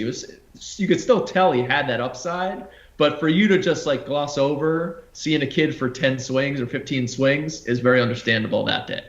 Well, I'm still thinking about Ben Hernandez there, and then also the lefty from is it the Carolinas? South Carolina, Magdiel Cotto. Yep. Thank you. Yes. Yeah, he was real good that day. There's many other highlights that day too, but those are two that stick out the most. I'm sure if Tyler Chadwick got popped, you'd be all over talking about him. Yes, the Badger State boy. Yes. Forgot about him. I mean, the other thing that comes into play now with all these college rosters getting packed is, one, the junior colleges. The other thing I've heard, too, is that gap year. Like, not even going to junior college, go to a prep school or whatnot, so I get drafted next year. Just some things to look at college-wise. I guess the difference with making that point is, like, being eligible next year, if you do the gap year, you're not eating up any of your eligibility when it comes to being a college player. Yeah, and the one thing I difference. would say against that would be you're also not playing junior college guys. You're still playing high school kids. So I think that even though there'll be some college guys that escape, or not escape, but like they have their recruiting classes intact, some kids may choose to do some alternate stuff, which will be interesting to follow again as soon as we're done with this, just to keep you guys over at D1 busy with what's going on. I'm looking at so we were talking about Vanderbilt's pitching staff. They got a pretty good shot now to get Gage Bradley on campus, Nelson Berkwich, shooter out of Florida, and Grayson Moore, Patrick Riley out of New Jersey. So yet again, an embarrassment of riches for the Commodores. But I will say for the Vanderbilt class and in doing it, those top two guys were real, and I think if they get Bradfield is huge. This isn't the same class as we've talked about Vanderbilt in the class or in the past where you're bringing in Rocker. Like, this guy's ready. You're bringing in Jack Light. This dude's ready. Where they've done that. This class is more, okay, there's some good pieces. I think Nelson Berkwich is going to be a really good arm for them. He's going to fill a variety of roles, has a ton of upside. Padres are up here, though. And the Padres select Levi Thomas, right-handed pitcher, Troy. From Troy. I never got a chance to see him, but he's a 6-foot righty. I guess he's a really high spin rate guy, good riding fastball, good overhand breaking ball. Talked to a coach that faced him. Sounds like a money saver here, but certainly an arm worth being drafted. But again, a smaller guy with good spin rates, from what I know. Yeah, he's a guy that Kevin O'Sullivan was raving about earlier this year when they played over at UF. I think it might have been the first or second weekend of the season. Kevin O'Sullivan was raving about this guy, though. They played them tough that weekend, too. So it says a lot. That's why the lineup's good. Yeah, I talked to some scouts down that way who liked him also. He's a performer, real bulldog. It's pitches off the fastball, with some life. 90-92. I'm sorry, Saif, if I'm repeating you, but change up, kind of a fair pitch, and the curveball. I think is the head of this slider, but it is a 4-pitch mix, and maybe like a kind of a back end type guy, number 5 starter potential, up and down kind of a guy. Yeah, nice money saver pick. I think he's regarded as probably a 8 to 10 round talent. I wonder how Troy is feeling, if they really felt like they would lose him as well as their recruit in Takoa Roby. So curious if they were prepared for that. Colorado's up next at 110 in the 4th round, says the pick is in.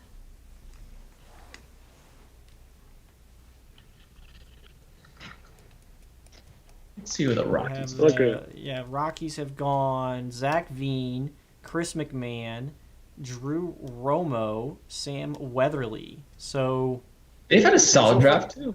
Yeah, so potential maybe they go for some saving some 20 money here because This they might be might a need 20K it. guy. Rocky Select. Case Williams, right-handed pitcher, Douglas County High School, Colorado. Oh, shooter! It's our guy, Santa Clara Yeah. recruit. He was area code games. Was 90 to 93, real physical kid. Spins a breaking ball okay. So I mean, wow, I like this pick. I mean, it's somewhat of a hometown guy. I don't know where Douglas County is exactly, but Colorado baseball doesn't venture far outside of Denver for the most part. But You yeah. know what, Rody? In-state, big physical kid, throws hard. I think he's going to throw harder. Mike Anderson, our director there in the state of Colorado, saw him with some workouts towards the end, and it sent me some video. I think there's some upside there, and obviously a hometown kid to get there is good for them. He was Santa Clara commit, right? Yes, Santa Clara. So Yep. tough loss for them, but I always like when the hometown kids get drafted by their own team. But interesting, a high school guy in the 4th, so that's our first one here. But another high school guy for them. Mm-hmm.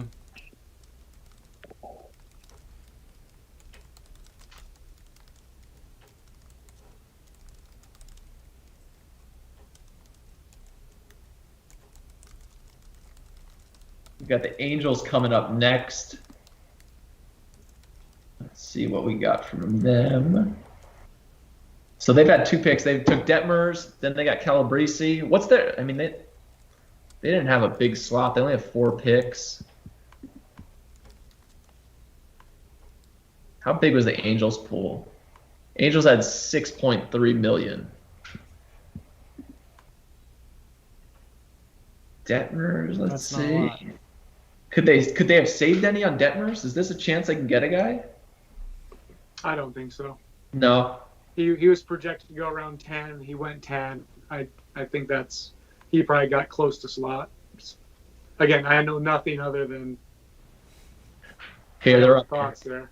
I was gonna say you better continue your sentence after saying "I know nothing." Angels select Werner Blakely, shortstop from Detroit Edison Public School. Okay, Super 60 guy, really twitchy and athletic. Seif, I know you were impressed with him at the Super 60. And you have a better memory than I. Yeah, I know I liked a lot of guys that day, but He Over ran well. He's 66 got the of them. frame. I'll take him. Really twitchy. He's an Auburn recruit. There we It go. looks real pretty in person. Can really field. Everything looks slick. I thought there was some question marks in game if it would play.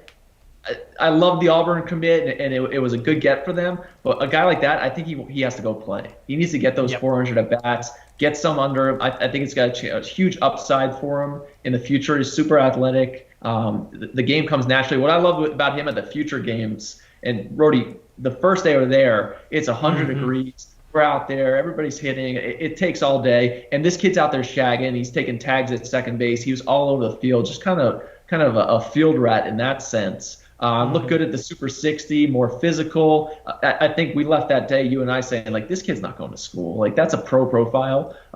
Really excited for him. And as much as this helps the Michigan class this year, the 21s, 22s, and even 23s coming out of Michigan, we're going to be talking about a lot of high school kids the next few years with the draft. But good for him. Yeah, certainly so. Yeah, a lot of twitch in there, and I know, just when he walked out, at Super 60, maybe some national guys not quite as familiar with him, as the area guys were. I mean, he was at area codes, but just the frame and the potential to fill out and be a physical guy, maybe grow into some power as well, and turn a lot of that twitch into, strength. Certainly a lot of upside with him. So, and he goes to the Angels there. Is that right? I mean, you talk about twitchy athletes with upside, that's the Angels' MO. Jordan Adams, Jordan Adele. So I don't know how much the White Sox have left. they do. Well, getting Kelly in the second round with a 1-5 slot, they're probably paying over there. We'll see what they do here. they probably got a big discount in the third round, I would imagine. Yeah, out of coffee. Yeah, half price probably. Yeah. Yeah. So still some possibilities. And again, get back to Kendall and Aaron. Those Florida arms are still on the board. Yeah. I'm not surprised maybe that Leftwich is still out there, but I'm shocked that Tommy Mace is still out there. Tommy Mace has good stuff. I know the track. I mean, you've seen other guys. Cade McKice, Grand Canyon University. Cade Meckles. Yeah, Meckles. Oh, the pitch. You have real high pitchability guy. Hold on. Give Cade me the name Meckles. because it sounds like somebody butchered it. Cade Meckles. Oh. Shooter said McKice. I was reading an L as an I. Sorry. Okay, Sipe Jr. So if you kind of like this guy, didn't you see him before? Yeah, haven't he you? was a. Well, I like him because our stats found him actually. I didn't find him, but he was I believe he was drafted last year late. Didn't sign. Came back to Grand Canyon. Started off the season really, really well again, but definitely a stat guy. High pitchability. Mm-hmm. So the Reds are up next. Hendrick, Roa, Jackson Miller, Bryce Bonin. And they got a decent pool, right? Yeah. Yeah, but I feel like they probably had to pay a little more for Jackson Miller. That was a $1 million slot. Probably went over by at least $500,000. Yeah, I think the White Sox paid Kelly a lot. Not just a lot, but I mean they kind of drafted off with Coffey in the third round, and now essentially a senior in the fourth round. So yeah, I think Jared Kelly got paid a lot. Mm-hmm. They're out of money.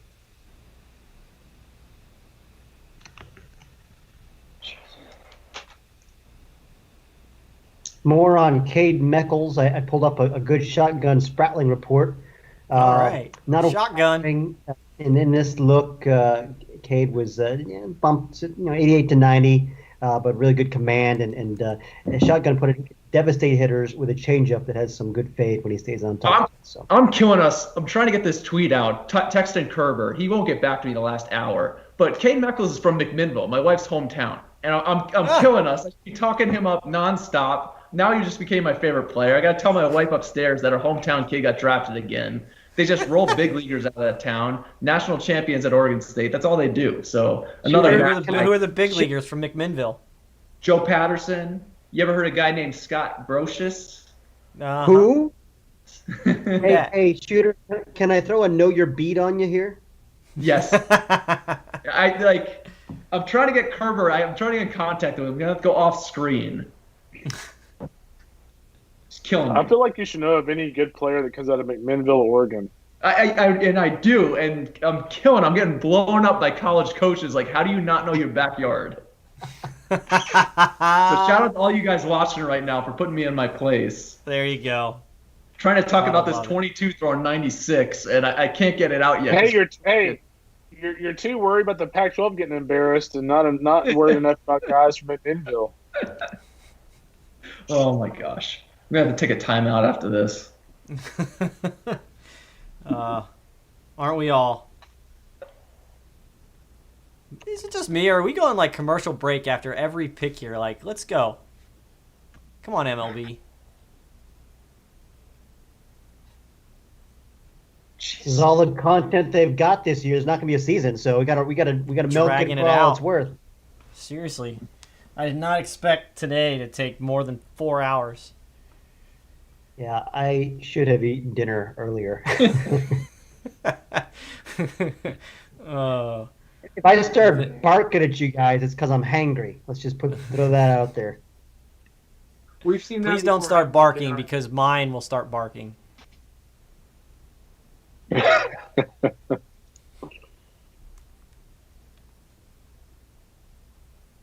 Let's see here. Who's next? Who's on the clock? Cincinnati. Reds. Excuse me. Reds, who've gone Hendrick, Bonin, Roa, and Miller. Mitchell.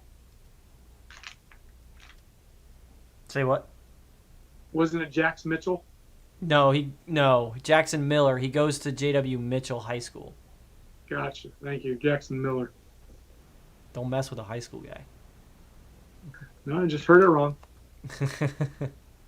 Imagine that. You pronounced his name wrong. Come on. Miller? I can't really pull up Miller, can I? Well, you, I mean, you said Mitchell. Maybe I can. But You pronounced Miller Mitchell. Mitchell, All right, the Reds are on the podium. The Here we Reds go. will take Mackenzie Wainwright from St. Edward High School in Ohio. All right, Mackenzie Wainwright. Sorry about that, Rody. Whoa. Well, An shooter. Ohio State commit. We got Mackenzie Wainwright just going off the board to the Reds. St. Edward. So the Reds are going in state, but they are stealing from Cleveland because he's at St. Edward High School. Physical guy, good athlete, above average runner. You start him off in center field. He might stick there down the road, but really it's the bat. I mean, we saw a really good swing. The metrics that we saw out of him with blast motion sensor shooter were high end.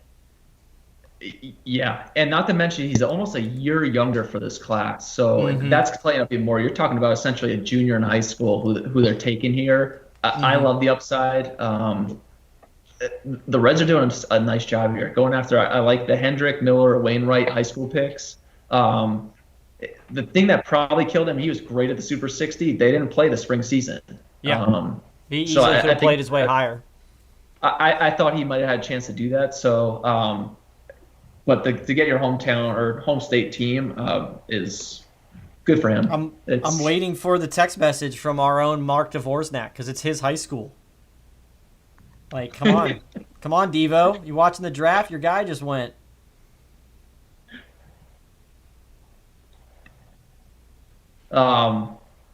Yeah, nice pick. I think there's tons of upside power-wise. The blast motion sensors were real friendly to him. I mean, the swing really works, and it's come a long way. I remember Jordan Chiros, our director there in Ohio, as a freshman telling me about this kid. Hey, I think this is going to be a dude. And I remember watching the videos he was sending, and the swing only got better from there. I think he's another guy, similar to Blakely, where you get those 400 at-bats, northern hitter, time after time. He has a chance to really develop for them. Yeah, he's a good athlete. You know, like I said, you try him out in center field, but maybe moves to a corner because, you know, really the bat will be the carrying tool for him and certainly profiles for a corner spot, but there's no reason to think that let's give it a shot in center field. What do you got? RJ Dabovich, Arizona State. There you go. I'm we don't. Seif had to step away for a second. Dabovich is his guy. He really likes Dabovich. And this just goes on to say, like, Arizona State had a chance to be special this year on the West Coast. I mean, we were talking earlier when we started the show, which team's going to have the most guys drafted. I think ASU's got the lead right now. Yep. Anybody else on that level? So they got 5 guys currently. I've got some David Seifert scouting notes on Dabovich. In this particular look, he was 93, 96, touched a 7 with elite spin rate up to 2680 RPM. Showed a slider at 85, so it's power stuff. He's a big, strong, physical joker. You're right, Shooter. Arizona State could have been special. I feel terrible for those guys that they were building toward this year, and then to have it banged the way it was. This was their year. You know, it stinks for Tracy Smith and his staff, and certainly the players also. Yeah. I'm sure there's a bunch of schools that had similar expectations for the year, but with ASU having all these guys leave, they won't have a chance to replicate it next year. Rangers coming up here. Rangers. All right, Rody, sorry, I'm back, buddy. I had to go into Seif, a first rounder. Come on, dude. You missed Dabovich. Hey, I'm not going to miss this one in Oregon. The Rangers will select Dylan McClain from Central Oh! Come on. So, yeah. He's actually with Mick Abel.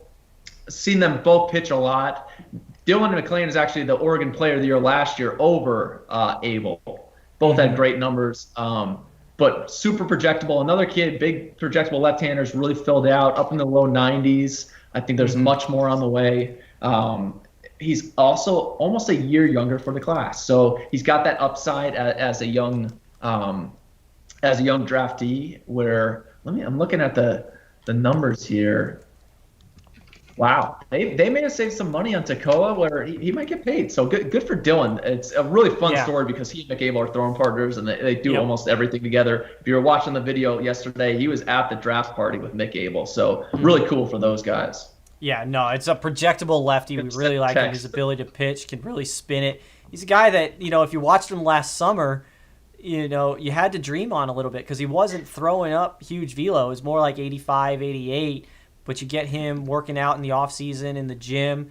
It takes a step forward. The spring was, bumping the low 90s, in some bullpens. And he's a guy, obviously he goes 4th round, so, he was already trending up. But, Shooter, if we play a season, we might be talking about him even higher. Yeah, he's a kid I've seen for years now. It kind of helped them out with some of the recruiting process. He was committed to Purdue. When Elliot Kirby went to the University of Washington, he went with him with that commitment. But when I first saw him, they were talking about a left-hander his junior year, 83 to 85. But because of that youth, I think that's where that projection came from. Where 83, 85, but he really should only be a sophomore, and it kept coming until now. And he's another one, 4th round. I think he would have had some helium in potentially the back end of the 2nd round if he had a huge spring with the scouts being around to watch McAble. But good kudos to him. Rangers are a great place for him to go. He stays on the West Coast for spring training, which I'm sure his parents will be happy about that they can get down to see him. But congrats to Dylan McLean. That's a Shooter personal favorite there. Yeah, no, you and I both really big fans of him. I like the guys that are athletic and projectable, show the ability to spin it, but because they don't have that velo to overpower guys right now, they really learn how to pitch, and then down the line, that power stuff really kind of sometimes comes along, and then you got a pretty big weapon there. So I really like this pick for the Rangers. Really like it. Wow, another high school guy. Wasn't expecting that. That's awesome. Mm-hmm. Another Pack guy though. That's not good for the Pack losing a recruit like that. All right, the Phillies are on the clock here. It's a lot of Oregon kids. That's all I'm saying, Rody. Would have been a great year for me to come back out there. Womp womp. Yeah. Huh. How many Rody screams have we had in this broadcast? I can think of 2 off the top of my head. Where we get the which great ones were Rody they, so we can go back and clip them or delete them? McLean for sure. Well, yeah, that was in the last 30 seconds. Yeah. I can't remember the other one. It blurs together. But there was another good one earlier. Vogel got a good reaction. Yeah. Harrison, he hit the ceiling with his head. Harrison, That's right. that was warranted.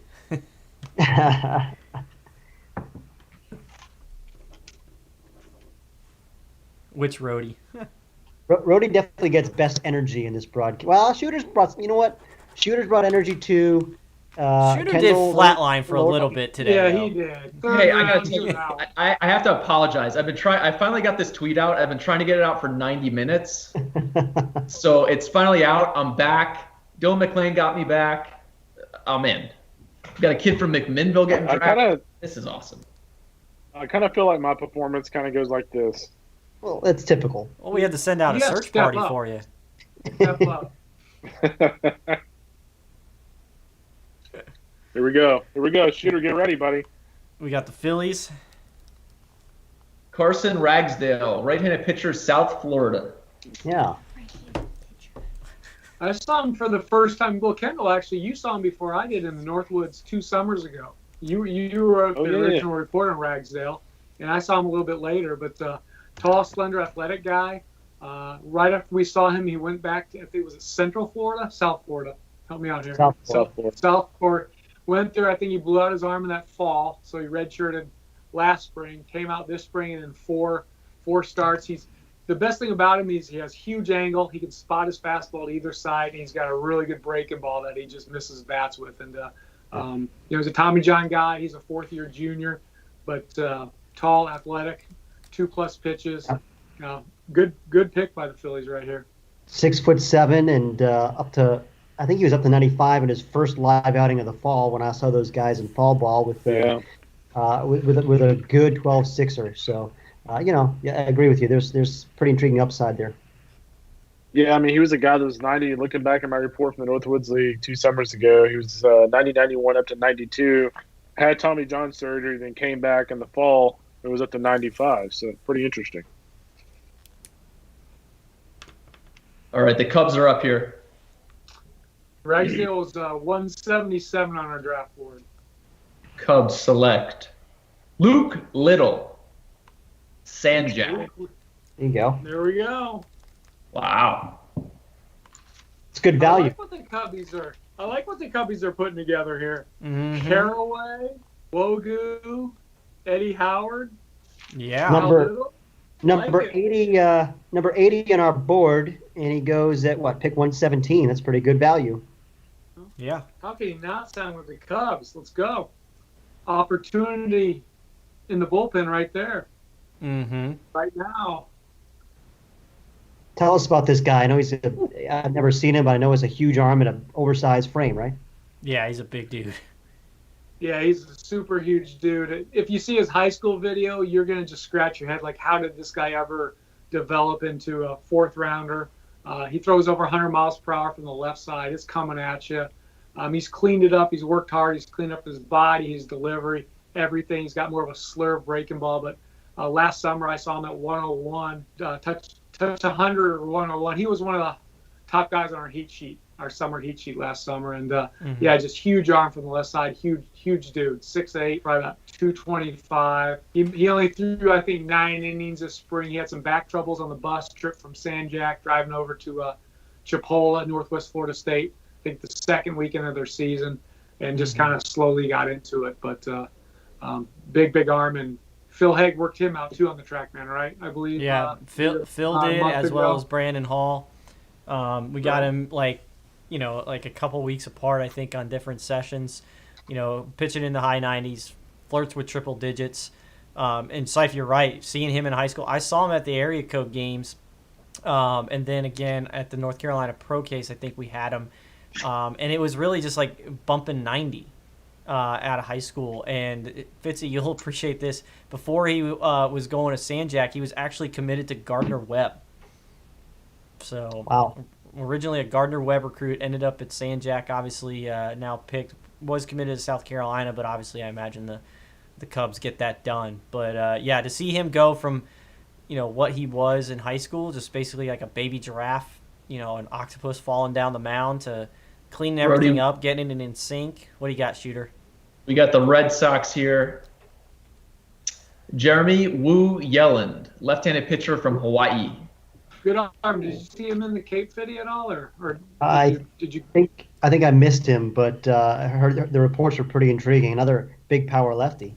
Yeah, I saw him in the Cape just for 2 innings, and he looked good the night I saw him. I think he's probably at the end of the day a reliever. He's a 2-pitch lefty, but he's athletic. He's strong build. I think he's 6'2", 6'3". Arm really works. It's a quick arm. There might be a little bit more in there, but I think his thing is just improving his control. Otherwise, he's going to pen. But how his arm works, his athleticism tells you starter. But I just think his spotting in and out and just his pitchability might keep him in the pen. That's a solid pick there. I really like the arm. Spokane kid, another He's Northwestern. from Spokane. So Watching the Luke Little film, it reminded me a little bit of a kind of a Chapman or Oldest Chapman look. Although I assume that he's got better than 20 makeup, so he's different than Chapman. But I mean that's an uncomfortable at bat. You got that coming at you. 101. Luke Little, what I know, Luke Little, super makeup, super nice kid, just a super human being. So, yeah, I think the Cubs are getting not only a 100-mile-per-hour lefty, but a guy that will represent their organization really, really well. Mm-hmm. All right, Diamondbacks coming up. They got Jarvis, Ciccone, Norris, some big arms. You think they stay arms here? I got AJ Vukovic on this one. What do you think? That's what I'm hearing. Wow. Every Ooh, time look I at see you. that Look team, at Fitz. AJ Vukovic. Badger State. That's a Wow. Louisville commit.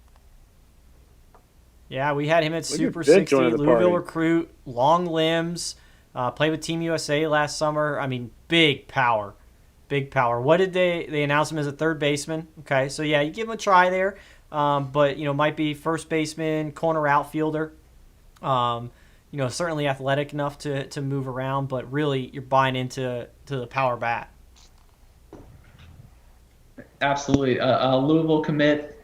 He could also pitch a little bit, just to help out with his athleticism. Those long levers, for as much as they can get in the way at the plate, it always synced up for him. And I felt like he always hit kind of the good pitching that I saw up against. That area codes, the underclass, similar to Kobe Mayo, the exit velos are real loud. I'm trying to do the accounting, like where is this money getting sifted around? Jarvis probably took a little bit less, you think, in the first, Saif?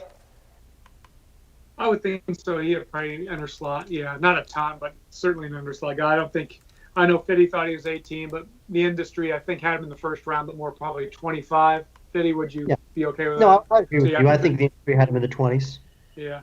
But I mean, they probably got a little overpaid there. for Ciccone, though. They probably overpaid for Ciccone. Norris maybe too. So this might be just I'm sorry. Yeah. Not sure what they got Vukovic for, but the next pick, I think the Mets need money, so this might be another Anthony Walters type pick here. KR and Fitty might be a guy we've never heard about. I'm ready. Man, I don't think they're gonna get it past you guys. Get ready to search D1 baseball here. College. We went to another commercial. Come on, guys. Oh, let's go, guys. Come on. It's 9 o'clock. 40 picks to go. Seriously. I'm going to start eating my pizza on screen here. It's only 6 o'clock here. I'm good. I'm gonna go with Jordan Butler here. Wow. Florida? Is that a shot in the dark? No. I'm just thinking. I'm trying to think of the most random pick, but who actually has at least some sort of tool. Let's go with Luke Smith from Louisville, senior. What do you think? I like that. That'd be a great pick. Be a money saver. Good, talented guy, but try to see some good seniors here. Might be time.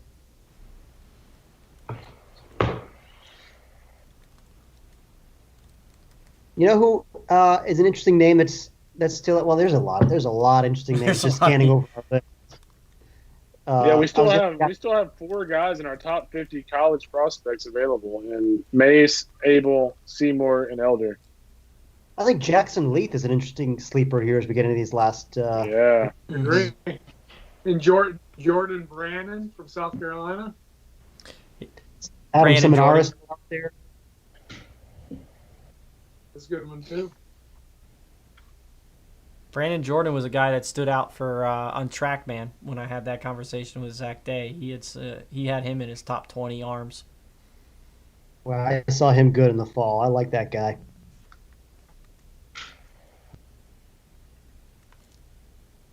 Chris Lanzilli could be an interesting bat at some point here in these last 4. That's a Saif guy.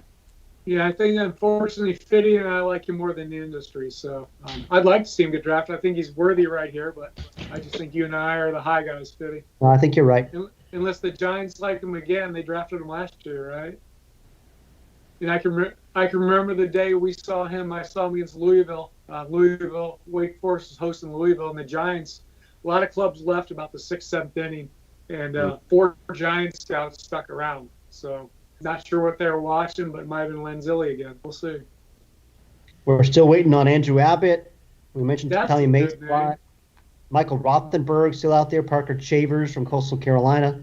Shane Drohan, Florida State. Mm-hmm. Gavin Williams. There's a lot of upside guys just in the college ranks who are still out there. Somebody's got to take Luke Waddell, Saif. We're both going to shed it if nobody takes Luke Waddell. Great pick, yeah. All right, the Mets are at the podium. The Mets have taken Matthew Dyer from Arizona. Ooh, that's an interesting pick. Yeah, good hitter. Yeah, college performer. Started his career at Oregon. Long, kind of lanky frame with some whip in the swing, feel for the barrel. You can, stick him behind the plate. You can stick him in the outfield. He runs really well. Like I said, he's kind of a beanpole build. Yeah, that's. He throws well. I could see him having a chance to catch Seif. I don't know. I haven't seen him much back there. Mostly when I've seen him, he's been at other positions. But what's your thought on this guy?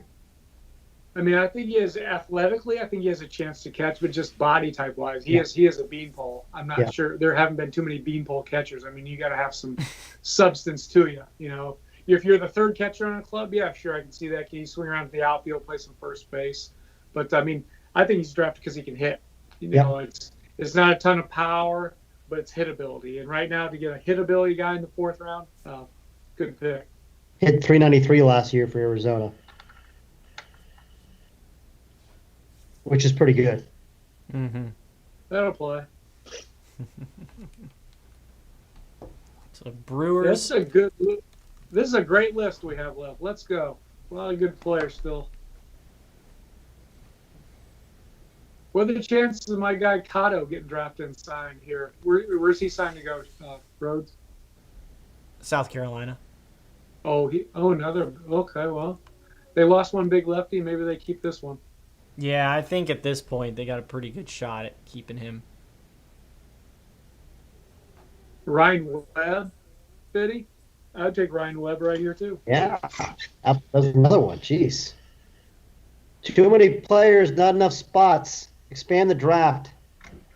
Ha!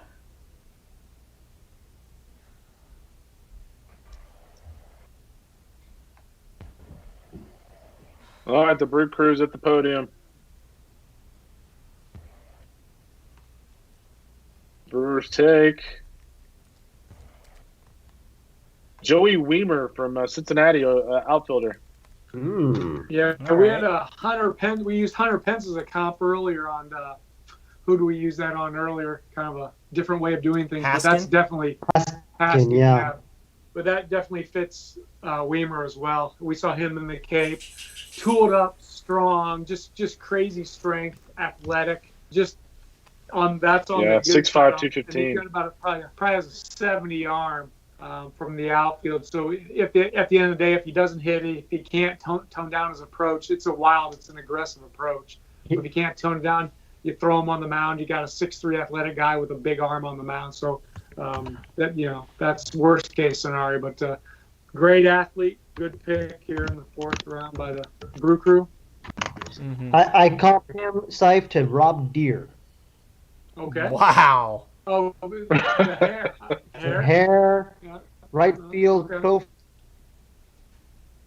body, swing and miss.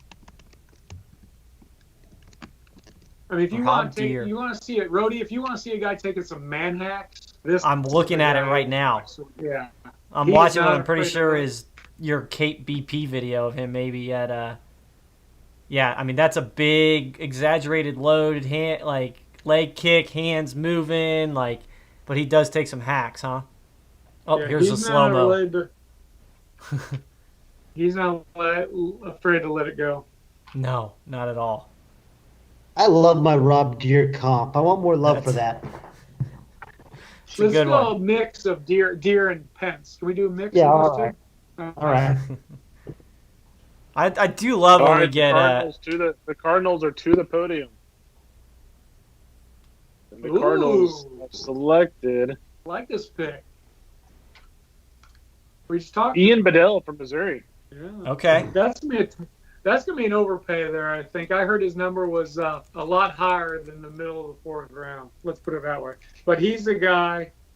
I think he's only he graduated high school early, so He enrolled could early, be- yeah. So So he really could be a sophomore, Mhm. age-wise. I think he's 19 or 20 years old. He's still. Yeah, he's a young. He's one of the younger draft-eligible four-year college guys this year. But Cape Pitcher of the Year, I believe. Fitty helped me out with him, but he's got everything you're looking for. His fastball, breaking balls, changeup's probably his best pitch right now, but he's got good shape to his breaker. He'll Yeah. sit in the low 90s. I think his velocity was a little down earlier this spring, more in the upper 80s, touching 91, 92. But I'm going to go with what I saw in the summer. I saw a starting pitcher, maybe a 3-4 pitcher in the big leagues. He's got it all. Mm-hmm. Yeah, agreed. I saw a legit four-pitch mix in the fall. Seif 80-83 slider with hard late tilt and a solid curveball too with some power to it. Feel for the changeup with good arm speed, and he was sitting 90, 91, 93 in that look, so pretty good. Mm-hmm. If they can get him signed there, that's an outstanding job right there. I believe we had him. Where do we have him on our board? We had him 84 on our board. So that's good value. But yeah, he was an And I early will- enrollee at Missouri. I mean, they just threw up his stats on MLB Network, which I don't think, was too fair. They were showing his 2018 stats and, with like a 6 ERA, but it's like he should have been a senior in high school pitching in the SEC, Yeah.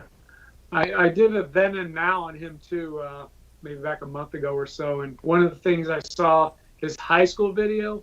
You want to talk about the quickest, cleanest arm you'll see. It was phenomenal. I hate to say it got worse at Missouri, but it certainly wasn't working as well. In the video I saw of him from the spring, it was working pretty good last summer. But man, for a high school kid, his arm worked phenomenally well. We have the Nationals to the podium yet there? No, not yet. Not quite. Oh, welcome back, Shooter. What did I Here miss? we come. The Ian Nationals are Bedell. at the podium. Nationals select Nationals.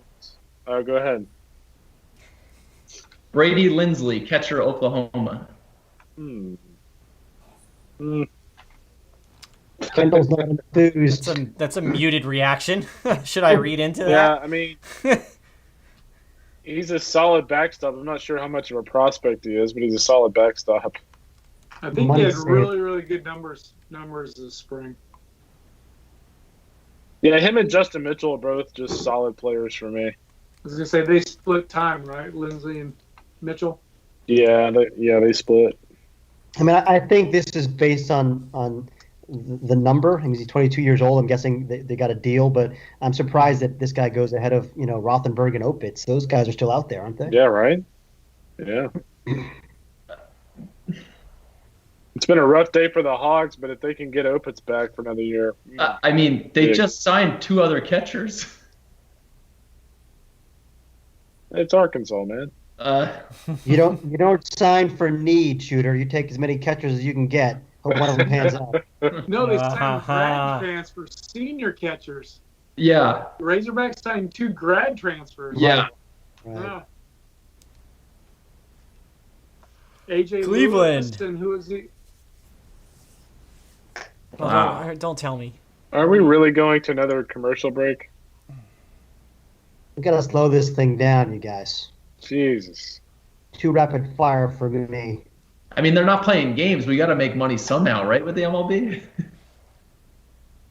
Well, I mean, This is brutal. maybe now they can afford to pay their scouts for another week. That'd be nice, but guarantee you they won't. No, they won't. Taking shots at the billionaires. Might as well. Those 1%ers.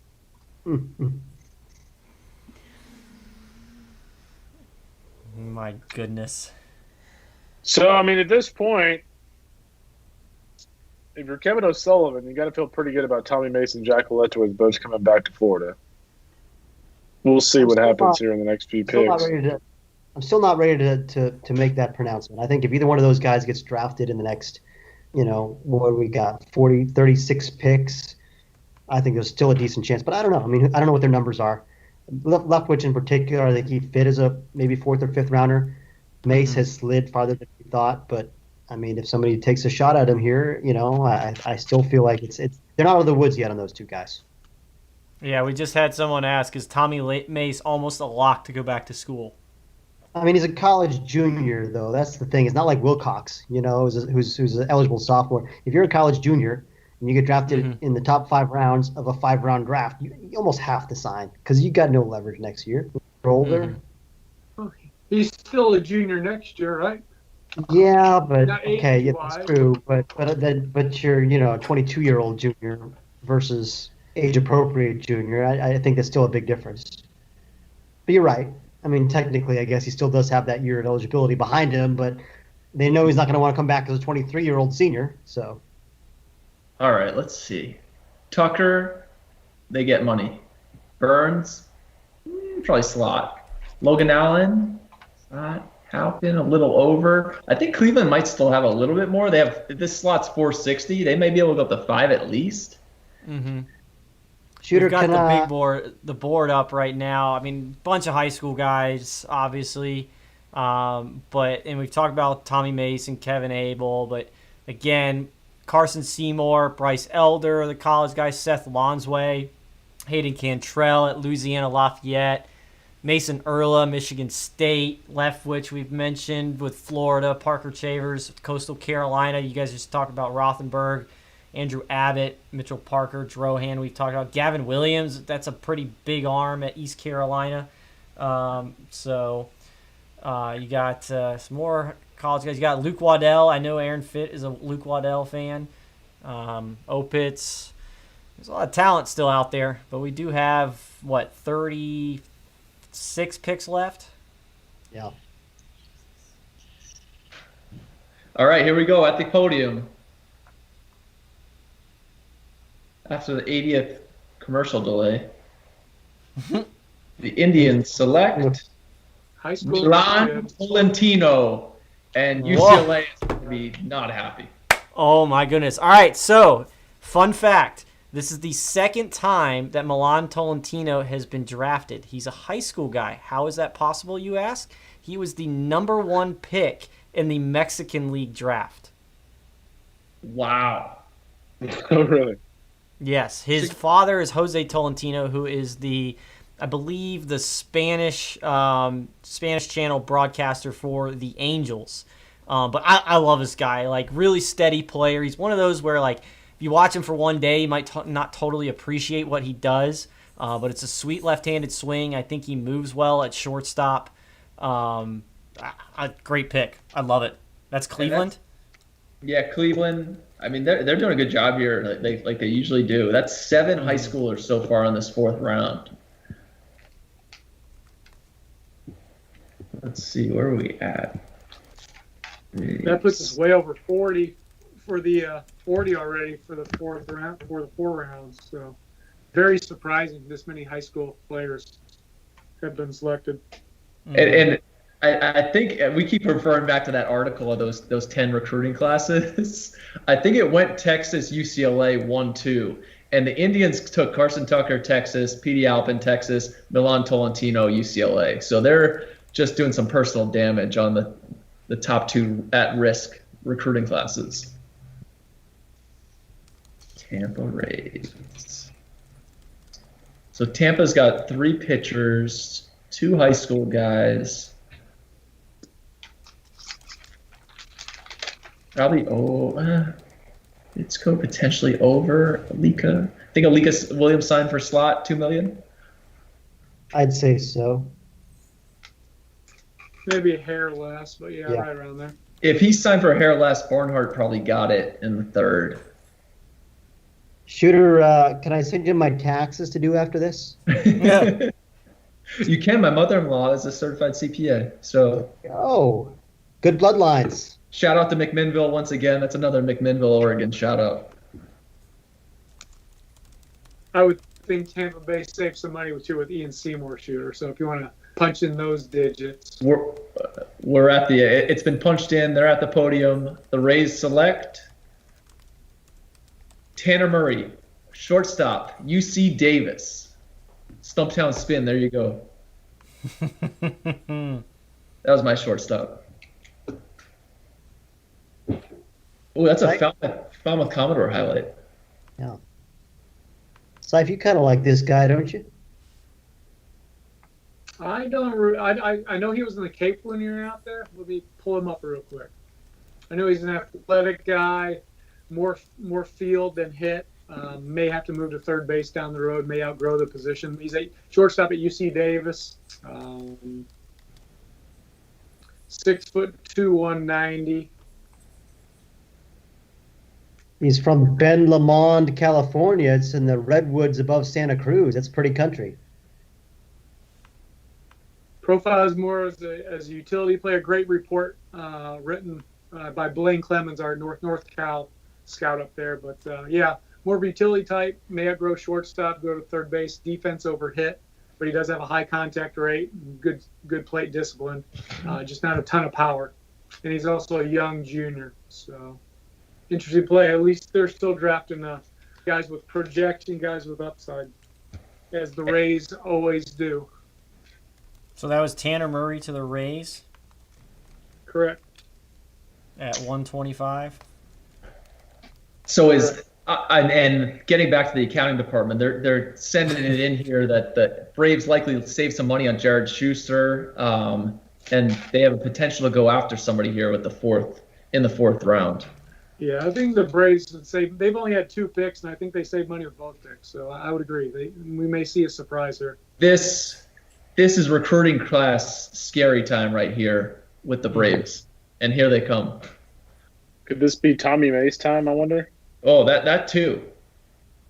The Braves select Spencer Strider. Strider, right-handed Oh, pitcher, Clemson. Tommy John, Oh. right? Interesting. He came back strong. He came back strong from TJ this year. Faster, I think, than anyone really expected. But great kid, great makeup. Kind of a strong-bodied, 6-foot, compact right-hander. You know, can get up into the mid-90s. Show you some promise with the slider. You know, limited track record because of the injury, but he was a name out of high school. Also, I'm sure you guys recall. He was. Yeah, he was. We had him as Super 60. He was a legitimate two-way guy. I mean, there was some ability there as an infielder and with a bat, but certainly saw the upside on the mound for him.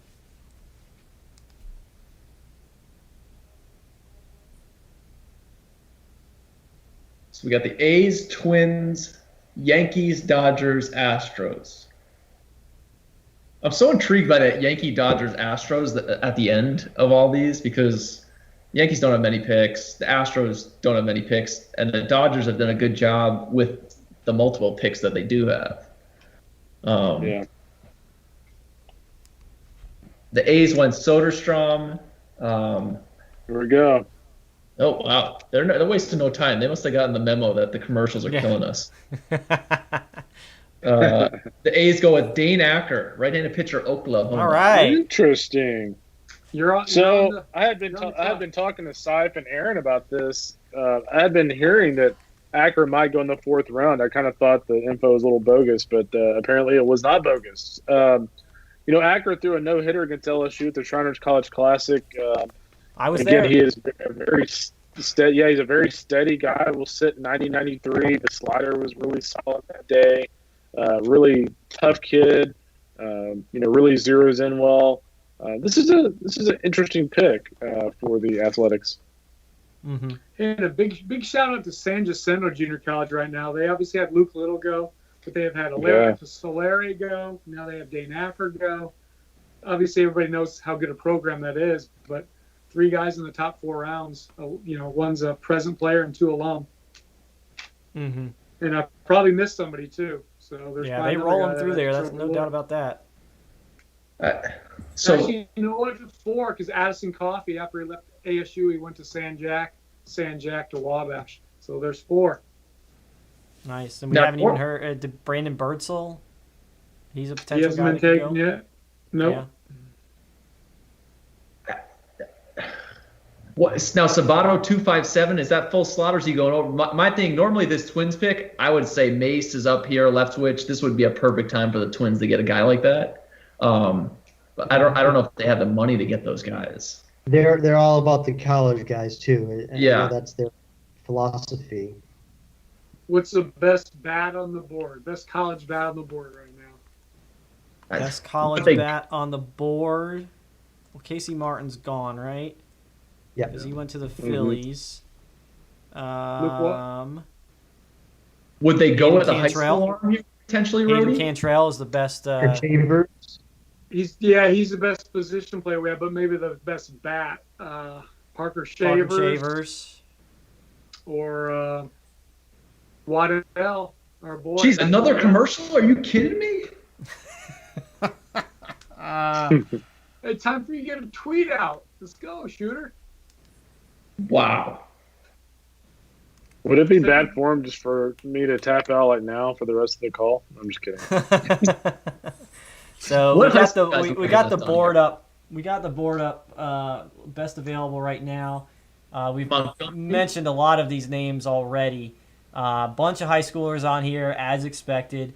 But on the college side, Kyle Hurt, Southern California. Let's see here. Chris Lanzilli, we've talked about Wake Forest, is still on the board. Ryan Ritter out of Logan, JC in the Midwest there, Seif. Jack Blomgren from Michigan. Mason Hickman, we've talked a little bit about. Vanderbilt, maybe he gets back there and the rich get richer. Ryan Webb, another college arm that's available. Seif, you're one of your favorites, Franco Alaman, St. John's River State is on the board. So I have a feeling he pitched himself out of the top 5 rounds this spring. I heard he had a rough spring, Yeah. but I still like him. I think he goes to Florida. He might not join the rotation. It sounds like the best rotation ever, but he's heading to Florida. I think he'll make a name for himself next year. What about a sneaky?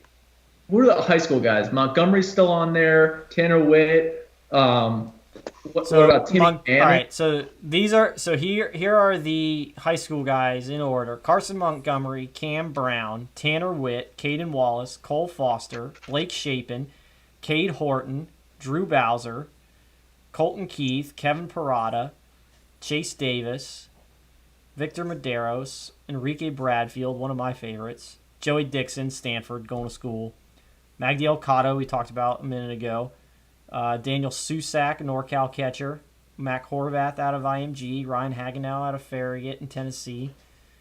So, All right, here we go. We're gonna find out. All right, the Twins. Select Marco Raya, right-handed pitcher, United South High School, Texas. oh, Spin interesting. win. Phil Where is Haig, that? yeah, he's definitely wow. Okay, Marco Raya is interesting. I had not seen him Laredo personally. kid. Yeah. But Phil Haig definitely had some good stuff to say about him. I think he may have gotten him on TrackMan in one of the speakeasy sessions that Shooter likes to call He them. did. Yeah, May 5th, May 17th. I'm pulling it up right now. It's a quick arm with some feel for spin. Yeah. So he was up to 93, averaging 91, 2,400 peak spin rate. Let's see some of that. Let's see if it gets some 16 inches induced vertical break. So he's got that ride. Not a ton of horizontal break. But where's you're talking about spin? Here you go.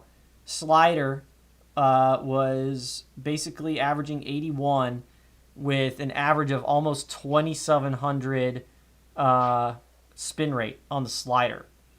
So you're He right, can really Shooter, spin. spin Texas wins. Tech, Yankees are up. Sorry, we're moving. Yankees have 3 picks. They're probably like, let's Keep an eye wrap this on up. Beck Way. There you Keep an eye on go. Beck Way. Beck Way. So Marco, who took Marco Raya? Sorry, Twins. Yeah. Interesting. Beckway to See, the no, Yankees. Who was he committed to? Was he an Was LSU he guy or LSU? Tennessee? LSU. Who- Beckway was LSU. Pretty sure. Tennessee? I'm on it. Now, I saw Beckway, I think his third start this spring, went down to Northwest Florida State.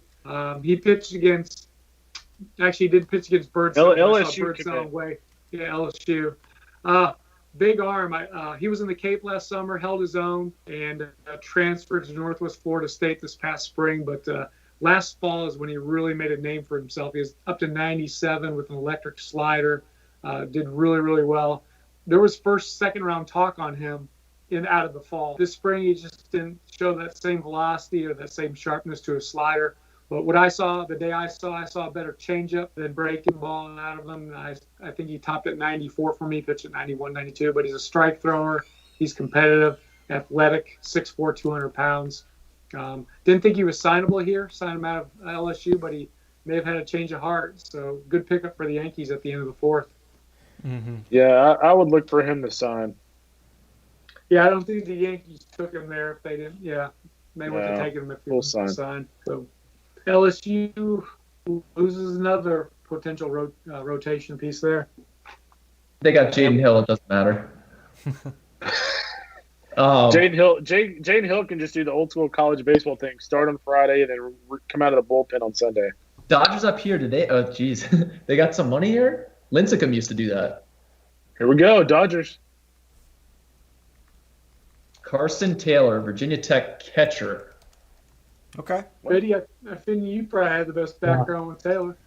Yeah, strong-bodied, kind of thicker-framed catcher. Hit tool, I think was ahead of the defense to begin with at Virginia Tech. Really had a strong start to the year. I think I named him best ACC hitter in our short 4-week season. But I think he also made a lot of strides with his defense. You know, he's worked hard on that part of his game. I do think he looks like a catcher. I think he probably profiles back there. Still needs some cleaning up to do, but switch hitter with some strength and kind of more of a line drive approach right now. But I do think there's some pop in there. All right. Houston went way over slot with their first pick. Likely under slot with their second pick. Let's see what they do with their third. Yeah. 5th round, home stretch. Do you think we're not listening, or do Kendall or Shooter, do you guys have the volume up at all, or are you just watching the screen? Just watching the screen. I'm curious if the 5th round this year is like the 40th round and they're all thanking the commissioner's office for the MLB draft. Miller. I'm not turning it on. No. Because I'll probably catch 8 commercials instead as soon as I turn it up. I was going to say, scouts want more rounds, so they shouldn't thank the commissioner's office.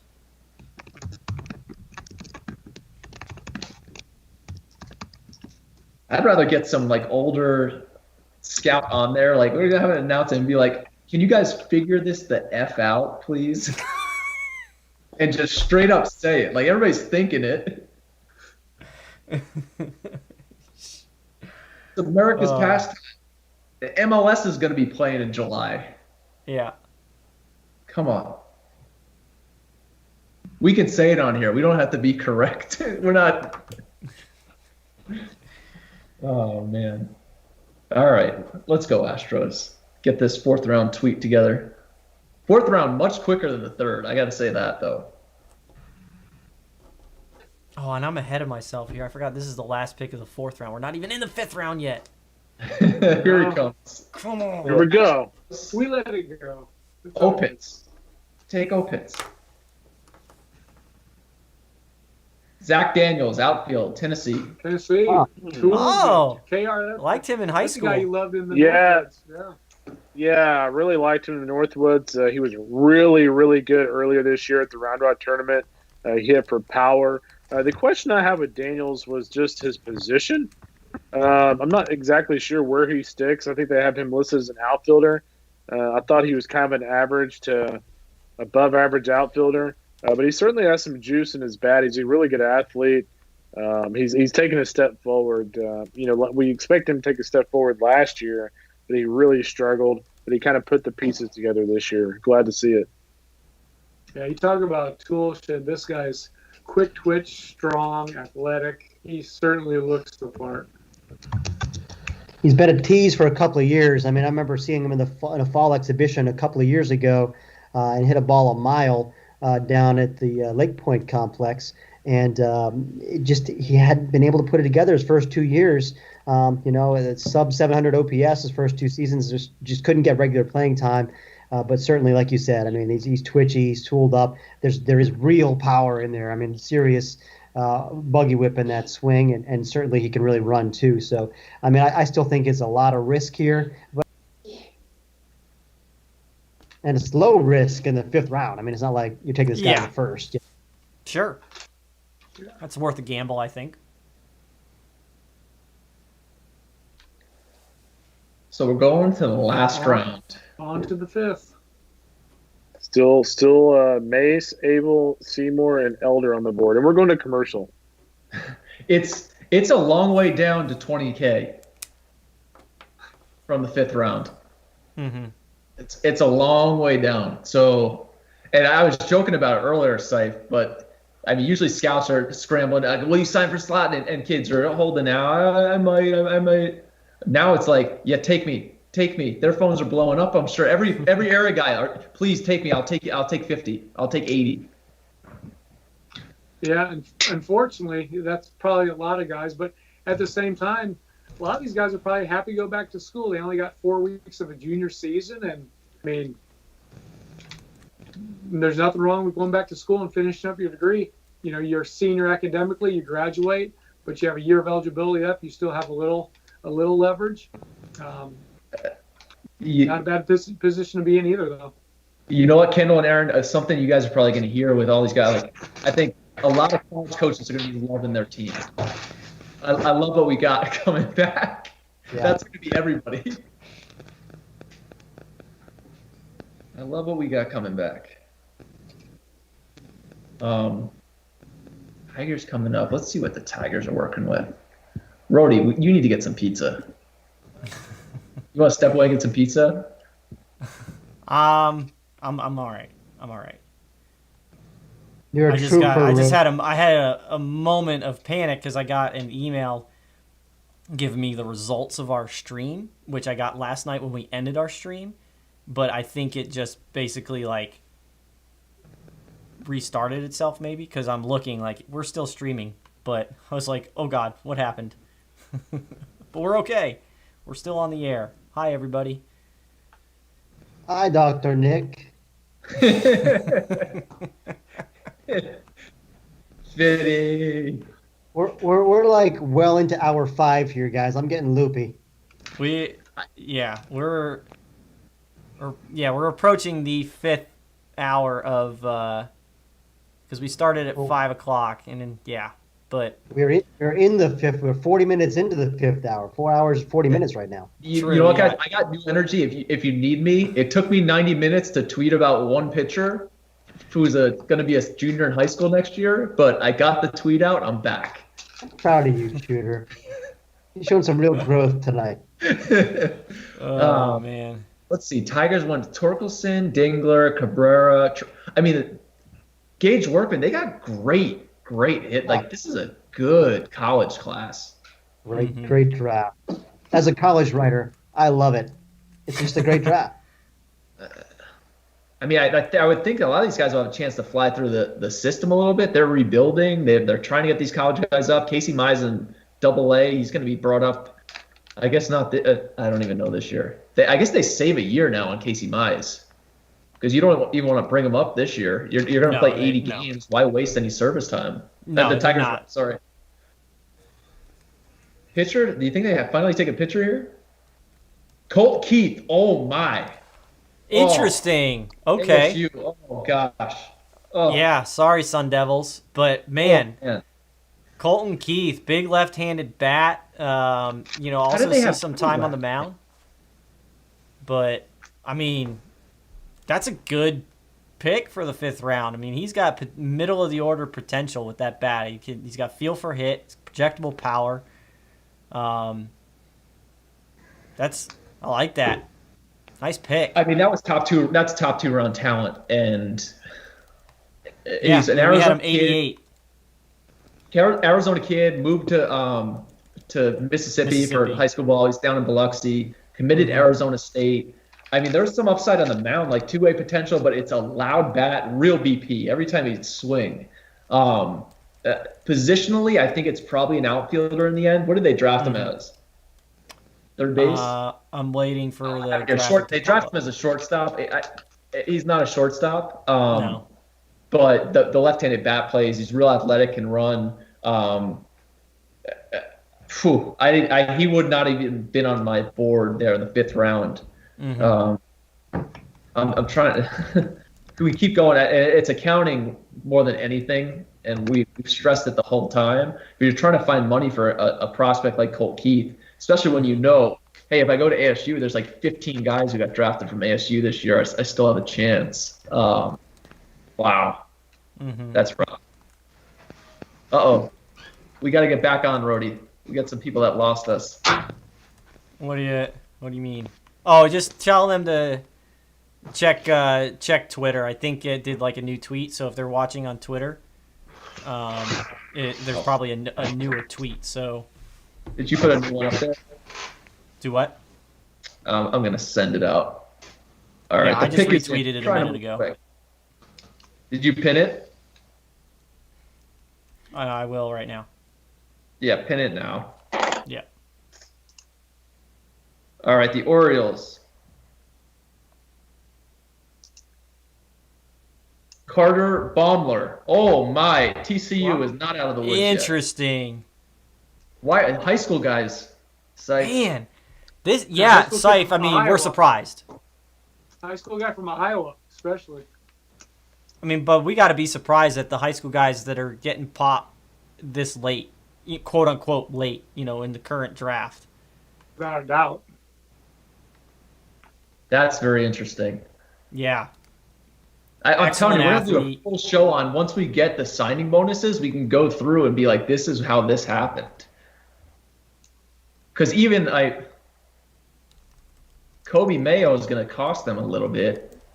How much did they save on Servideo at 8?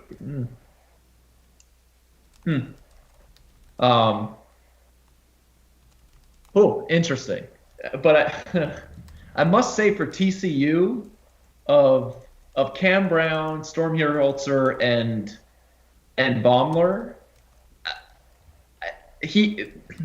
they're all top 50 guys for us. Mhm. I would probably take the first two. As if we got those other two, I'd still feel happy if you get 2 out of the 3. They have the more right now stuff coming from Texas, but a lot of upside. Yeah. A lot of upside. And the Marlins are up next. Here we are at the podium. The Marlins select. We're moving quicker here. Less commercials. Kyle Hurt, USC. Okay, I like Kyle Hurt. Waiting for that one. Yeah. You should jump in there and Kyle Hurt. They are D1 guys. I saw Kyle Hurt really good. Cape Cod League after his freshman year because he was a sophomore eligible last draft, so he was out in the Cape a year early. I walked away really impressed. I mean, athletic, smooth delivery, threw strikes that day. I had no history, no background with him being a Southern California prep. So I didn't really know him from anybody else. But I left impressed. 3 pitches, good breaking ball. And then he went off and just had an awful sophomore year statistically. He walked the park. I couldn't believe how quickly he fell as a sophomore eligible. He kind of fell down in rankings just by his stats, but never had a chance to see him his sophomore year, and I never saw him this spring either. But I think he figured things out a little bit. He's a mid-90s guy when he's right with a hook and a feel for a changeup. Finn, do you have anything to add there? Yeah, I'm going to drop a Lance Lynn comp here, Saif. Ooh. Maybe not as thick, but yeah, I'm with you there. He was particularly thick. I mean, in fact, Shotgun Spratling wrote about it, how he had kind of let his conditioning go, needed to lose some weight, and he did that from last year to this year. He just looks like a workhorse kind of a guy. Shotgun saw him this spring. Shotgun saw him this spring up to 96 a couple times, 94, 95, and the slider was really good when it was on. Will Klein, right-handed pitcher, Eastern Illinois. Safe. We had him on the track, man, about a week and a half ago. High spin rate, breaking ball guy. You can hear his arm speed. His arm's so quick. Most guys 6'4", 230 are just arm strength guys that just chuck it up there. But I think Klein sets himself apart. Good pick by the Royals. He sets himself apart with just his arm speed. He's a big guy with arm speed, can spin it. He was a catcher in high school, slowly converted at Eastern Illinois. He was a Friday night guy, or their Friday guy for 4 weeks this season. He's coming into control, learning how to pitch. I think at the end of the day, it's a really good 5th-round pick. But at the end of the day, you just let him go in the bullpen, let him throw his vertical hook, let him throw his riding fastball. 2-pitch pen guy, 7th, 8th inning type of guy. But real good arm, real good pickup here in the 5th round. With that said, he's kind of similar to like the Joe Boyle of Notre Dame. Some of these big arms. The Kyle Hurt. I think we're getting a lot of similar guy here right now. Hey, Saif, with that pick, the Padres and Royals right now are two. I love their drafts. That pick kind of aided the Royals. They may move my top one, especially since they got Chamberlain in the 4th, but and Lacey in the 1st. The Blue Jays have a chance as well right here. Let's see. Yeah, I'm with you on that Kansas City draft. Yeah. I mean, just getting Lacey to fall to you down at 4 is huge. They're bringing up a ton of arms. They took 4 in a row a couple of years ago in the first 2 rounds. I've really liked Toronto's draft too, especially if Frasso's healthy. Again, he went down early, came back, rehab, threw some pens here from what I understand in May. But yeah, Frasso's healthy. Toronto's putting together a really good draft without one of the biggest budgets. You know, we're one of the biggest bonus pools. They've always drafted well though.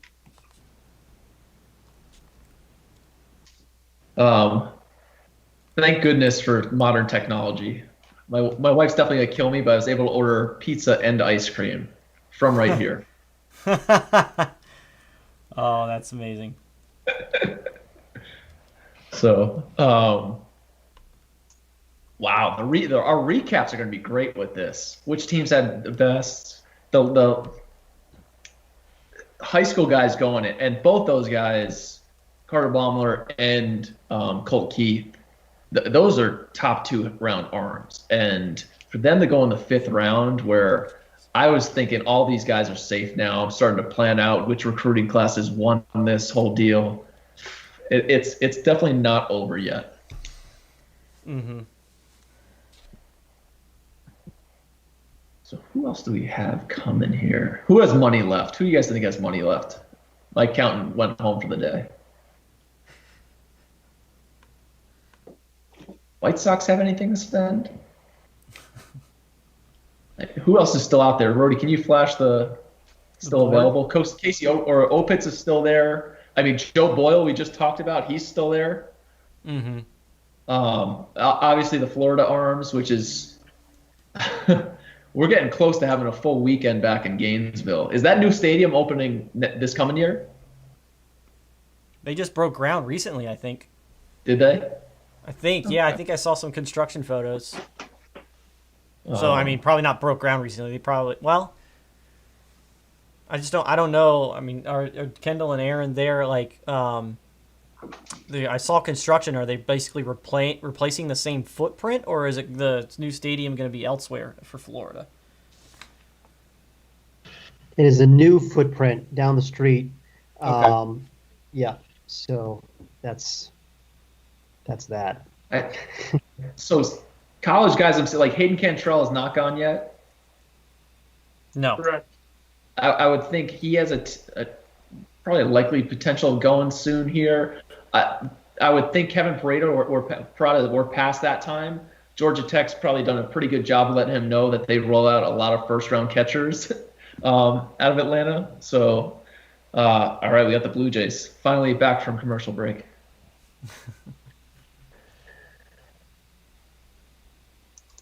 Blue Jays have done a good job recently. Zach Britton, Louisville. Oh, this is a guy that I really like. For me, it's kind of like Philip Clark last year from Vanderbilt. I just think he's a hit machine. Love the left-handed swing. Goes the opposite way really well. Drives that left center gap with authority. And I think he's just started to break out really as a junior. They've been waiting for him. He was a high-profile recruit as a catcher. Struggled defensively behind the plate his first 2 years. They moved him to left field /DH, and it kind of freed him up. And you saw a different guy this year. Boy, he can hit, man. I mean, I just think, like I said, you really haven't seen it yet, performance-wise, if you look at the numbers, but it's coming. This guy is going to rake, I think. He fun fact, he same high school as Brian Hoeing. Okay. Catcher in high school. He was a pretty good player. I've been to Brian Hoying's high school, believe it or not. Mm-hmm. He was a big name. One of my last years scouting, he was the big name in Indiana, number one rated. Mm-hmm. Went to Louisville, didn't quite have the career that he was supposed to have, but a talented kid. I thought he was, based on what I saw that spring, I thought if he had stayed healthy, he had a chance to come out as a top 5 pick. And here we come with the Mariners. Yeah, totally agree. Oh, my guy. Taylor Dollar. Right-handed pitcher, Cal Poly. Who? How about that, Seif? From Cal Poly. So, Seif and I saw him Yeah, we saw him out against was it Vanderbilt that he pitched really well against. He's a sinker baller with a decent slider. I think that day, Sife, I want to say he was 90, 92, bumping a 3. Really hard-nosed guy, pounded the zone. I was a big fan of him. Yeah, I was over at I think Michigan, Arizona State when you were watching that ball game, but I remember he threw well for you.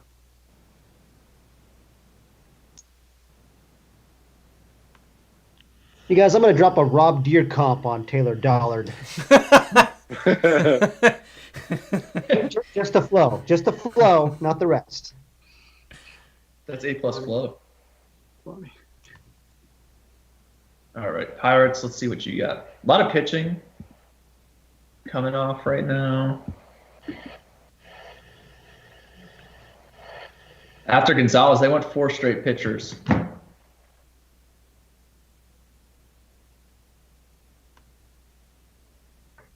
My man Jonathan Mayo is looking like he's fading a little bit. Aren't we all? Look at that like mid-century Red Rock Cola poster over his left shoulder there. Yeah.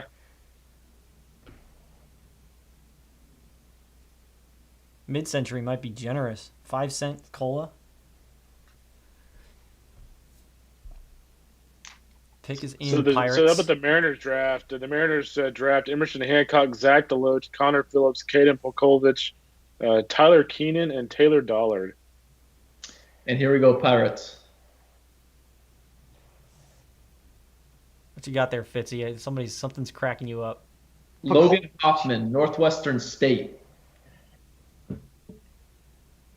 Logan Hoffman's Canadian kid. Oh, the strong-armed 6-foot Canadian righty. Yeah, he's got a mid-90s fastball, good hook.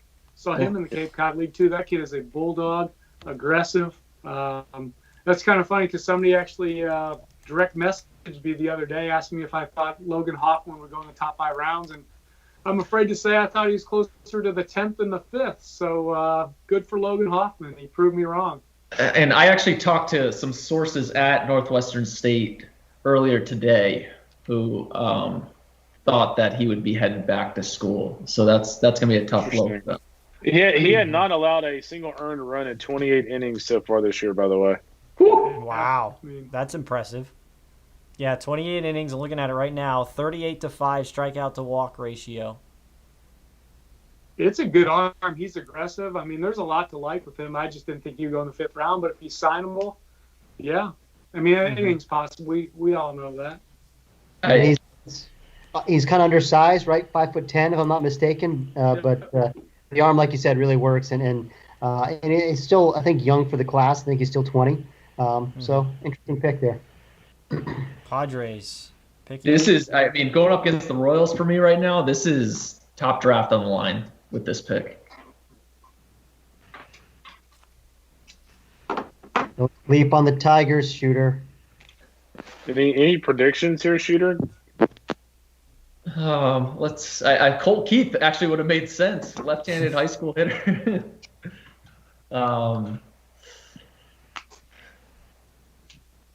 I'd say probably I mean, they're probably saving money here. They're paying Wilcox. No, you guys would know better than I. Upside. Could a guy like a Luke Waddell fall in here somewhere? I think those guys could, because the other option is, hey, you have to go back to school or take $20K. So I think you kind of have the kid here. Hey, it's either 80 or you're getting 20. And now here we go. Padres select Jagger Haynes, left-handed pitcher, West Columbus High School, North Carolina. Wow! Someone told me today. Someone told me today that a pitcher in the Carolinas was going to go. It was going to go in the 5th round, and I threw out some names, but I thought so. Jagger Haynes had some bullpens this spring that caught some eyes. He started throwing up some velo in some workouts. Obviously, didn't get much of a season, but he definitely created some buzz. So West Columbus High School, which is down in kind of that no man's land region of like west of Wilmington, south of I-40, Fitzy. So you're talking about West Columbus is the rival of Whiteville High School, where Mackenzie Gore went. The Benton brothers at East Carolina came out of West Columbus.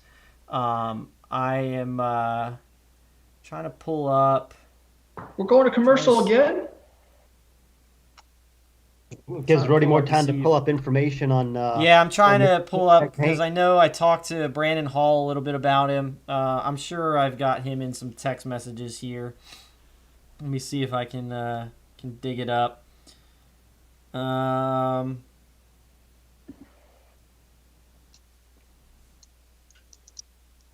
Yeah, they were on Rapsodo. Threw up some velo. But most of the guys that I talked to didn't think that it was quite enough to get it done.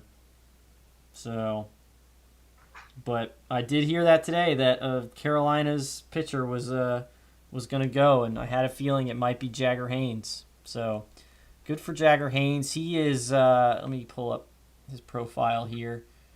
North Carolina recruit. So UNC loses Liam Norris and Jagger Haynes, both left-handers. Haynes being 6'3", 175.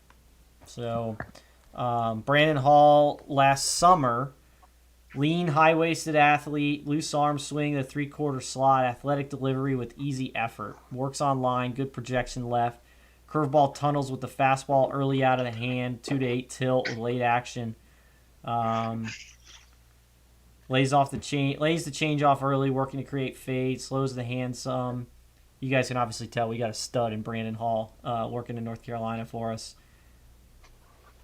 So a little bit of two-way in high school, but certainly future is on the mound. Last summer was up to 88, but you can put the rest of those notes together and kind of piece it together that he's a projectable guy, and it's no surprise that he added some velo in the offseason. That obviously caught some eyes this spring. So there you go, Jagger Haynes to the Pirates. Or I'm sorry, was it the Pirates or no? Padres. Padres. Thank you. Oh, I got a text message to send. Yeah, some other interesting guys that haven't been taken just yet. You got Casey Opitz, Seth Lonsway was 53 on our list. Hayden Cantrell was 57 on our list. There's a lot of guys out there. Yeah, Mason Erla from Michigan State. Yeah, you'd think he'd be signable too. Good arm, right-handed pitcher, but he's a fourth-year junior. You wouldn't think he'd be asking more than fifth-round slot right now, but who knows? Yeah. Jack Lepa, Jan Parker Shaver is a fit special. Yeah. Those rankings, by the way, just for clarification purposes, were the D1 baseball, just the college ranking. So the overall ranking, I think, had Lonsway 8. Jack Blomgren to the Rockies. Blomgren, Ooh, I love Jack Blomgren. your guy. Oh, Hail to Yeah. the victors. the guy. So Blomgren is like Mr. Tough Guy. Like, he's played with multiple injuries. He's really solid up the middle. I mean, he's a good. I don't think he's a great hitter, but he's a good hitter. But boy, he is really good up the middle, and he is just tougher than nails. I love the guy. Did he break his finger or dislocate it against UCLA last year, like diving into a bag or something? Yeah, he came off the refused to field. come out of the game with a broken finger. Tough dude. Kendall would want this guy on his side in a bar fight, I'm guessing. Hey, you know what? Bakich actually said the same thing at the MLB4 tournament this year. He said the same thing that I always say. So we both would want Jack Blomgren on our bar fight team, and I'll add Eric Bakich to my bar fight team too. Who'd win in a bar fight between Bakich and Sully? Oh, I'm gonna go with Bakich. yeah. I'm going with Bakich there. Bakich is a little younger, a little feistier, I think. Sully's established. He didn't need to fight anymore. All right. What do So we the, got? Making so call. the Rockies picks, for those watching, Zach Veen, Drew Romo, 2 high school prospects, Chris McMahon, Sam Weatherly from Clemson, Case Williams, a high school prospect, and Jack Blomgren. It's a nice draft too. Yeah. Mm-hmm. Back to Jagger Haynes. It sounds like a lot of scouts got, the shutdown got them with trying to see him. I talked to one who was rained out on the way to see him, and then the shutdown happened. But projection arm, like I said, he was up to 88 for us last summer, but he was throwing 93 in some bullpens. So Brody got the Angels going with Adam Seminaris, left-handed pitcher, Long Beach State. That hurts the Dirtbags a lot. I mean, he's a guy that they expect to lose. I think everyone kind of viewed him as a third rounder, really. I was surprised that he lasted this long.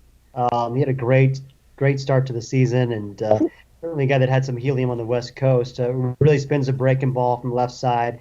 Velocity climbed, I think, a tick. Kind of like average type fastball. I guess in the old days would have been an average fastball. Low 90s.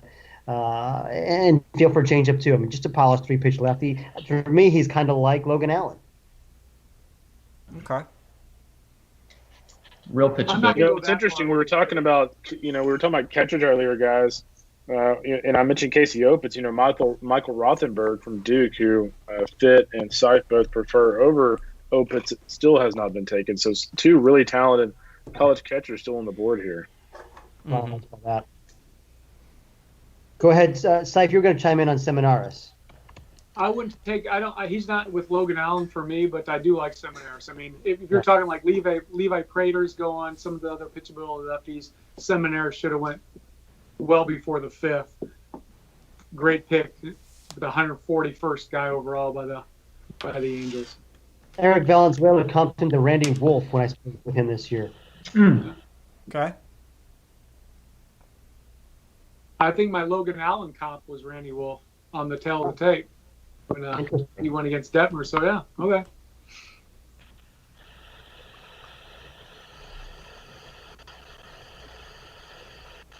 Going through these college recruiting classes now.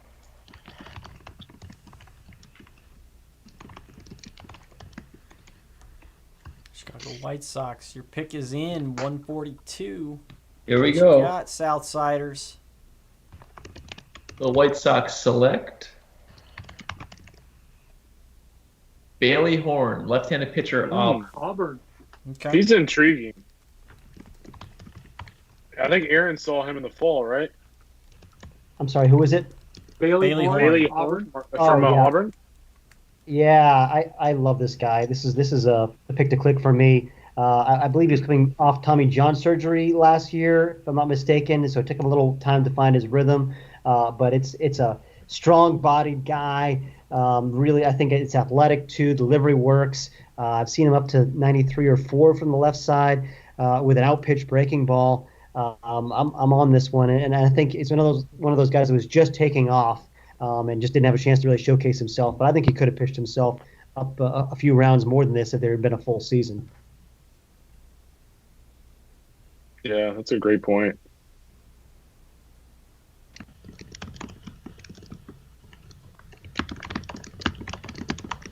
And the Reds are up.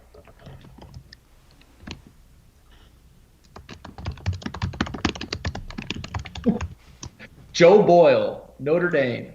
There we go. Tell you what, if he clicks, that's a really nice pick. He certainly throws the heck out of the ball, a lot like Luke Little.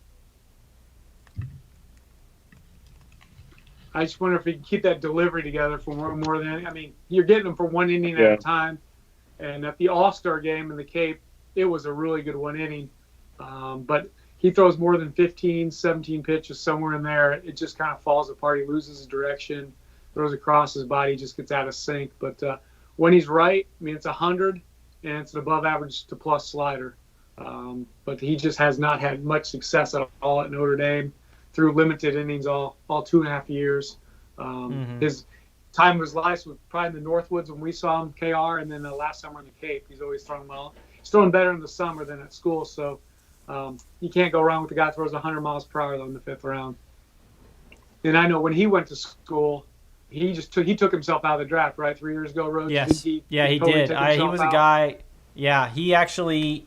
I think his letter came out either while I was in, like, Kentucky and Tennessee, or at least I was on my way, like, gonna go there soon. And I was like, well, I'm still gonna go, still gonna see him. And then because it was the same, I also saw Joe Adell on that trip. But I mean, big electric arm, for sure. Could really spin it. Just wasn't really in sync, so he couldn't throw enough strikes. And he just doesn't seem like he's quite figured it out. But who knows? Maybe something will still click. So My he's a good first time kid, I saw him so My first time I saw him, he was an Illinois kid too, I think, and then he moved to Kentucky for his senior year. But I remember seeing him at the Under Armour Classic there at Wrigley Field, going into his senior year of high school. Mhm. But I think he was like a St. Louis area kid who moved to Kentucky for his senior year of high school as well.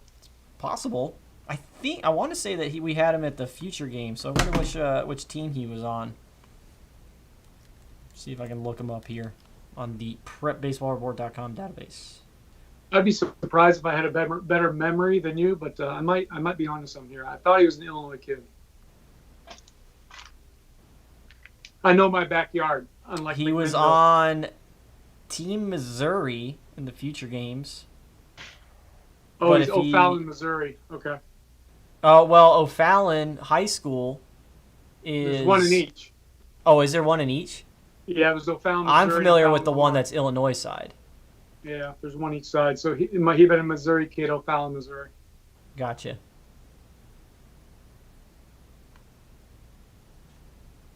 How many picks do we have left?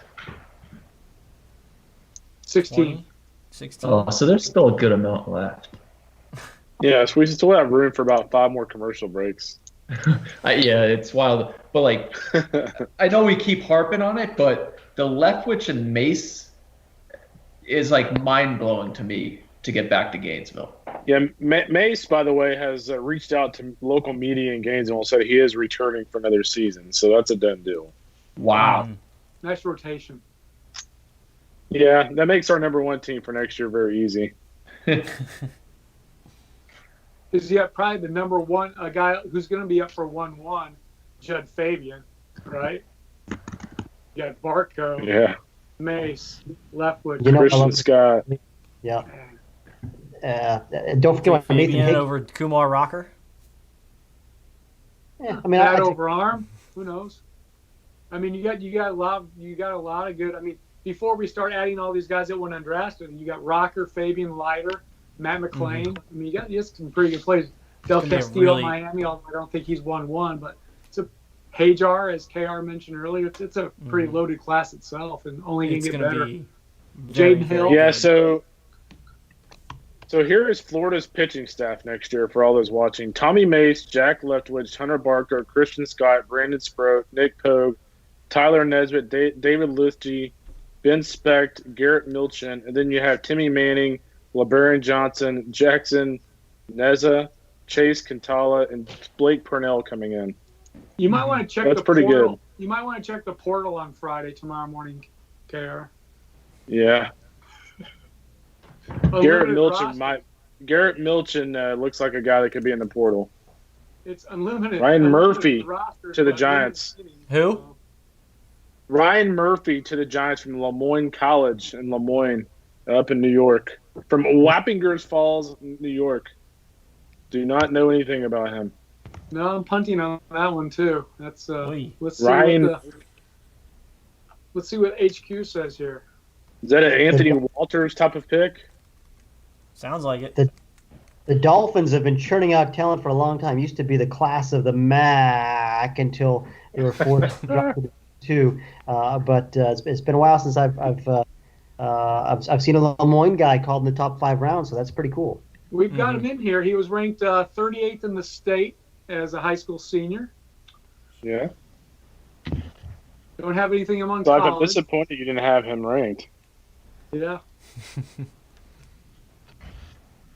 Got a report from 2016, Rhodey. I don't think I need to share that one though. You may have changed a bit since then. Where is he from originally? Is he a New York guy? Yes. Yeah, Wappingers Falls. Ketchum, New York. Ketchum High School, New York. You know where that's at? I have no idea. No, I am assuming upstate because it's not one of the 5 boroughs. Where's Big Dan when we need him? Working out, Tweeting. doing pull-ups. One arm. One arm pull up. Hey, Shooter, what can you tell us about Ryan Murphy from Lemoyne College? Go Dolphins. There you go. All right, the Rangers. Here we go. Thomas Sagis, Carlsbad High School, yeah. California. That's a high school. Pepperdine recruit. Interesting. Or you got nothing.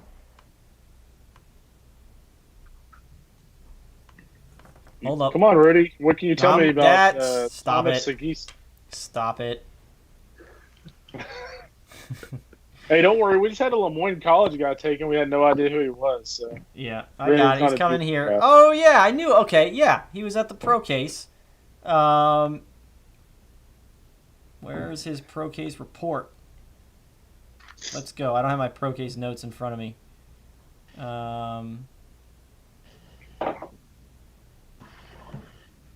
So, yeah.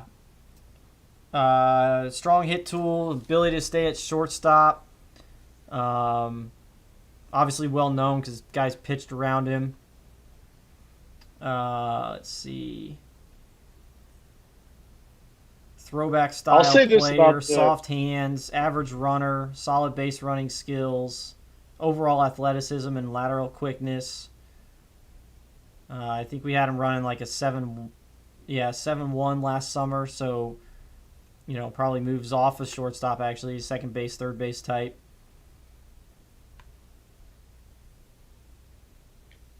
I'll say this about Sagisi, though.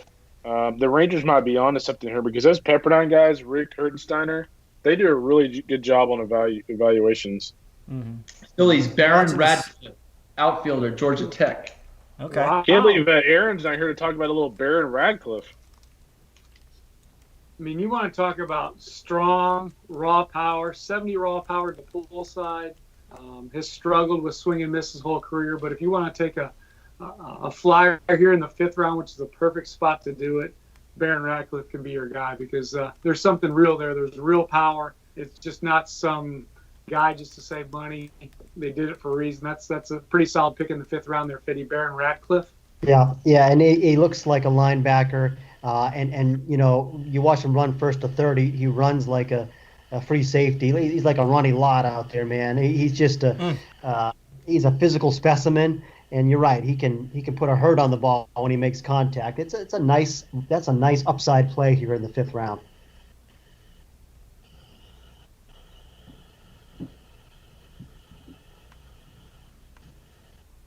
Sorry, I'm getting ready for the 21 draft right now. Just had Yeah, you watching a Brady House home run? Yeah, we're looking at the first round futures here. It's really interesting in the 5th round so far. You see the team just taking, going for broke with a Baron Radcliffe or a Joe Boyle, guys who have like real tools, real big tools, but they're far away from getting into them.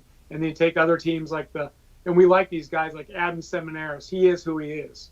Jack Blomgren. He's a good player, but he is who he is. Brody. So it's interesting Cubs. to see the different approaches.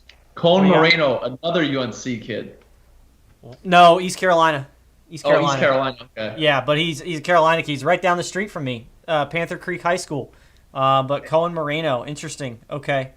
Really athletic, up to 93 last summer. Went to some big events like East Coast Pro, got hit around a little bit. But, I mean, everything you see about him on the mound, you like. It's lean, it's athletic, it's projectable, it's a loose arm, it's a quick arm. There's some feels for spin in there, feel for a changeup. High school righty, so certainly some risk, but definitely some upside there. I like this pick. I thought, there was a shot that, he would go, and I didn't know if 5th round money would get it done, but, it sounds like it will. But yeah, he's a guy that I planned on seeing a couple of times, being that he was in my backyard. But, again, the cancellation of the season threw a wrench in that. But Interesting pick there by the Cubs.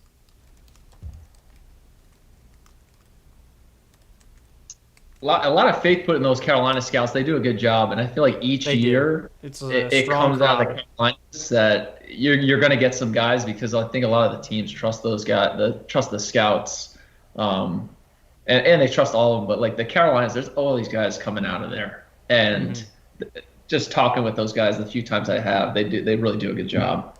Yeah.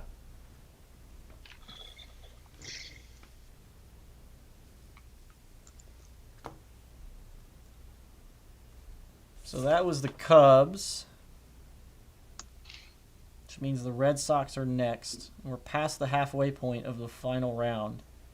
You think we can squeeze in a commercial break here, guys, or what do you think? Yeah.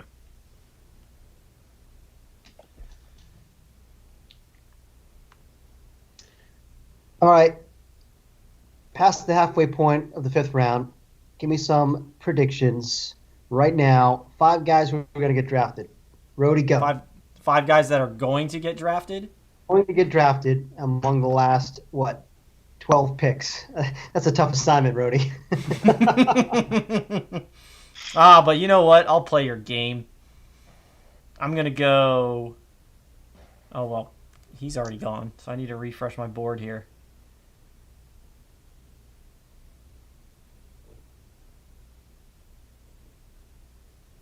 Blake Dunn, maybe? Maybe. Good name. Yeah, I like Blake Dunn. I still can't believe Andrew Abbott's still out there. I And can't. Michael Denholm? Rothenberg. Denholm, yeah. Pitchability guy. That's About right. Dominic Hamill out of Dallas Baptist. And the thing is, we're not privy to all of the signability discussions. Like if Tommy No. Mace is already told people he's going back to school, then obviously nobody's going to take Tommy Mace at this point. Right. But and we're talking about UVA and Duke guys. I mean, those are typically, not easy signs as recruits. But as a junior, generally speaking, if you're a top 5 round pick out of UVA or Duke, you're still going to sign as a junior. So I don't know. Yeah. Yeah, I would think Mason Erla, Michigan State. He's a 4th-year junior. I would think he should go around here. He's signable. Mm-hmm. Yeah, I'm just whamming over Andrew Abbott. I mean, what are you looking for? That's an immediate impact arm, high A, double A, just out of the gate. Out of the bullpen, obviously. Maybe their numbers just got too big. I mean, I really like Mitchell Parker for San Jack, but I'm sure he's going to Kentucky. And the junior college guys, they have 3 years eligibility left when they transfer now because JUCO gave them back a year. There we go. So. Red Sox are up. The Red Sox select Shane Droen, left-handed pitcher, Florida State. Great. Yeah. Right? That's We some saw upside him there together. for sure. I'm a big fan. I like this guy a lot. Saw him in the fall, great. And then I think I saw him at Duke with you, Seif. Were you there for the Drohan start at Duke this spring? It's a lean, tall, athletic left-hander, high slot. The delivery works, pretty good angle. I want to say up to 94, certainly 93. I want to say pitches 91, 93 with a high spin rate, riding life up in the zone, and big spin rate on the breaking ball also. I mean, one of the I don't know what the TrackMan numbers say nationally, but I think I saw up to 2,900 on the breaking ball if I recall in the fall. So I mean, it's very interesting, and there's he'll show you a changeup too. It's a not a great performance track record, kind of a late bloomer, but boy, intriguing upside. Mm-hmm. I'm agree with all the guys taken in the 5th round so far. To me, and I know money's different with different clubs, but to me, all the guys in the 5th round so far, outside of the high school guy, Baumler really good, but he's probably the best pick for me so far in the 5th round as far as you're picking a guy with upside that has a chance to get there. Not that Joe Boyle doesn't or Barron Radcliffe doesn't either, but Drohan, he wasn't terribly impressive, but he wasn't bad the day we saw him against Duke. I mean, he was just threw too many pitches, just tried to be too fine, just threw ball 4 too much. Mm-hmm. Which has been his bugaboo. His first 2 years, he didn't command it at all. I mean, he really held him back. And then it kind of clicked a little bit in the fall, but I mean, last year he had 48 walks in 51 innings. So if you want to know, why he didn't go higher, it just doesn't have a history of consistent strike throwing. But he definitely did turn a corner to some degree in the last. The 6 months. the Diamondbacks took Brandon Pfaadt, right-handed pitcher from Bellarmine. Like him. That was one of my pick to clicks.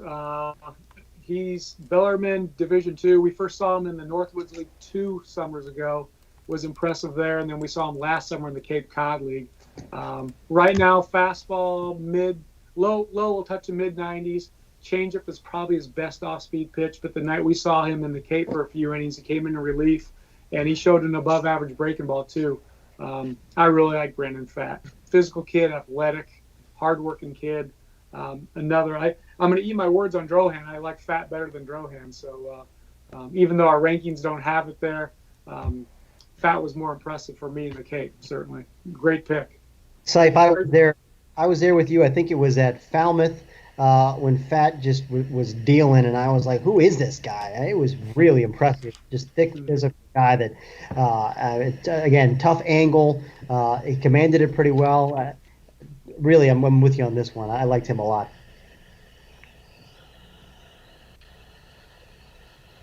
So the Mets pick 150. Pick is supposedly in. So hopefully we'll hear it soon. He's at the podium. Let's get it on. Let's go. We got 10 picks left, huh? Yep. Eric Orsi, right-handed pitcher, New Orleans. University of New Orleans Privateers. Yeah, I had another direct message on Twitter about Orsi too, and I'm 0 for 2. Let's just put it that way. So good for him. Junior college transfer, I think, from the West Coast somewhere. No, he's Carroll Stream, Illinois. But I think he went to junior college in California and came back. Illinois came out of the UNO.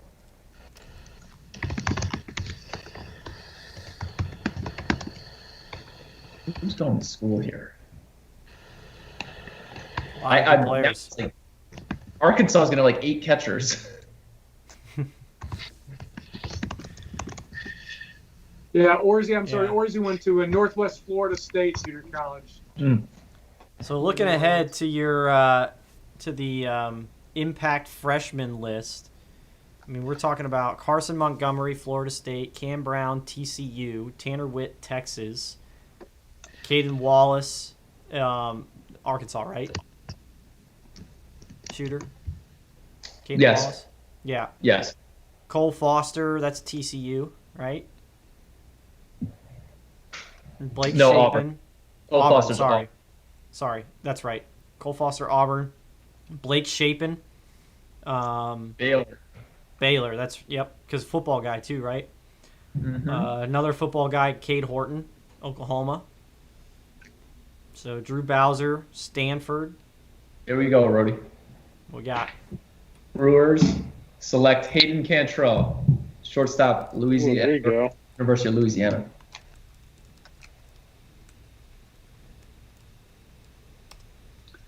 Now, we saw him in the Cape too. He's just a fire plug switch hitter. Played second mostly in the Cape. I think he plays shortstop. You guys got some background on him in the Springs, but I was really impressed with him in the Cape. Again, just good, solid baseball player. There's not a lot of power there. He's probably never hit more than 10 home runs in his best year, but he's got the tools. He has baseball instincts. He's a baseball player. Great pick in the 5th round by the Brew Crew. mm-hmm. KR, you know him pretty well, right? Cantrell? Yes. Yeah, he's a really good defender. I don't think he's quite Blake Trahan, but he's really good. He's very I comparable. saw him pretty good in the Go ahead, fall Aaron. down in Mississippi State in a scrimmage. He hit a ball a mile. Sneaky pop in there for not a real big frame, but always like the athleticism, and that's kind of the sneaky part. Is I do think he can run into one now and then. Mm-hmm. Yeah, he definitely does have some sneaky pop in there. I remember seeing him at East Coast Pro out of high school, hit a home run at the Yankees facility there in Tampa. So definitely some twitch, can run into one, you know. Yep.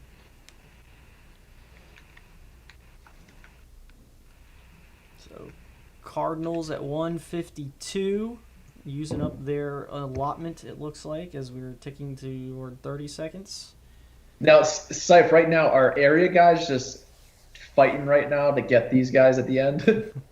I would think the phones are being lit up right now with how much will you sign for? Do you want to sign? Is your number still the same? Yeah, I think it's just just a cell phone fest right now. But this is when it gets exciting as the area guy, because a lot of these guys with 4 weeks, supervisors, cross-checkers, especially scouting directors, they didn't get very deep on the list. So the last couple rounds, if you're an area guy, yeah, you're fighting to get a guy. You want a guy. You're seeing some of these other names go in the last round, this round. You're like, hey, this guy's better. I want this guy. So you're calling your cross-checker, just trying to get a guy. But the matter of fact, there's probably about 20 area scouts in every organization. There's only 5 rounds. So the Yankees only had 3 picks. You know, so if you're an area scout there, it's been a tough year. But yeah, this is the time where you're just fighting to get a guy. You want to get your best guy left on your prep list. And that's one of the big reasons. And Kendall and Aaron, you guys have fought for this a lot with D1 of why having the draft during super regionals doesn't make sense. When you get down to a time like this, these phone calls are being made, decisions are being made instantly. If you're not picking up on the next guy, which, I mean, we've talked about the top round guys who missed their pick. Okay, they're still going to get picked. It's when you get down here, if you're not around, we got to make sure we can sign this guy. You didn't pick up the phone next. So that always bothered me that they did that as well. Yeah, one other thing that kind of comes into play right now, unfortunately, but it's just a product of the environment, is you're the scouting director. You don't want to just go to one guy and try to get a deal with one guy. You're sending out a few feelers. I mean, you just have to. So you might have 4 or 5 area scouts calling a guy for this next pick. 2 of them come back with deals, but you only have 1 pick. One player, one scout's kind of getting the shaft, and the other one's getting the kid. And you messed over one kid and his family and everybody else that you just kind of agreed to a verbal deal. It happens. People don't like to talk about it, but that's the reality. But it's kind of what you have to do when you're taking a draft that you're not declaring for, that you may not sign, you might sign. It's such a Major League Baseball draft. I could go on and on about this, but they need to get a season going first, but they need to clean up so much with the draft just so you can just take the talent in talent order instead of throwing out all these feelers and breaking kids' dreams because you took the scouting director decided to go this guy, not this guy, even though both had deals. It's just a messed up system. Yeah. We just had a comment come in asking if we heard them say on ESPN that the Japan League was going to try to grab some undrafted guys. I think that was kind of discussed beforehand. If you think of the guys that go undrafted, you know, depending on their eligibility going back to school, what kind of money they might be able to see, I don't think it's that crazy to think that, you know, maybe they go play overseas. I mean, Shooter, you and I talked about that a little bit, I think, you know, with Carter Stewart taking that route. We can get back to it. There'll be a commercial probably after the next pick. The Cardinals took LJ Jones, the 4th outfielder out of Long Beach State. He can hit, this dude. Big dude in the middle lineup for the Dirtbags there. I want to say they played Mississippi State in like the 2nd or 3rd week. I was streaming some of it, and this dude does not get cheated at the plate. Yeah. Have you guys seen him? I have not. Now, the pitcher just went in the 5th round, too, from Long Beach. Semiharris, yeah. I mean, if they had brought these 2 guys back, because he's in the middle of that order, big physical kid, and then Friday night guy, I'm sure they would have been in the top 25, maybe even higher after what they did early on this year, bringing in some good arms coming next year. They would have been like kind of a dark horse for Omaha. So Jones is a redshirt sophomore, kind of corner bat, you know, split time between corner, outfield, and DH there. Does have some pop. You know, they like the athleticism a little bit. Very strong and physical.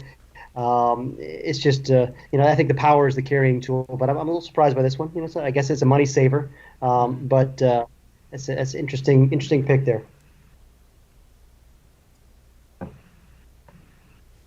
Nationals 153. Nationals.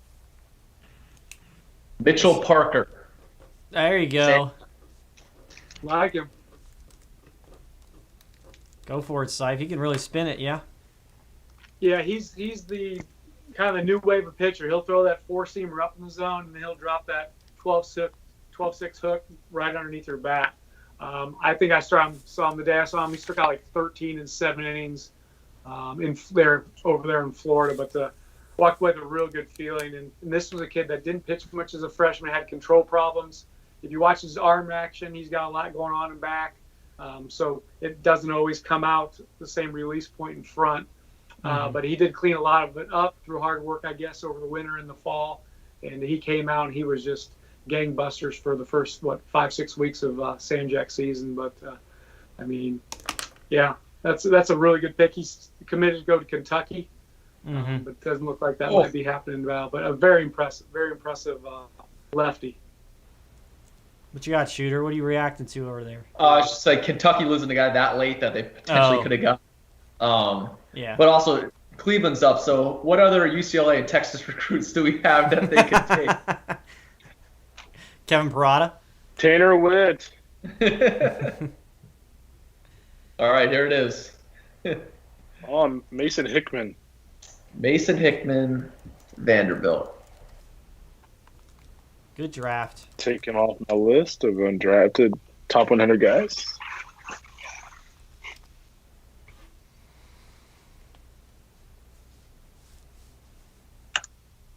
This is a 4-seam guy, pitch at the top of the zone and can spin it too, yeah? Yeah, the most impressive thing about Hickman from what I saw at Arizona this spring is he not only has an above-average curveball, but it plays probably at plus to better because he can locate at both sides of the plate. I mean, he can bury it. He can backleg it to a lefty. He can backdoor it to a lefty. He can slide it a little bit more to the righty to get him a chase. He's just a magician with his breaking ball, and I've kind of long compared him to Kyle Hendricks with the Cubs, just how he can pitch. He's an upper 80s guy. He'll touch a 91, 92, but he's mostly just an 89, 90 who can really move the ball around. My other comparison for him is a Michael Byrne type. I long thought Hickman was a 5th rounder just because I compared him to Michael Byrne from Florida. Byrne was more of a changeup guy as the best secondary pitch, but Hickman, another gut feel guy, really liked him. Great pick here by. Yeah, I'm looking at Cleveland's draft, and we talked about Carson Tucker in the first round, and questions about that. But if you look at the makeup of the rest of the draft, that's a good haul of talent that they got. Yeah, Cleveland, for where they were picking, Cleveland probably did as better, if not, they probably did as well as anybody. But especially where they picked.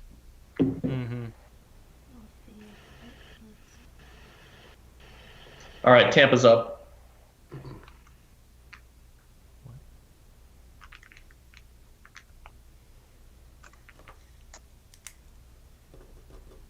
I got a text from a coach. If we can make it through these next couple picks, Shooter's prediction about our class may come true. Might get some special ones. I've enjoyed watching you guys. Jeffrey Hackinson. UCF. I like Fitzy's this got one. it. This is a Do it, Fitzy. interesting sleeper, this guy. Bullpen guy all the way, but it's a fast arm. It's kind of a unorthodox delivery. With I believe there's some effort there, but it gives him some deception. It's really kind of herky jerky, 92, 94 with a high spin rate, kind of tough to barrel up, and he's really worked hard to improve his slider since last year. So he had a good year last year, had 6 saves, but it's a neat pick. We're gonna go to commercial real quick, guys. Because we haven't had enough. They really did go to commercial with They did. 5 picks left. This is insane. I made a joke a while back on Twitter that we were going to need to squeeze in a few dozen more commercial breaks if we were going to get to the 6-hour mark. That was about the 4.5-hour mark, and I didn't actually think we had any chance to get to the 6-hour mark, but we're closing in on it. We are. Yeah, We really are. this is ridiculous. I feel mean, bad. I love you guys, but this is ridiculous. Thanks. I mean, Aaron and I spend 2 weeks in Omaha together. We eat lunch together every single day, so I guess this is kind of part of that process. We'd be doing this in Omaha right now, anyways. Well, just think about Shooter and me going from future games to area code games. Yeah. Right now, while we have it, how many picks are left? 4. Rody? 6, I think. 6. I don't want to jinx no. anything, but right now, Miami lost those guys. they kind of expected to lose. Sacconi's the tough one, but they got some real high school recruits in. Yohani Morales he's top 10 potential pick a couple years ago. Some swing and miss there, but it's a real bat going there to Coral Gables. Alejandro Rosario was a 21 reclassed. It's 97, quick arm. And who's the last one I'm thinking of with Miami? Medeiros. The other arm. Medeiros. Victor Medeiros. So 2 weekend arms there, and then the catcher. I got his name. Carlos Perez. I think Miami might be the huge winner in all this. TCU, big winner right now. Baumler's there, but you get Hierholzer, you get Cam Brown. Those are frontline arms. They're obviously going to be senior laden next year, so you allow those guys to kind of come out of the pen, blowing it up. But UCLA got hit hard. Texas obviously hit hard. The Tolentino kind of stinks for UCLA. I thought they'd get him. Mississippi State today, losing Blaze Jordan. I honestly thought he would be campus. And looking at what the Red Sox did, I mean, when it comes down to it, Nick York's going to end up signing in the first round for like $2 million under slot because Blaze Jordan's going to command the majority of that signing bonus. So that's a tough one. Arizona, I don't want to jinx anything yet because Chase Davis is still on the board. I think there's a chance he could go, but outside of losing Nick York, which was a big loss, they got Daniel Susac. They have a chance to get Chase Davis, 2 middle-of-the-order bats. Nichols and Swales, 2 really good players as well. They'll be at the top, towards the top of recruiting classes. LSU lost Cole Henry. They still have a really good class coming in. Even without Cole Henry, they got Dylan Cruz, which is big. I'll stop now because the Braves are up. And the Braves take Bryce Elder from Texas. Oh, boy. There you go, KR. Man, Texas thought they had him. Yikes. Go to work. But I know you said he's gotten better and better every year at Texas. What else do you I love Bryce Elder. I mean, he is hard-nosed as it gets. Like a broken record, but he is a what you see is what you get guy. He sits 90-94. He's got a nice cutter. Throws in the change. He even has a pretty decent curveball. He really doesn't have to throw a lot. But, you look back at his outing against LSU and Austin last year, and it was just what Bryce Elder's all about. I mean, he just attacked hitters, and he had that cutter work. And I'm a big Bryce Elder fan. I mean, a year ago, talking about a top 2 rounder, like potential first round guy sneaking in. Maybe if he kept going up like he had, maybe it was just a 1 game. It's like you saw him at Stanford. Saw him at Stanford, yeah, and he wasn't real good there, but he was good enough where you could say, okay, yeah, I didn't see such a good outing, but he could be a top 2-3 round guy. I'm really surprised he lasted this long though. I would have popped him in the 4th round, somewhere in there. Stevie Emanuel's right-handed pitcher from UW, Washington. Oh, that's a good one. Tough loss. All these ones late now. These last picks are tough. I've always liked Stevie Emanuel's. It's a big-bodied righty. Again, I feel like there's some good angle here. He's 6'5". In the past, it's been a while since I've seen him, but I think it was kind of, 91, 94, I want to say. Always had feel for the breaking ball. A good extension. I like this guy. I mean, I don't know if he's probably a bullpen guy at the next level, but he's worked extended innings in his career, and I thought, he would kind of fit in that 3 to 5 round range.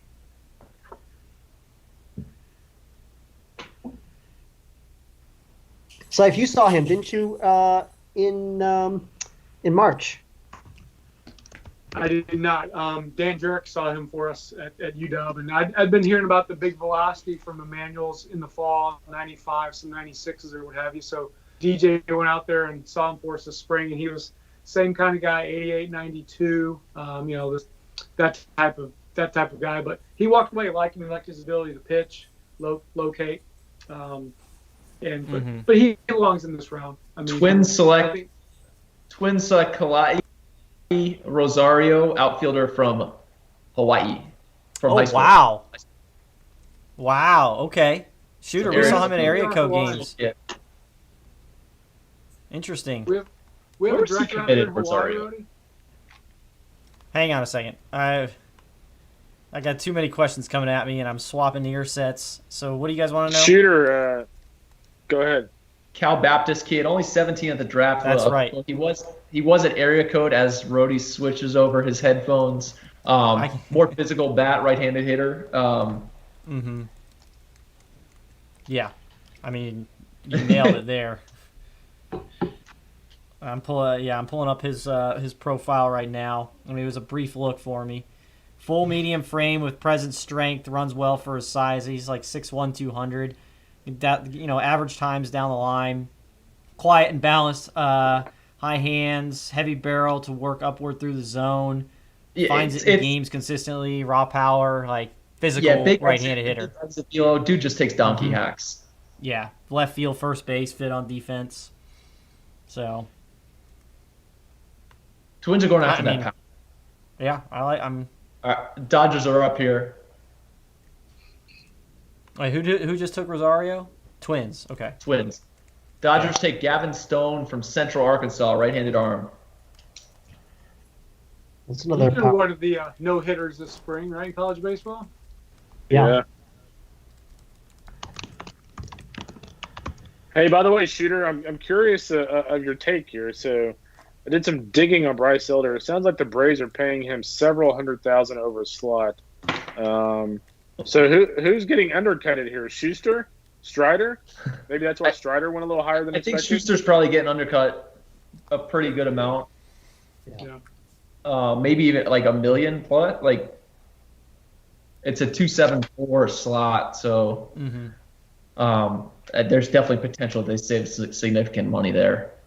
Now they've only had four picks in the draft, but for value, I think Elder's by far. I think he's their best pick.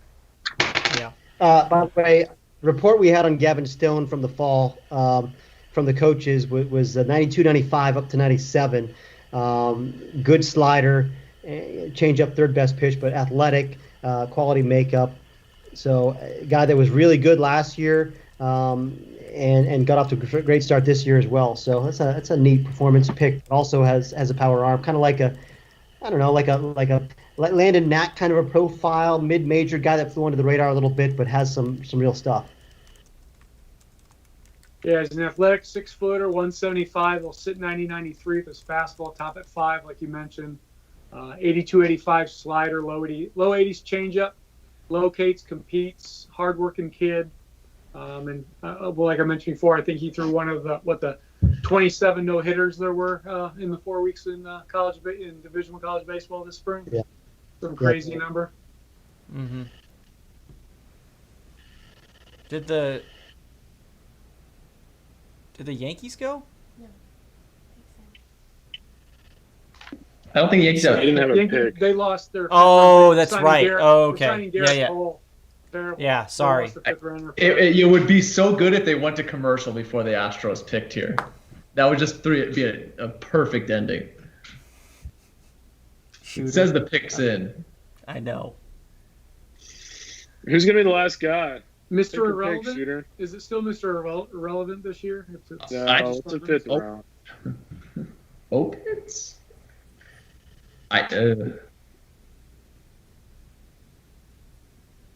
Who we got? Shea Whitcomb, shortstop, UC San Diego. Now, I missed him in the Cape, but I know Nick Falaris was out there with me, and he really liked Whitcomb, especially in a round like this. Let me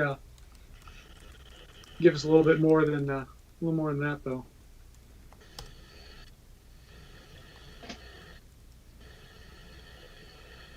So the final pick in the 2020 draft.